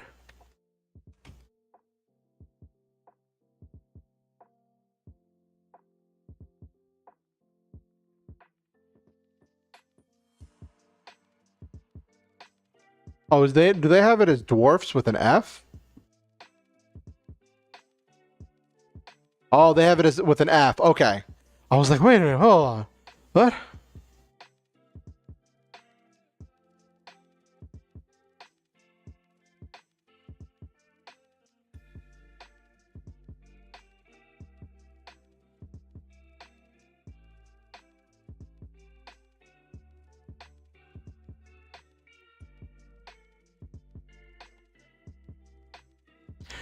Hello, Hoylap. Hey, what was great having you. You had a lot of great ideas, and you really helped shape this world, Hoylap. Thank you so much for coming to the stream, and it was really great having you. I want you to know that I very much appreciate you, and I think that you are a wonderful person. You are deserving of happiness and good things, and you make this world a better place.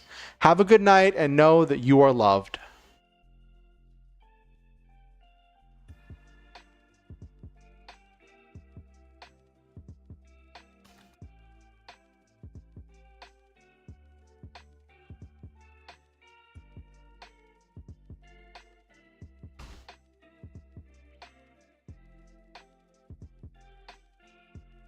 Alrighty.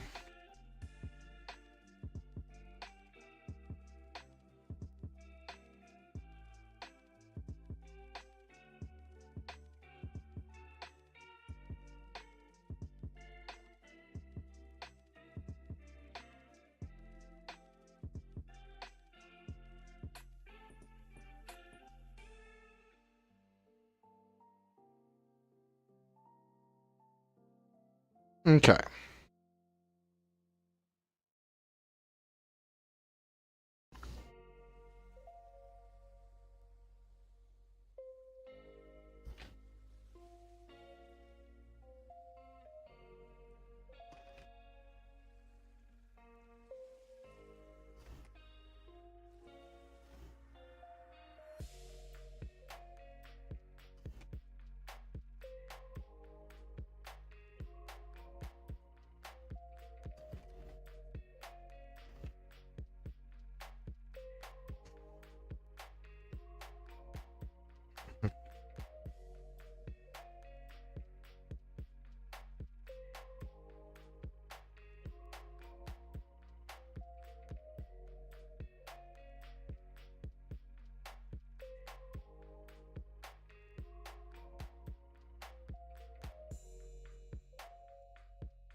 Alright.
Okay. Officially at war with any other.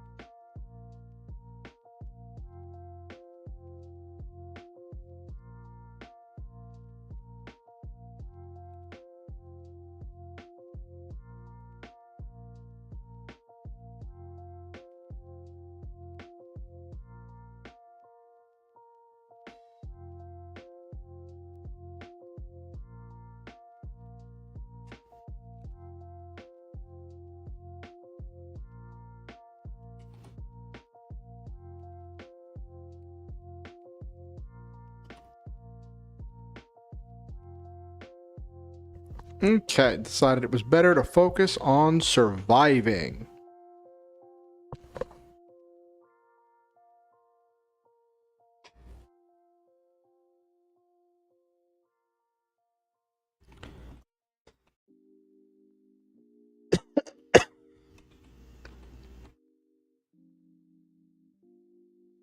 All right. There's been 300 years of this unsteady peace, filled with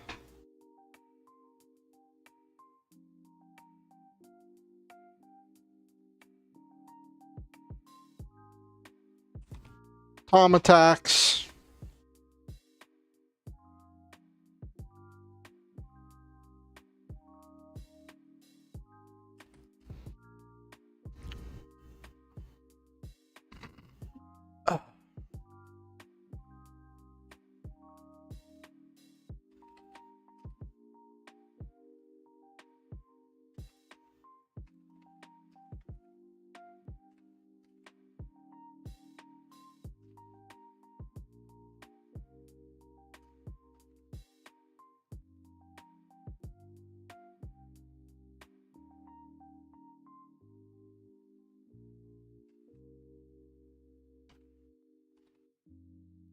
Sell swords, travel the countryside.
All right.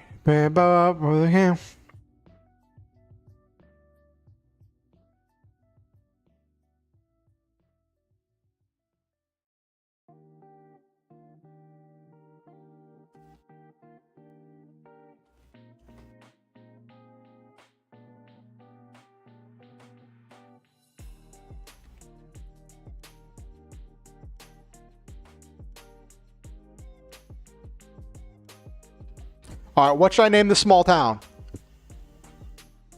They're fast with defending.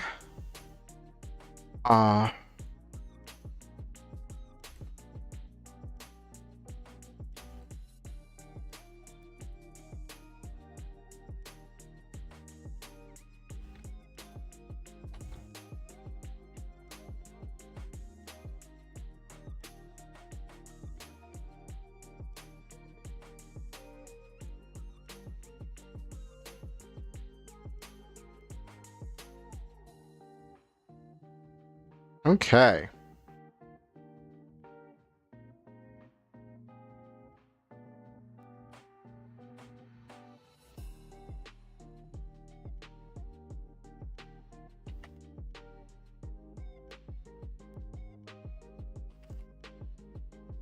Small town.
Small towns and villages spread out in the wilderness.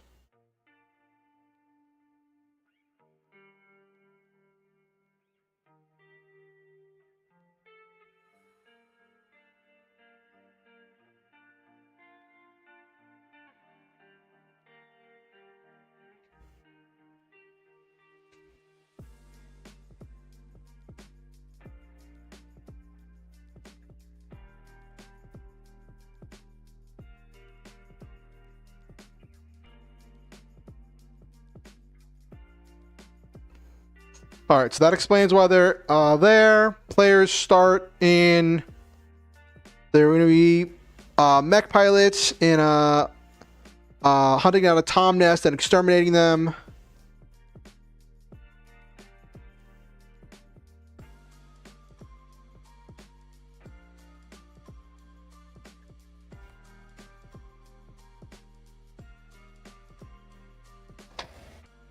Connected only by the internet.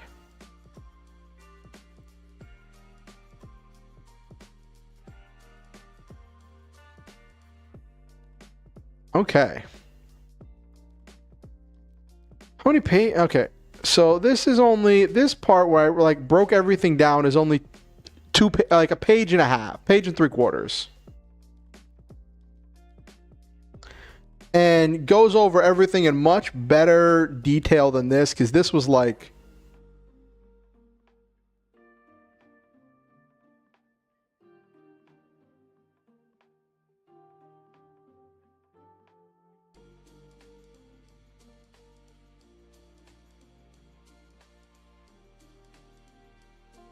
yeah, 2 pages isn't bad for this. I could hand this to my players and be like, here's the history of the world. This is the setting. And then I can ask my players for a session 0 and be like, okay, what do you want?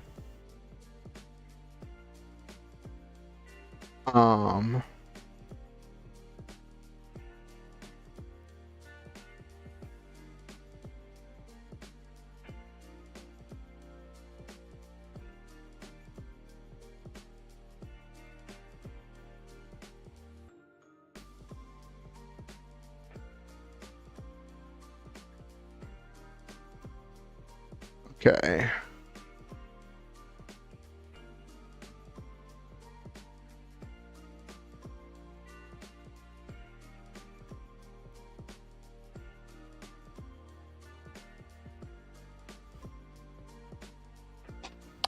All right.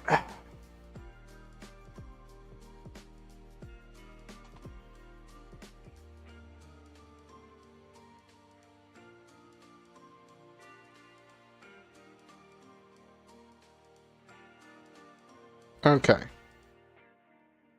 So I think we fleshed this out pretty well.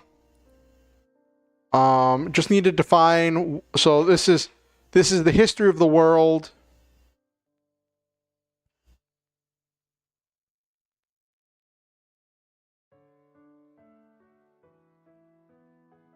Um,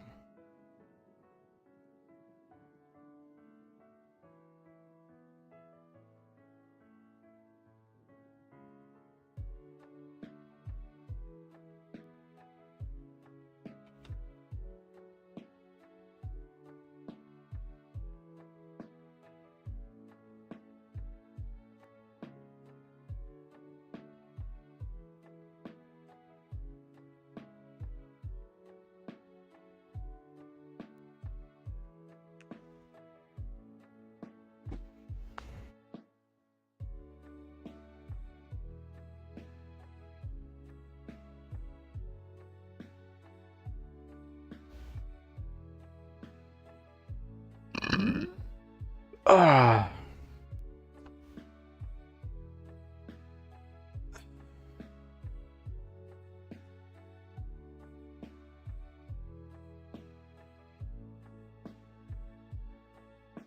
uh,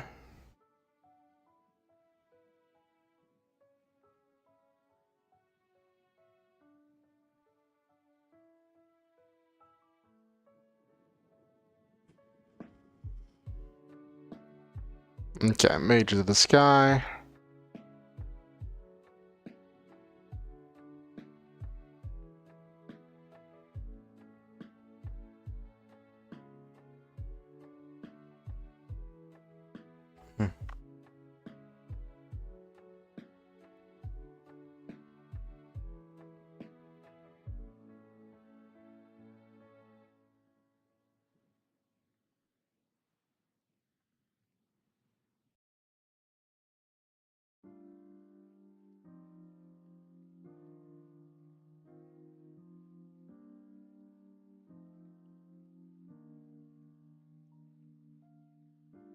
Hmm. Just going back through this.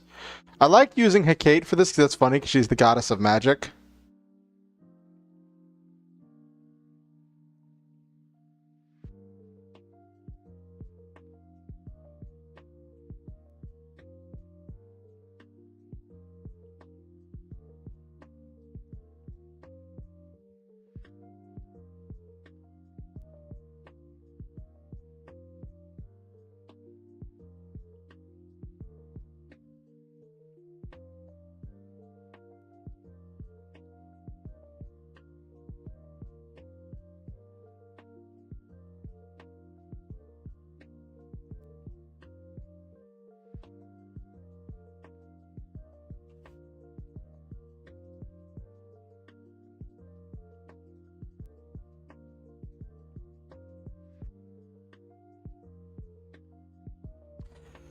Peer-reviewed, it was astounding how fast society progressed. The spell program devices were refined and improved upon rapidly. New generators developed that could agitate and cycle the god particles in the air to generate electricity.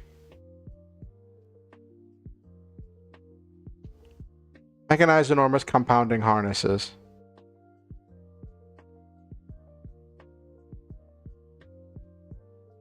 I feel like the E should be something else. E should be some kind of a thing for energy. Or just call it energy. Mechanized energy compounding harnesses. Yeah, there we go. Mechanized energy compounding harnesses. Okay.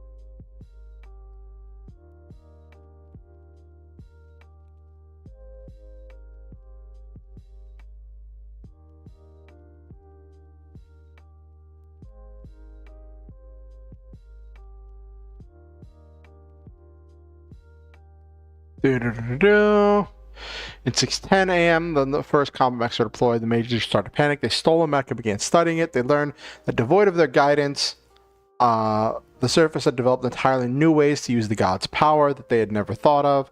The mages set about using magic to grow new flesh around the mech frame and create a beast of flesh and steel infused with magic and technology. It was their answer to the mechs. It was the techno-organic monstrosity, the Tom.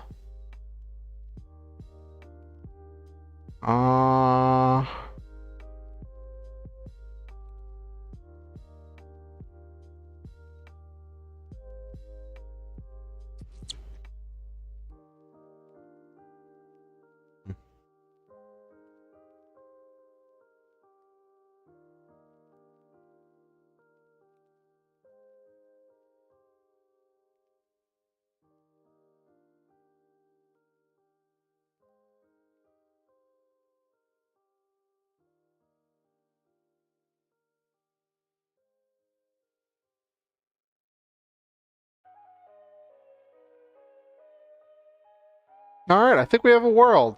Don't have a starting town. I wanted to create a starting town, but I think we created a world. What do you think, chat?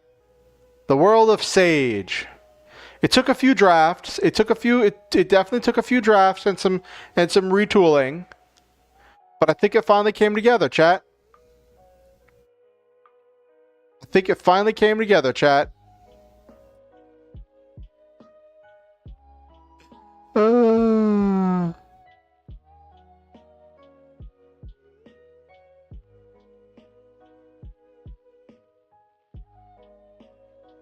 That means a lot coming from you, Nabiru, because I know that you do a lot of world building. So having you say it seems pretty good is nice. We have the world. We have the technology. We have the races and stuff explained.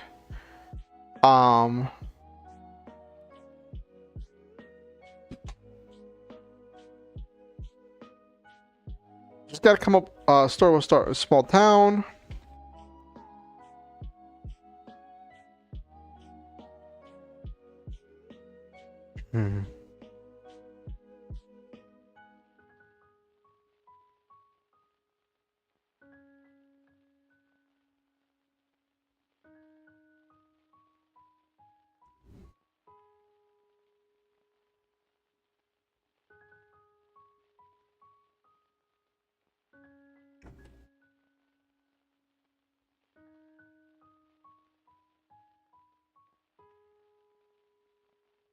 Town can be called. What should the town be called?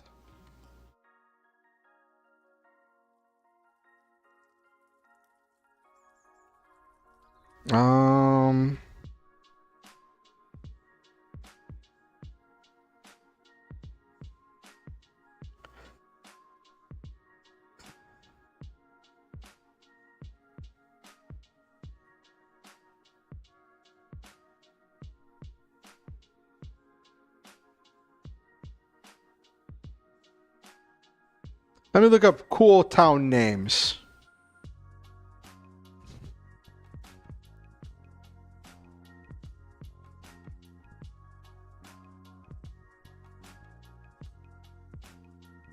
Okay, all right. Okay, generate user. Let me just go through this town generator name thing.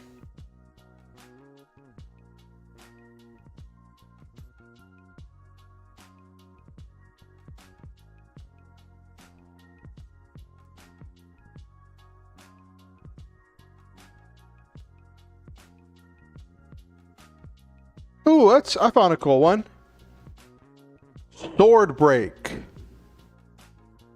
Simple little town with a really cool name.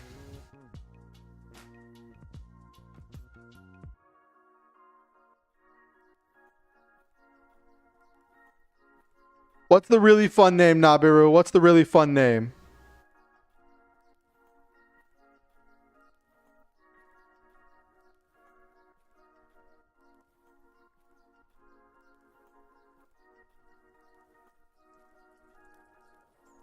Nope, I'm not even going to try to pronounce that. What is that from? Is that one word that's like some kind of super long Welsh word that people always ask uh Connor to pronounce?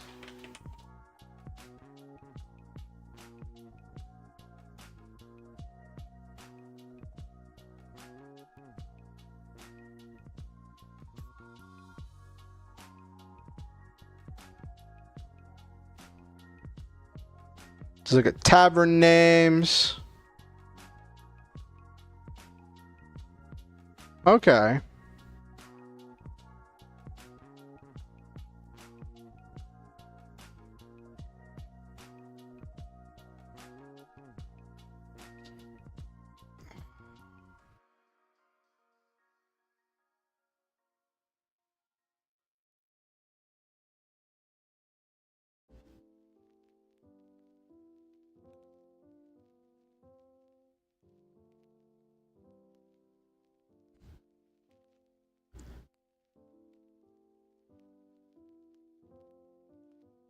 Ooh, the Voiceless Brain Bar. I like that name.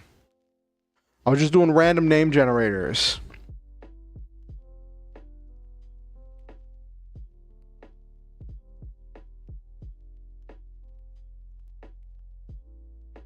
So we got a bar. What did I have on my notes that I wanted to get? I wanted to get a bar, part shop, repair center, inn, and a mission bounty board. So we got a bar, we got a town. Fantasy Tavern's got to have a weird, violent name.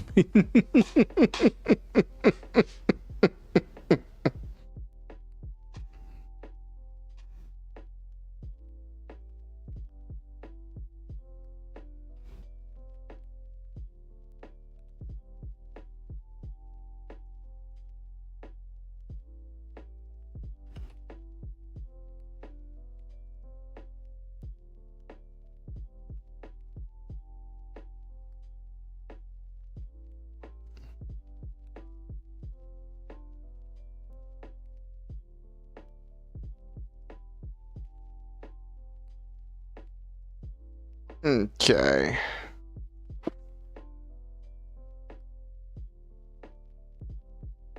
So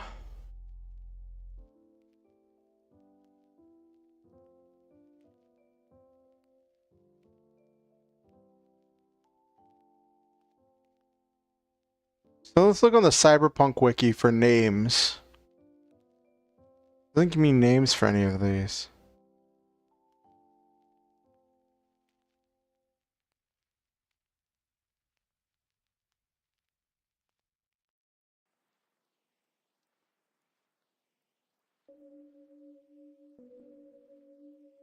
Gun vendor, Gunorama.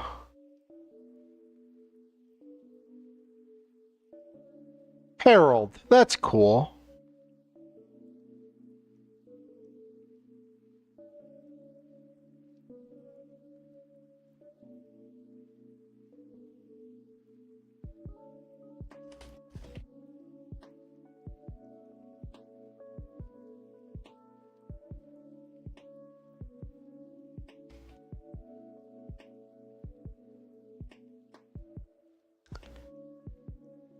Mechanical Maiden seems like waifu bait. Ooh. Mechanical Maiden. I like that one. I like that one, Nabiru.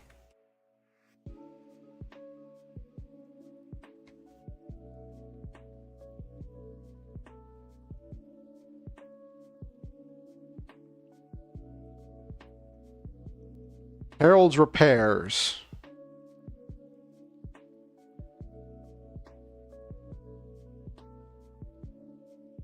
Need an inn name.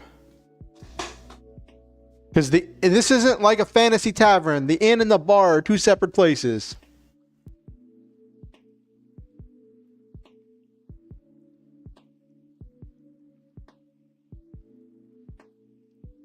So gotta have a cool name for the inn.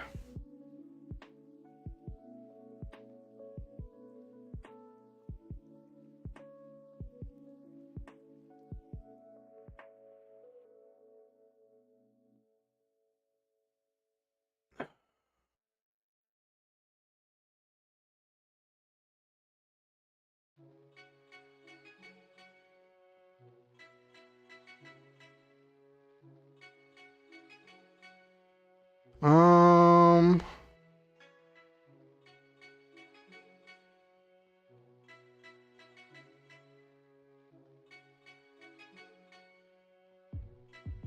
Let me see what we've got here.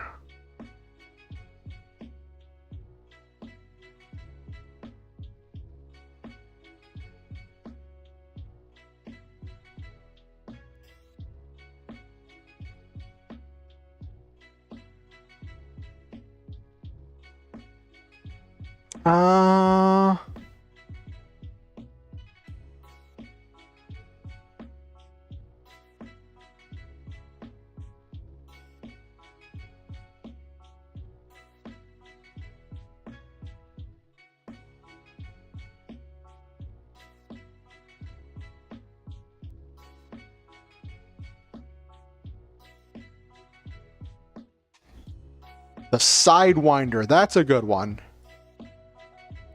That's a good one. Electric Sheep Inn. Ooh, I like yours better, Nabiru.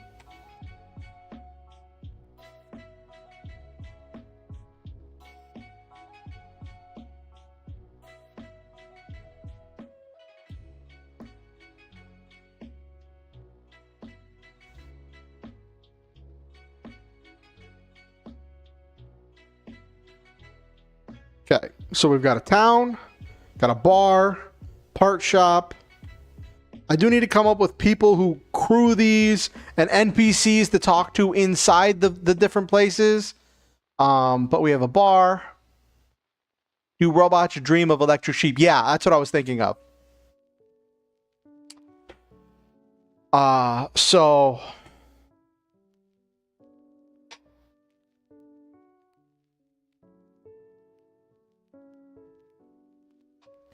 there is all manner of stuff available here. I've got a world history. We've got a world history. We've got a town name. Got a bar name where they're going to be meeting. A place to go buy parts. A place to get repairs. And a place for them to rest.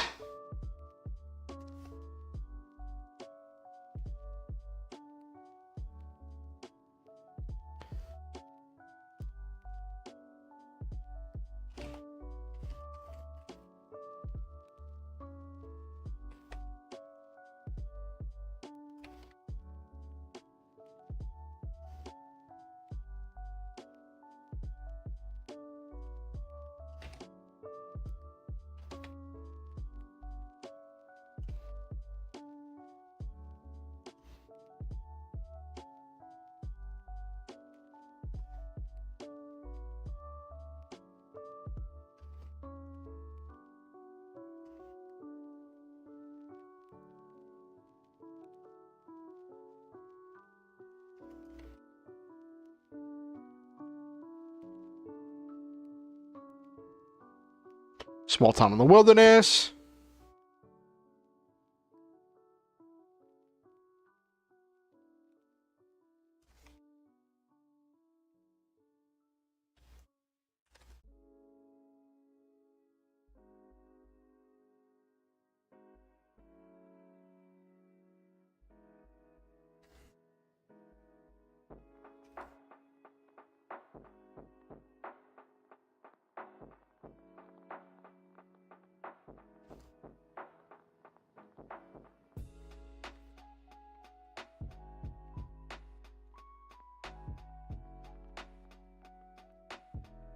Okay.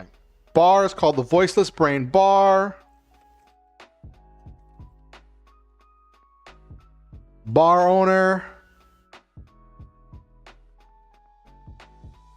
Tony. Tony what? Jones.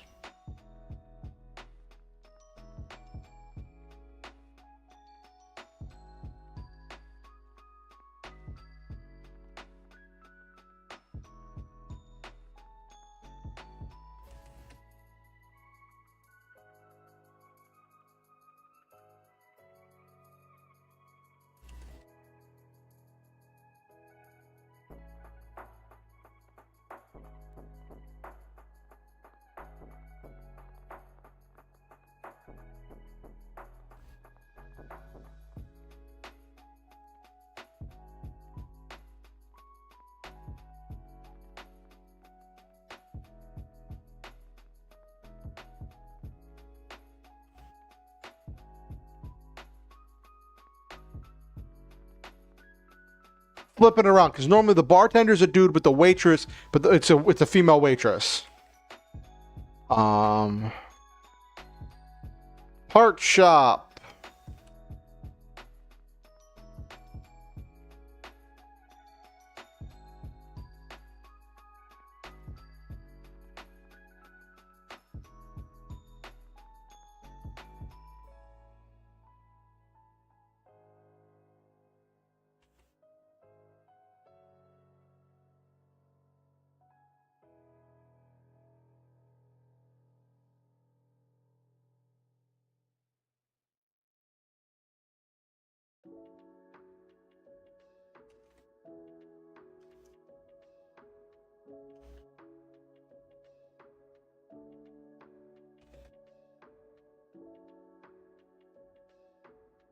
Okay.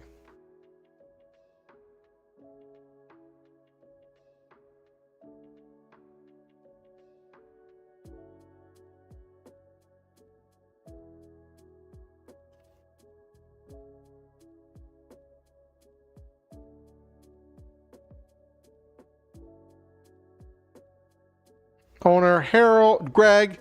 Harold was his father and he didn't change the name.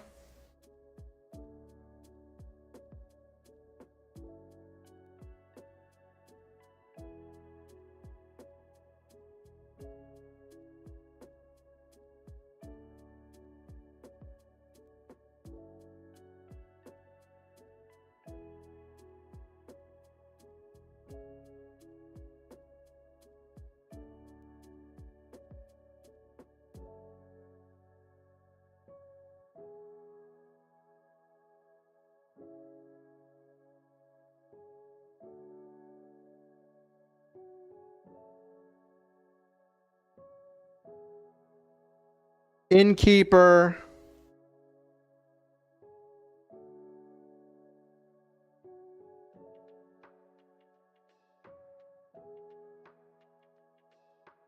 It's a small town, so everybody's related to everybody else.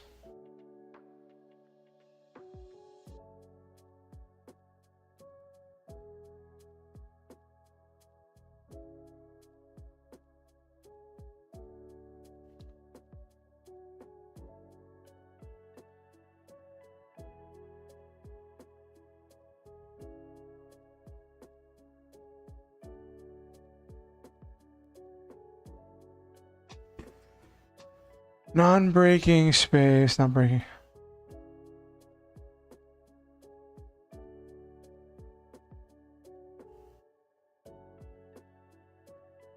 I probably should make a table or a frame for like keeping track of all this stuff.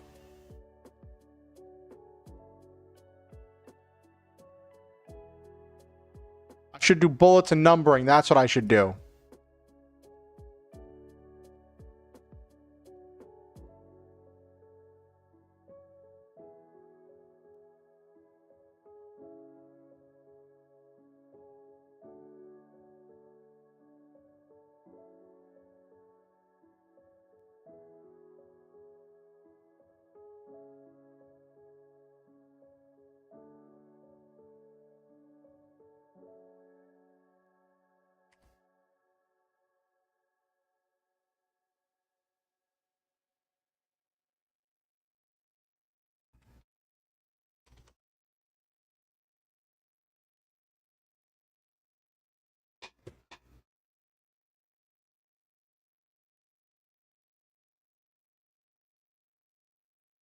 Okay.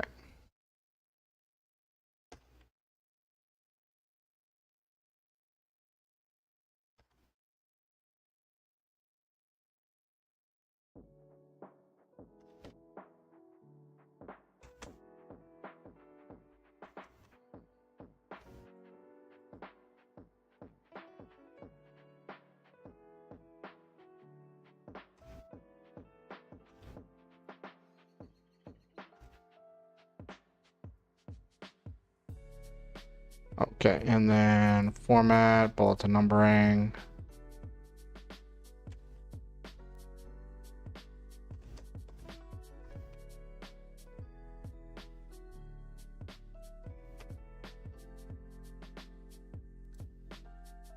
Okay, There we go.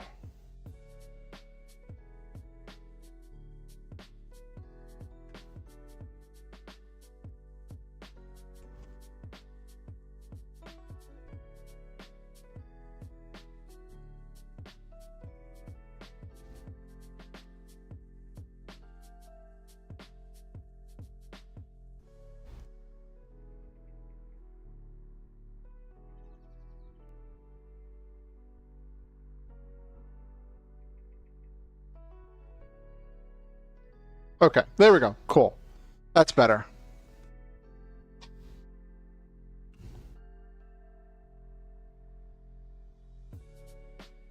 Small town in the wilderness. Wait a second.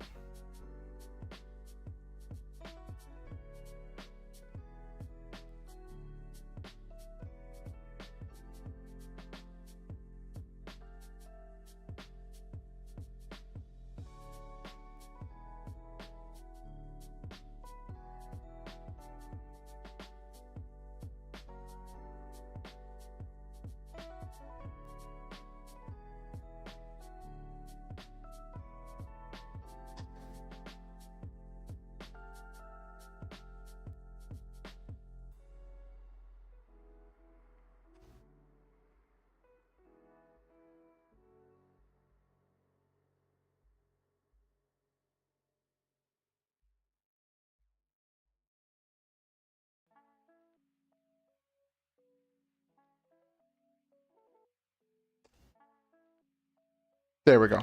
Cool.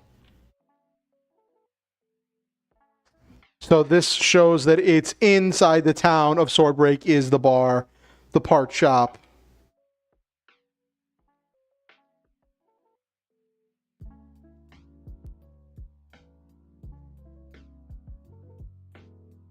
And then just need a name for an innkeeper.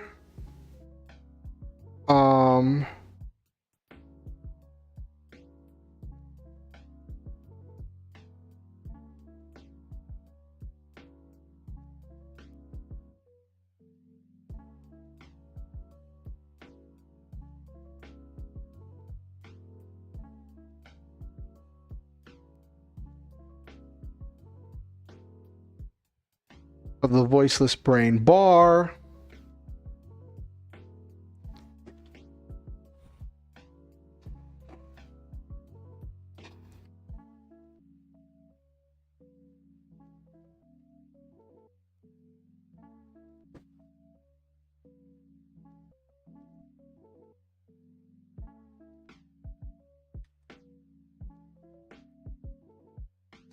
Hello, Pokeniner. I'm just finishing up. So, tonight's stream was me celebrating my birthday by doing some world building.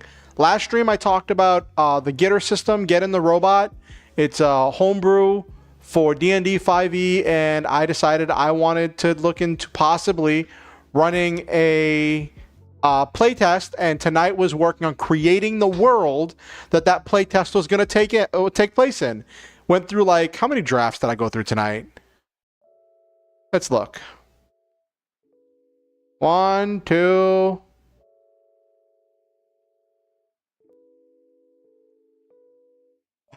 Oh, jeez.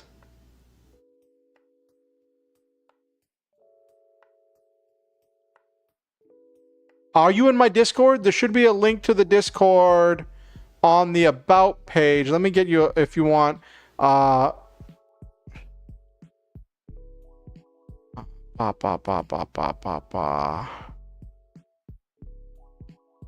me get.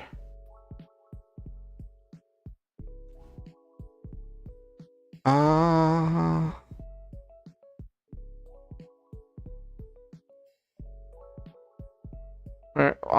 have it showing up on Stream Elements, but not on.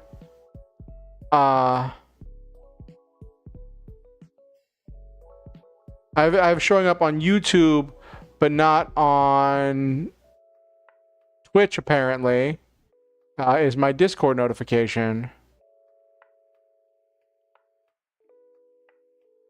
But let me get that. Oh, I'll just generate a new code.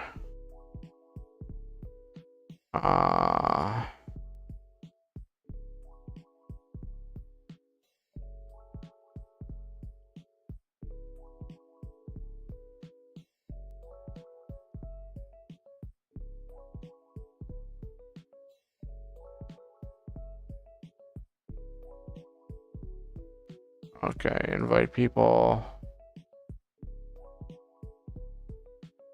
Copy, okay.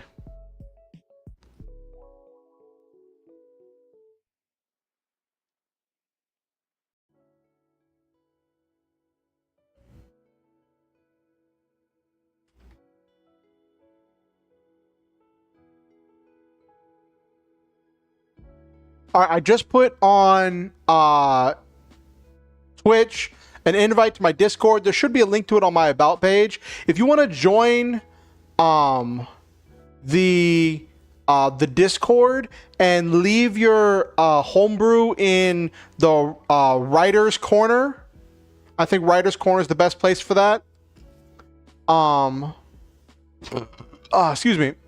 If you want to leave that in the writer's corner, then I will take a look at it. I'll try to take a look at it off stream and see if I want to do stuff to talk about it. If you're okay with that. I'm always up for looking at stuff. You already there? Okay. All right. Yeah, just leave it in the writer's corner.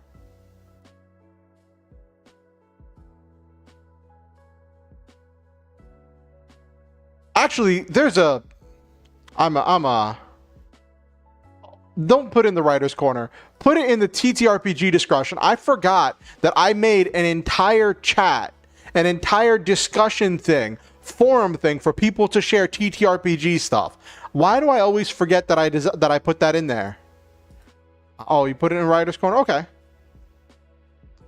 I will take a look at it a little bit later. I want to finish this tonight. And then we'll be wrapping up. It's been a long one. That's okay. It's a special birthday stream. It's my birthday. Well, my birthday was Sunday, but yeah.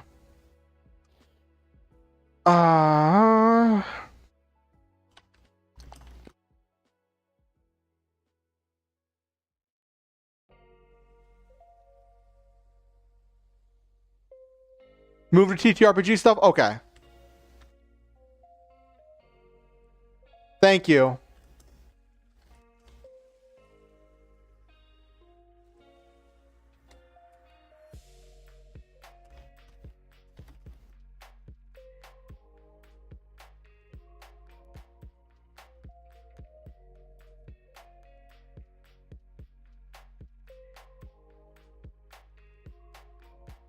Okay.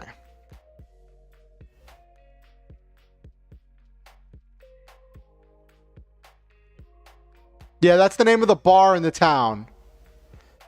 The Voiceless Brain Bar. So this is designing the starting town where the players are going to start in this playtest. It's if I run it, it's a small town in the middle of the wilderness. So basically, the GitR system turns D&D into a mech game, but I wanted to retain a lot of the tropes and pieces and themes of D&D. Whereas like you have your roving group of party, your roving adventuring party that is righting wrongs and doing things as they travel. And in this setting, for the setting that I created, I did a whole, what was this? Page and three quarters of backstory, of lore. The world is called Sage. And the story takes the players will start in the year 1000 AM or after magic. Basically, all of the mages decided that they wanted to keep the power for themselves. They were tired of being used by kings and emperors as tools of war and of oppression, and they said that they wanted to go and do their own thing. And they created flying cities that they were going to launch, and it was going to be only magic people and their families were going to be allowed to be on these cities, but they invited all manner of mages and magical creatures and magical beings to come live on these flying cities with them, right? And when they launched, the goddess of the sky, Aria, was like, why are you flying so freely in my domain? And this is like, the start of the story, 1,000 years in the past, is like your kind of stereotypical D&D sword and sorcery time period, right? But whenever the goddess of the sky tried to challenge them and smite them, they were able to capture her. And they turned her into an infinite power device to fuel their city's continued ascension into the sky. And then after she was captured, all the gods were on alert, and they all charged the flying cities one after another. The gods fell, or that's never been a hazard in any futuristic movie scenarios. Well, the story doesn't take place on the flying cities. The players might go there at some point, if it turns into a campaign. But basically, all the gods charge the flying cities. Hold on, let me clarify this. And that's the button I want. There we go. And they had these special anti-divinity weapons that they were able to use against the gods. And one after another, they defeated the gods and captured them and turned them into power devices to fuel their further ascension of their flying cities and all of their vast magical experiments. And one by one, they defeated and captured all of the gods, good and evil, good, evil, neutral, everything in between. They captured all of the gods. And the greatest servants of the gods, the archangels and archdemons, rushed to free their lords, but they were obliterated. And they weren't even captured. They were just destroyed. I'll remind you of the time when my party just dropped a cloud giant city from the sky. Nice. Hey, Jesus. I was just telling this story. I went through, how many drafts did I go through of this tonight? Let me see. Where did I start?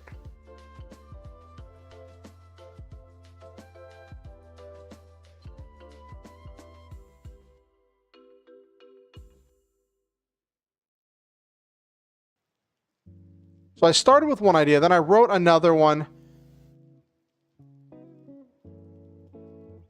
Yeah, I went through like 2 drafts of this idea, 2.5 drafts of this idea before I actually got it down tonight. So it's been a bit of a long one, Jesus. And I had a blackout. Like my power went out earlier in the stream, and I was down for like 5-10 minutes. It was something else, Jesus. And also, Pokeniner, I don't know if I've told you this before, but I stream on YouTube and Twitch. So if you're wondering who I'm talking to, there's someone on YouTube. But anyway, so 1,000 years in the past, before the start of also, Jesus, this is related to my last stream where I did a review of a D&D 5e homebrew called GitR, Get in the Robot, where you turn D&D 5e into a mech game. And I decided I want to do at some point a playtest of it to see how I feel about it. I'm already cooking up some modifications to the homebrew because I can't leave well enough alone. And I decided to spend tonight, because I'm celebrating my birthday. My birthday was Sunday.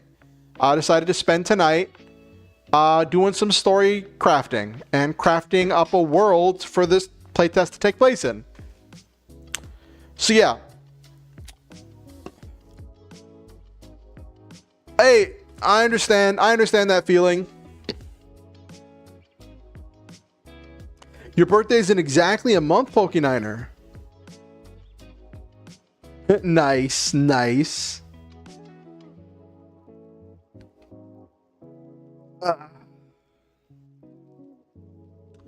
So, the world is sage. It started as your stereotypical like sword and sorcery kind of world. And then 1,000 years ago, the mages decided they wanted to just leave. They were tired of, oh, your birthday's on Friday. Happy birthday, Jesus. Remind me on Friday and I'll sing you happy birthday if you're here. And the mages had anti-divinity weapons.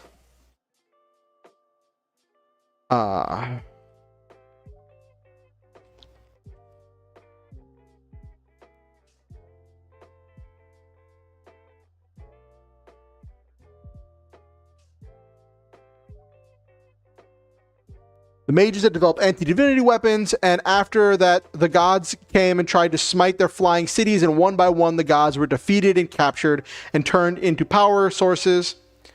And the surface was just like, what in the world? Because they'd lost their gods, and they lost access to divine magic. They lost access to divine magic because the gods were captured. And the arcane casters had all left. But the strongest of the god servants, the archdemons and the archangels, tried to free their gods but were destroyed. And the lesser demons and the lesser angels were like, we definitely don't stand a chance. So instead of fighting, they fled. And they brought to humanity something called the Flame of Knowledge. It contained the understanding of how to manipulate the weave of magic using the remains of the gods' power, their echoes. But whenever the surface dwellers tried to look into the Flame of Knowledge to gain this wisdom, it overwhelmed them and drove them insane. Many tried to grasp this power, but none could interact with it without being overwhelmed. The lesser demons and angels couldn't do it either, and their magic faded to almost nothing without the gods. Over time, society moved on. The Flame of Knowledge forgotten and abandoned. The mages of the sky and their magic, just an ancient legend that everyone learned in grade school. Lesser angels and demons intermarried with mortals and had their own children and families, but they lacked the power of their ancestors. Technology advanced, coal and oil, standard industrial revolution stuff. Eventually they had computers and internet, and they had their own colleges and scholars, and they were sharing information electronically. Then around 500 after magic, a researcher, Hecate, it's supposed to be the goddess of magic is the name that I was going with, but it's a person. But Hecate, I'll look up how to pronounce it later. She had the idea of taking a special advanced particle microscope and trying to study the Flame of Knowledge with it. He was like, hey, let's see if we can't pick something out. Got permission to use it from the museum where it was studied, and was able to learn about these god particles that were infused through all of creation. These were the echoes of the god's power. It took 50 years, but she was able to develop the first devices that could harness the god particles. In 550 after magic, the first spell program was executed by manipulating the weave of magic for the first time on the surface in over 500 years. It was a light program that lit up a dark room. So instead of having spells, they have spell programs where they're using these things that are like advanced computers to manipulate the god particles in the air in order to create magic, or their imitation of magic. Technology advanced.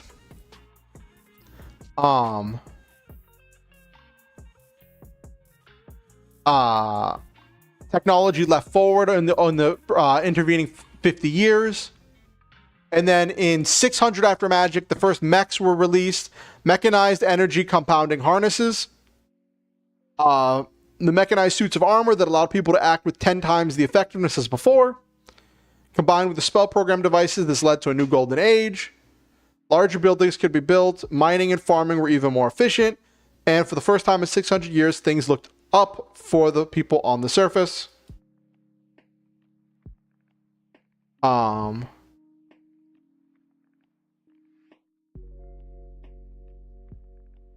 Wait a second. Hold up.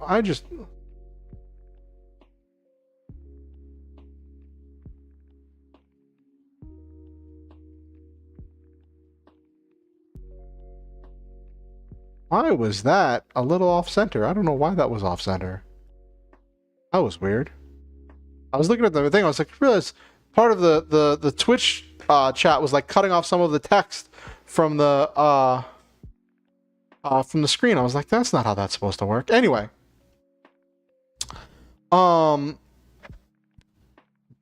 they used these generators that could turn. They had generators that could agitate and cycle the God particles in the air to generate electricity. But then 10 years later, in 610, someone released their combat mechs. Warfare expanded, new territorial wars spread, and it spread for 400 years, not 400 years, for 40 years, until the entire world was at war. Mechs were at the center of it all. In 650, that changed. The flying cities had not been idle this whole time. They'd sent spies to steal stuff, and they were a little concerned whenever the surface discovered the God particles, but they thought if the... without their knowledge, without their experience, without their centuries of stored up knowledge, they thought that the surface wouldn't even know what to do with the God particle and with magic.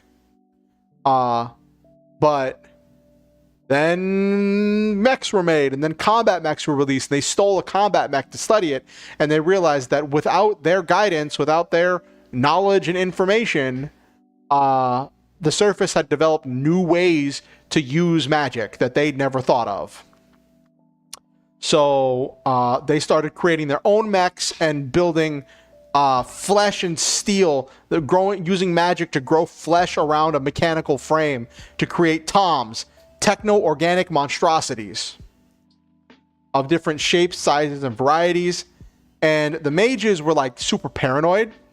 They were obsessed and believed that the surface world was going to come and attack them and take their power.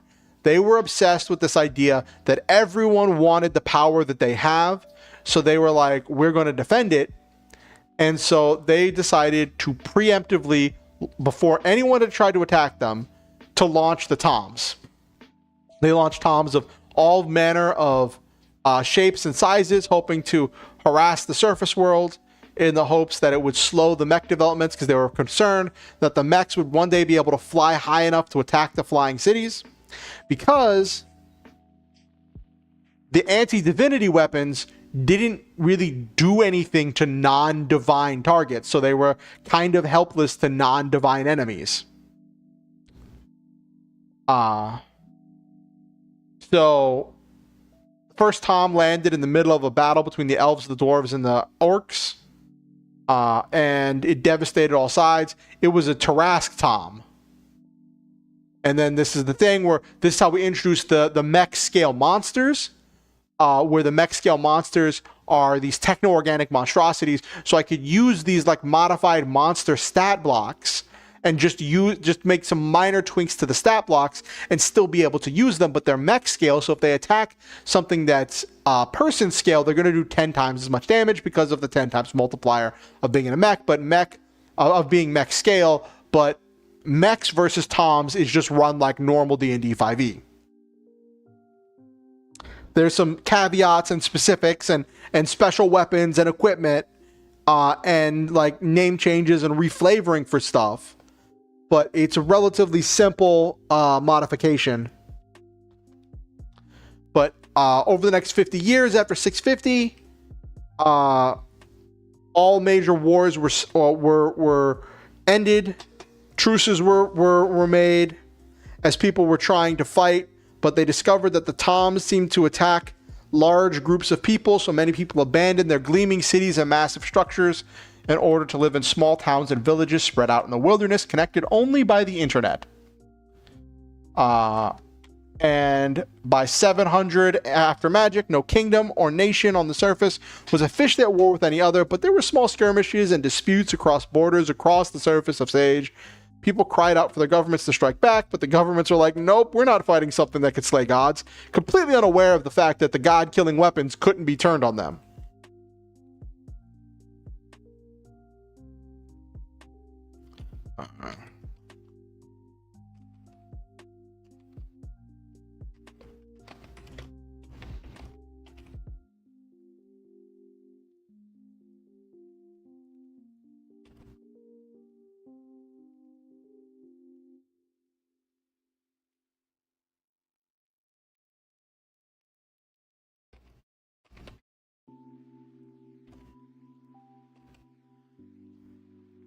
Couldn't actually hurt them. And so it's been 300 years of this unsteady peace filled with toms attacking. The toms also can reproduce and they form nests. And they've been spreading across the surface of Sage. They're pirates and bandits who seek to make money in the chaos. Sellswords travel the countryside making money where they can, applying violence when necessary. And there's even rumors that some people from the flying cities don't agree with releasing the toms, and that some of them have sneaked to the surface to use their magic to help where they can without bringing too much attention to themselves. And the players will play as mech pilots. We're tasked with hunting down a tom nest and exterminating them. The story will start in a small town with the party meeting in the bar to organize before leaving to hunt down the tom nest. So that's it. I know I kind of breezed over it, but that's what I took all these hours to come up with. And then had the basic stuff for the characters in the town.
Mm-hmm.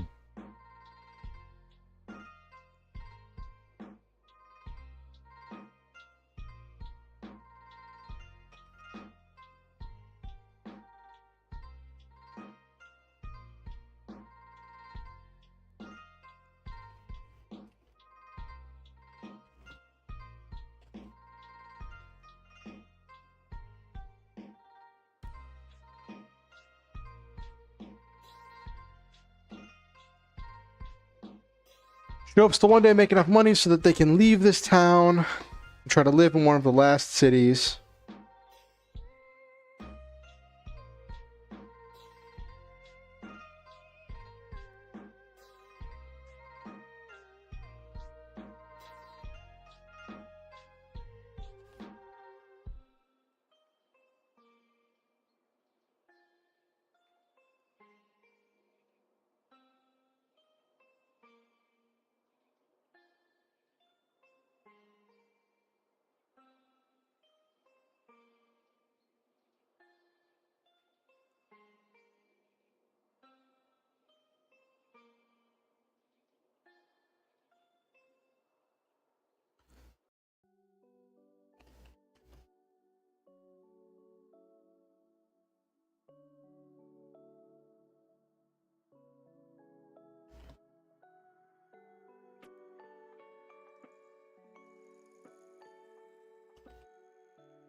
Okay, cool.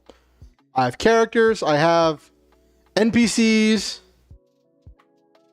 The first town, Swordbreak, small town in the wilderness, been plagued by so many toms recently. Many believe there's some kind of tom nest nearby. Others think there might be rogue bandits that are pretending to be toms to terrorize the people and steal stuff. Blah,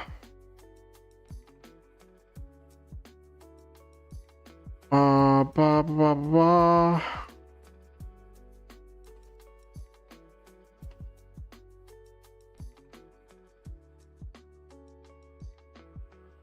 Governors of a state, mayors of a city. Okay.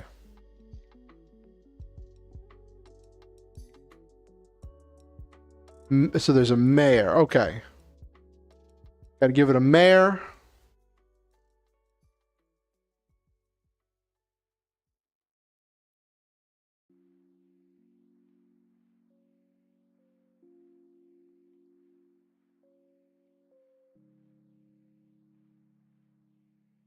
Can I get the mayor related to somebody?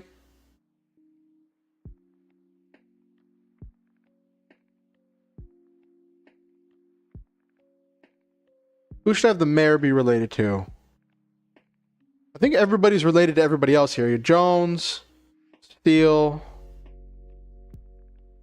Tavi, Steele, Jones, Tavi.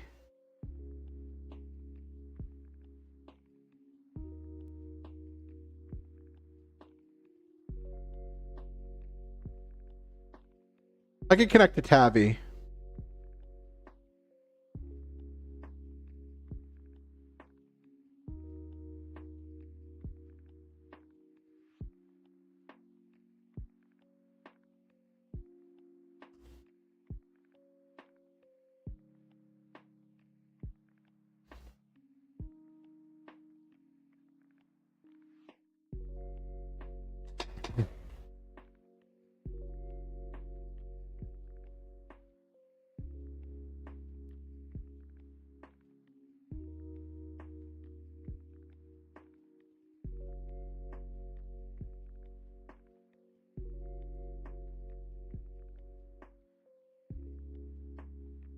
Deal with the Tom attacks.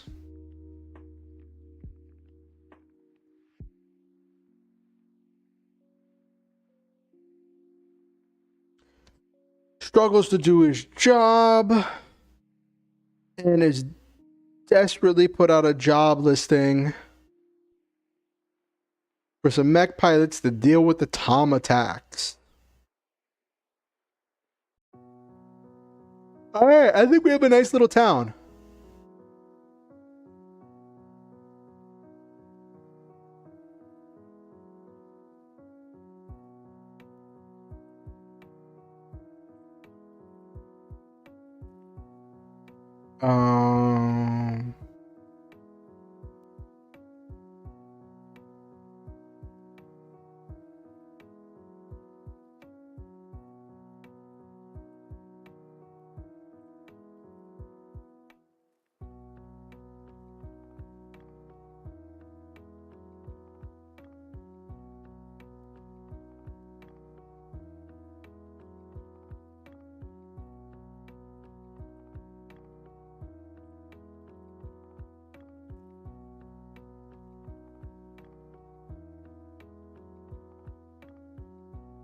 Nope, that's not doing what I wanted to. Okay.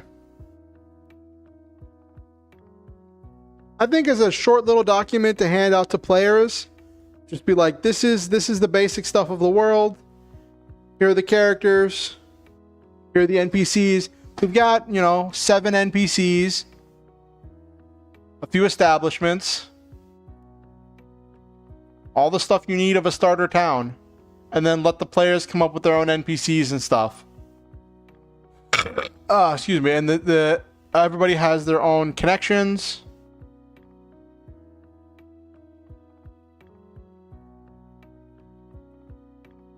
All right.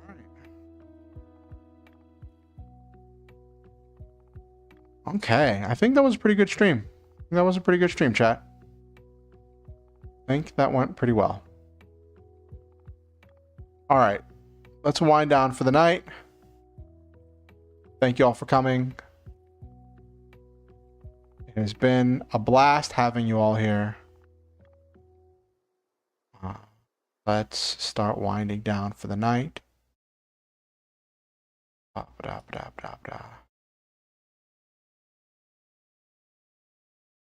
And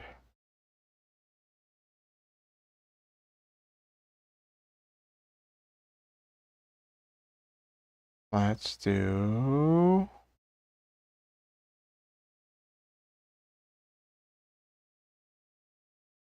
Boop. Okay, here we go. Taking off the helmet for the goodbyes and the good nights. All right.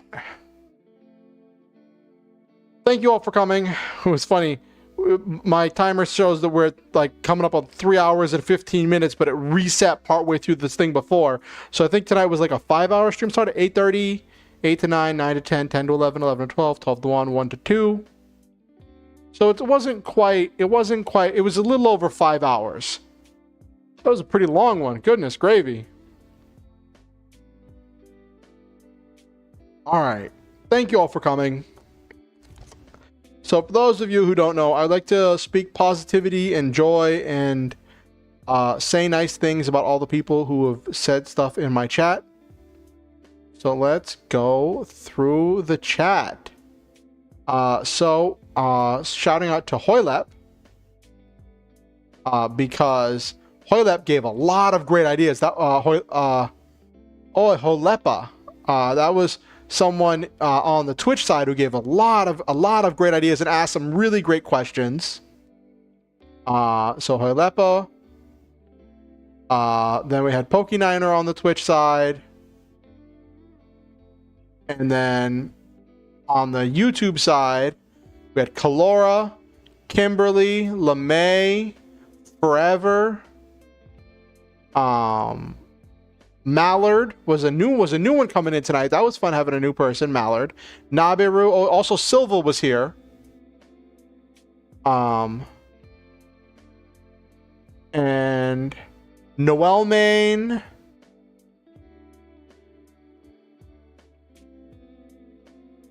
And Jesus was here. Jesus, I don't know if Jesus is still here, but to all of you I've just named, I had to go back. So it's funny, whenever my computer like went down, when my power went out, my widget or like my window that I have for keeping track of the chat in OBS reset. So I had to like go back through the Twitch dashboard and the YouTube dashboard to see everybody who'd said stuff. Yes, Jesus, you lurked in the shadow. Lurk. To all of you, and to anyone who watched the stream and didn't say anything in chat, and to anyone who watches this VOD afterwards, I say to all of you that I love all of you. I believe in each and every one of you. I think that you all possess a unique potential to make this world a better place by living in it in your own special way. Thank you for coming to my stream. Thank you for being a part of this community. Thank you for helping to improve not only this stream, but my life as well. I believe that the world is better for having you in it. I believe that you are valuable, worthy of love, deserving of happiness and good things. Your hopes, dreams, fears, and concerns matter and are valid and are worthy of notice. You are important. You are loved. Thank you for giving me your time and your attention and your energy. Always remember the Star Hunter motto: shoot for the stars, have wonderful adventures, live your dreams, and always stop to enjoy the memes.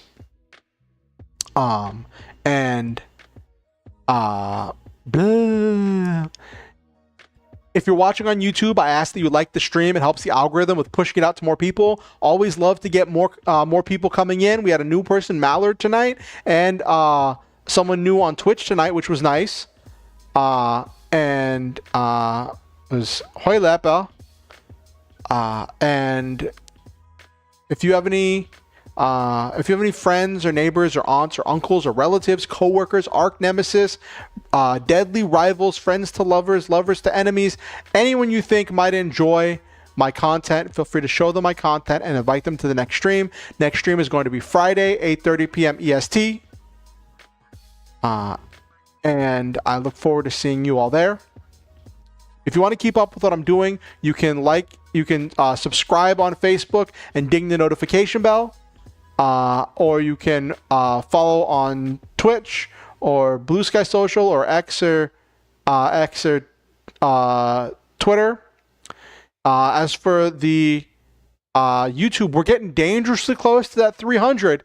I said if I cross 300 YouTube subscribers, I'll do a special cursed food stream. All of it's going to be vegan because I'm vegan, but it'll be some cursed food, and I'll set up my camera. I'll have a still image for my face, and I'll set up my like a my camera. Instead of tracking my face, I'll set it up as a hand cam or whatever, and I'll do some cursed food if I break 300 YouTube subscribers, and if by some miracle, that is before the end of 2024, if I break 300, it has to stay at least above 300 for a week, because sometimes stuff goes over 300, then like YouTube's just like, no, these were bots. No, I don't want bot followers. I don't want that. And if by some miracle I shoot past, and before the end of 2024, if I hit 1,000 YouTube subscribers, I will do a karaoke stream. So those are the goals. Those are the community goals that we're working towards. Links to all of those things I mentioned for following or subscribing and all of that stuff are in the description down below on YouTube and the About page on Twitch. One last thing. You do not have to donate to be here. You are not expected to give money to be welcome in this community. I value your time, your attention, and your energy. I value having you here and having you as a member of this community more than in a very big way. With that said, I do appreciate the people who have donated to help make things possible for me and help me out when things got really rough for me, especially recently.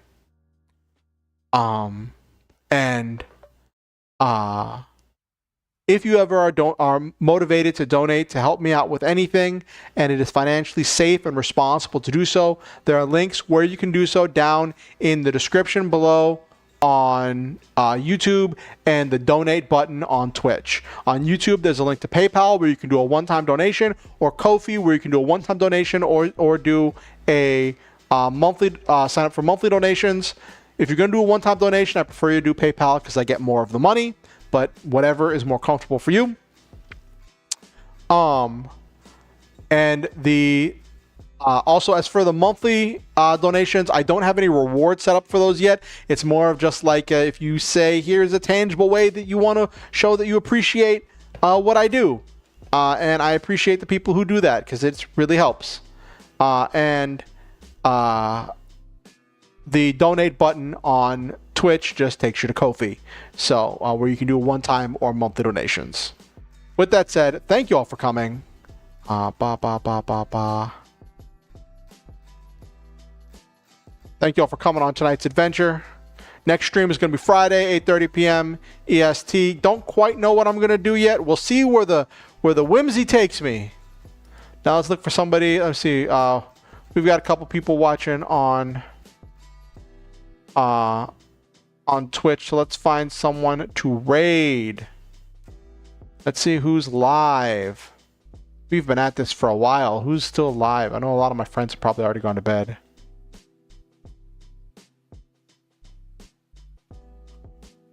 Could ride Banicula. I haven't raided Banicula in a long time.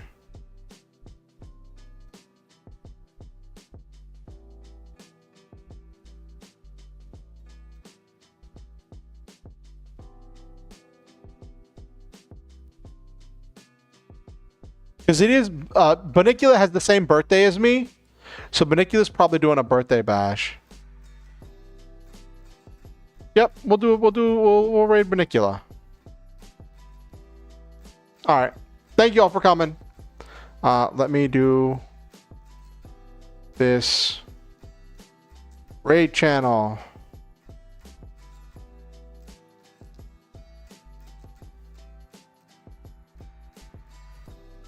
All right. Start raid. All right. Good night, everybody.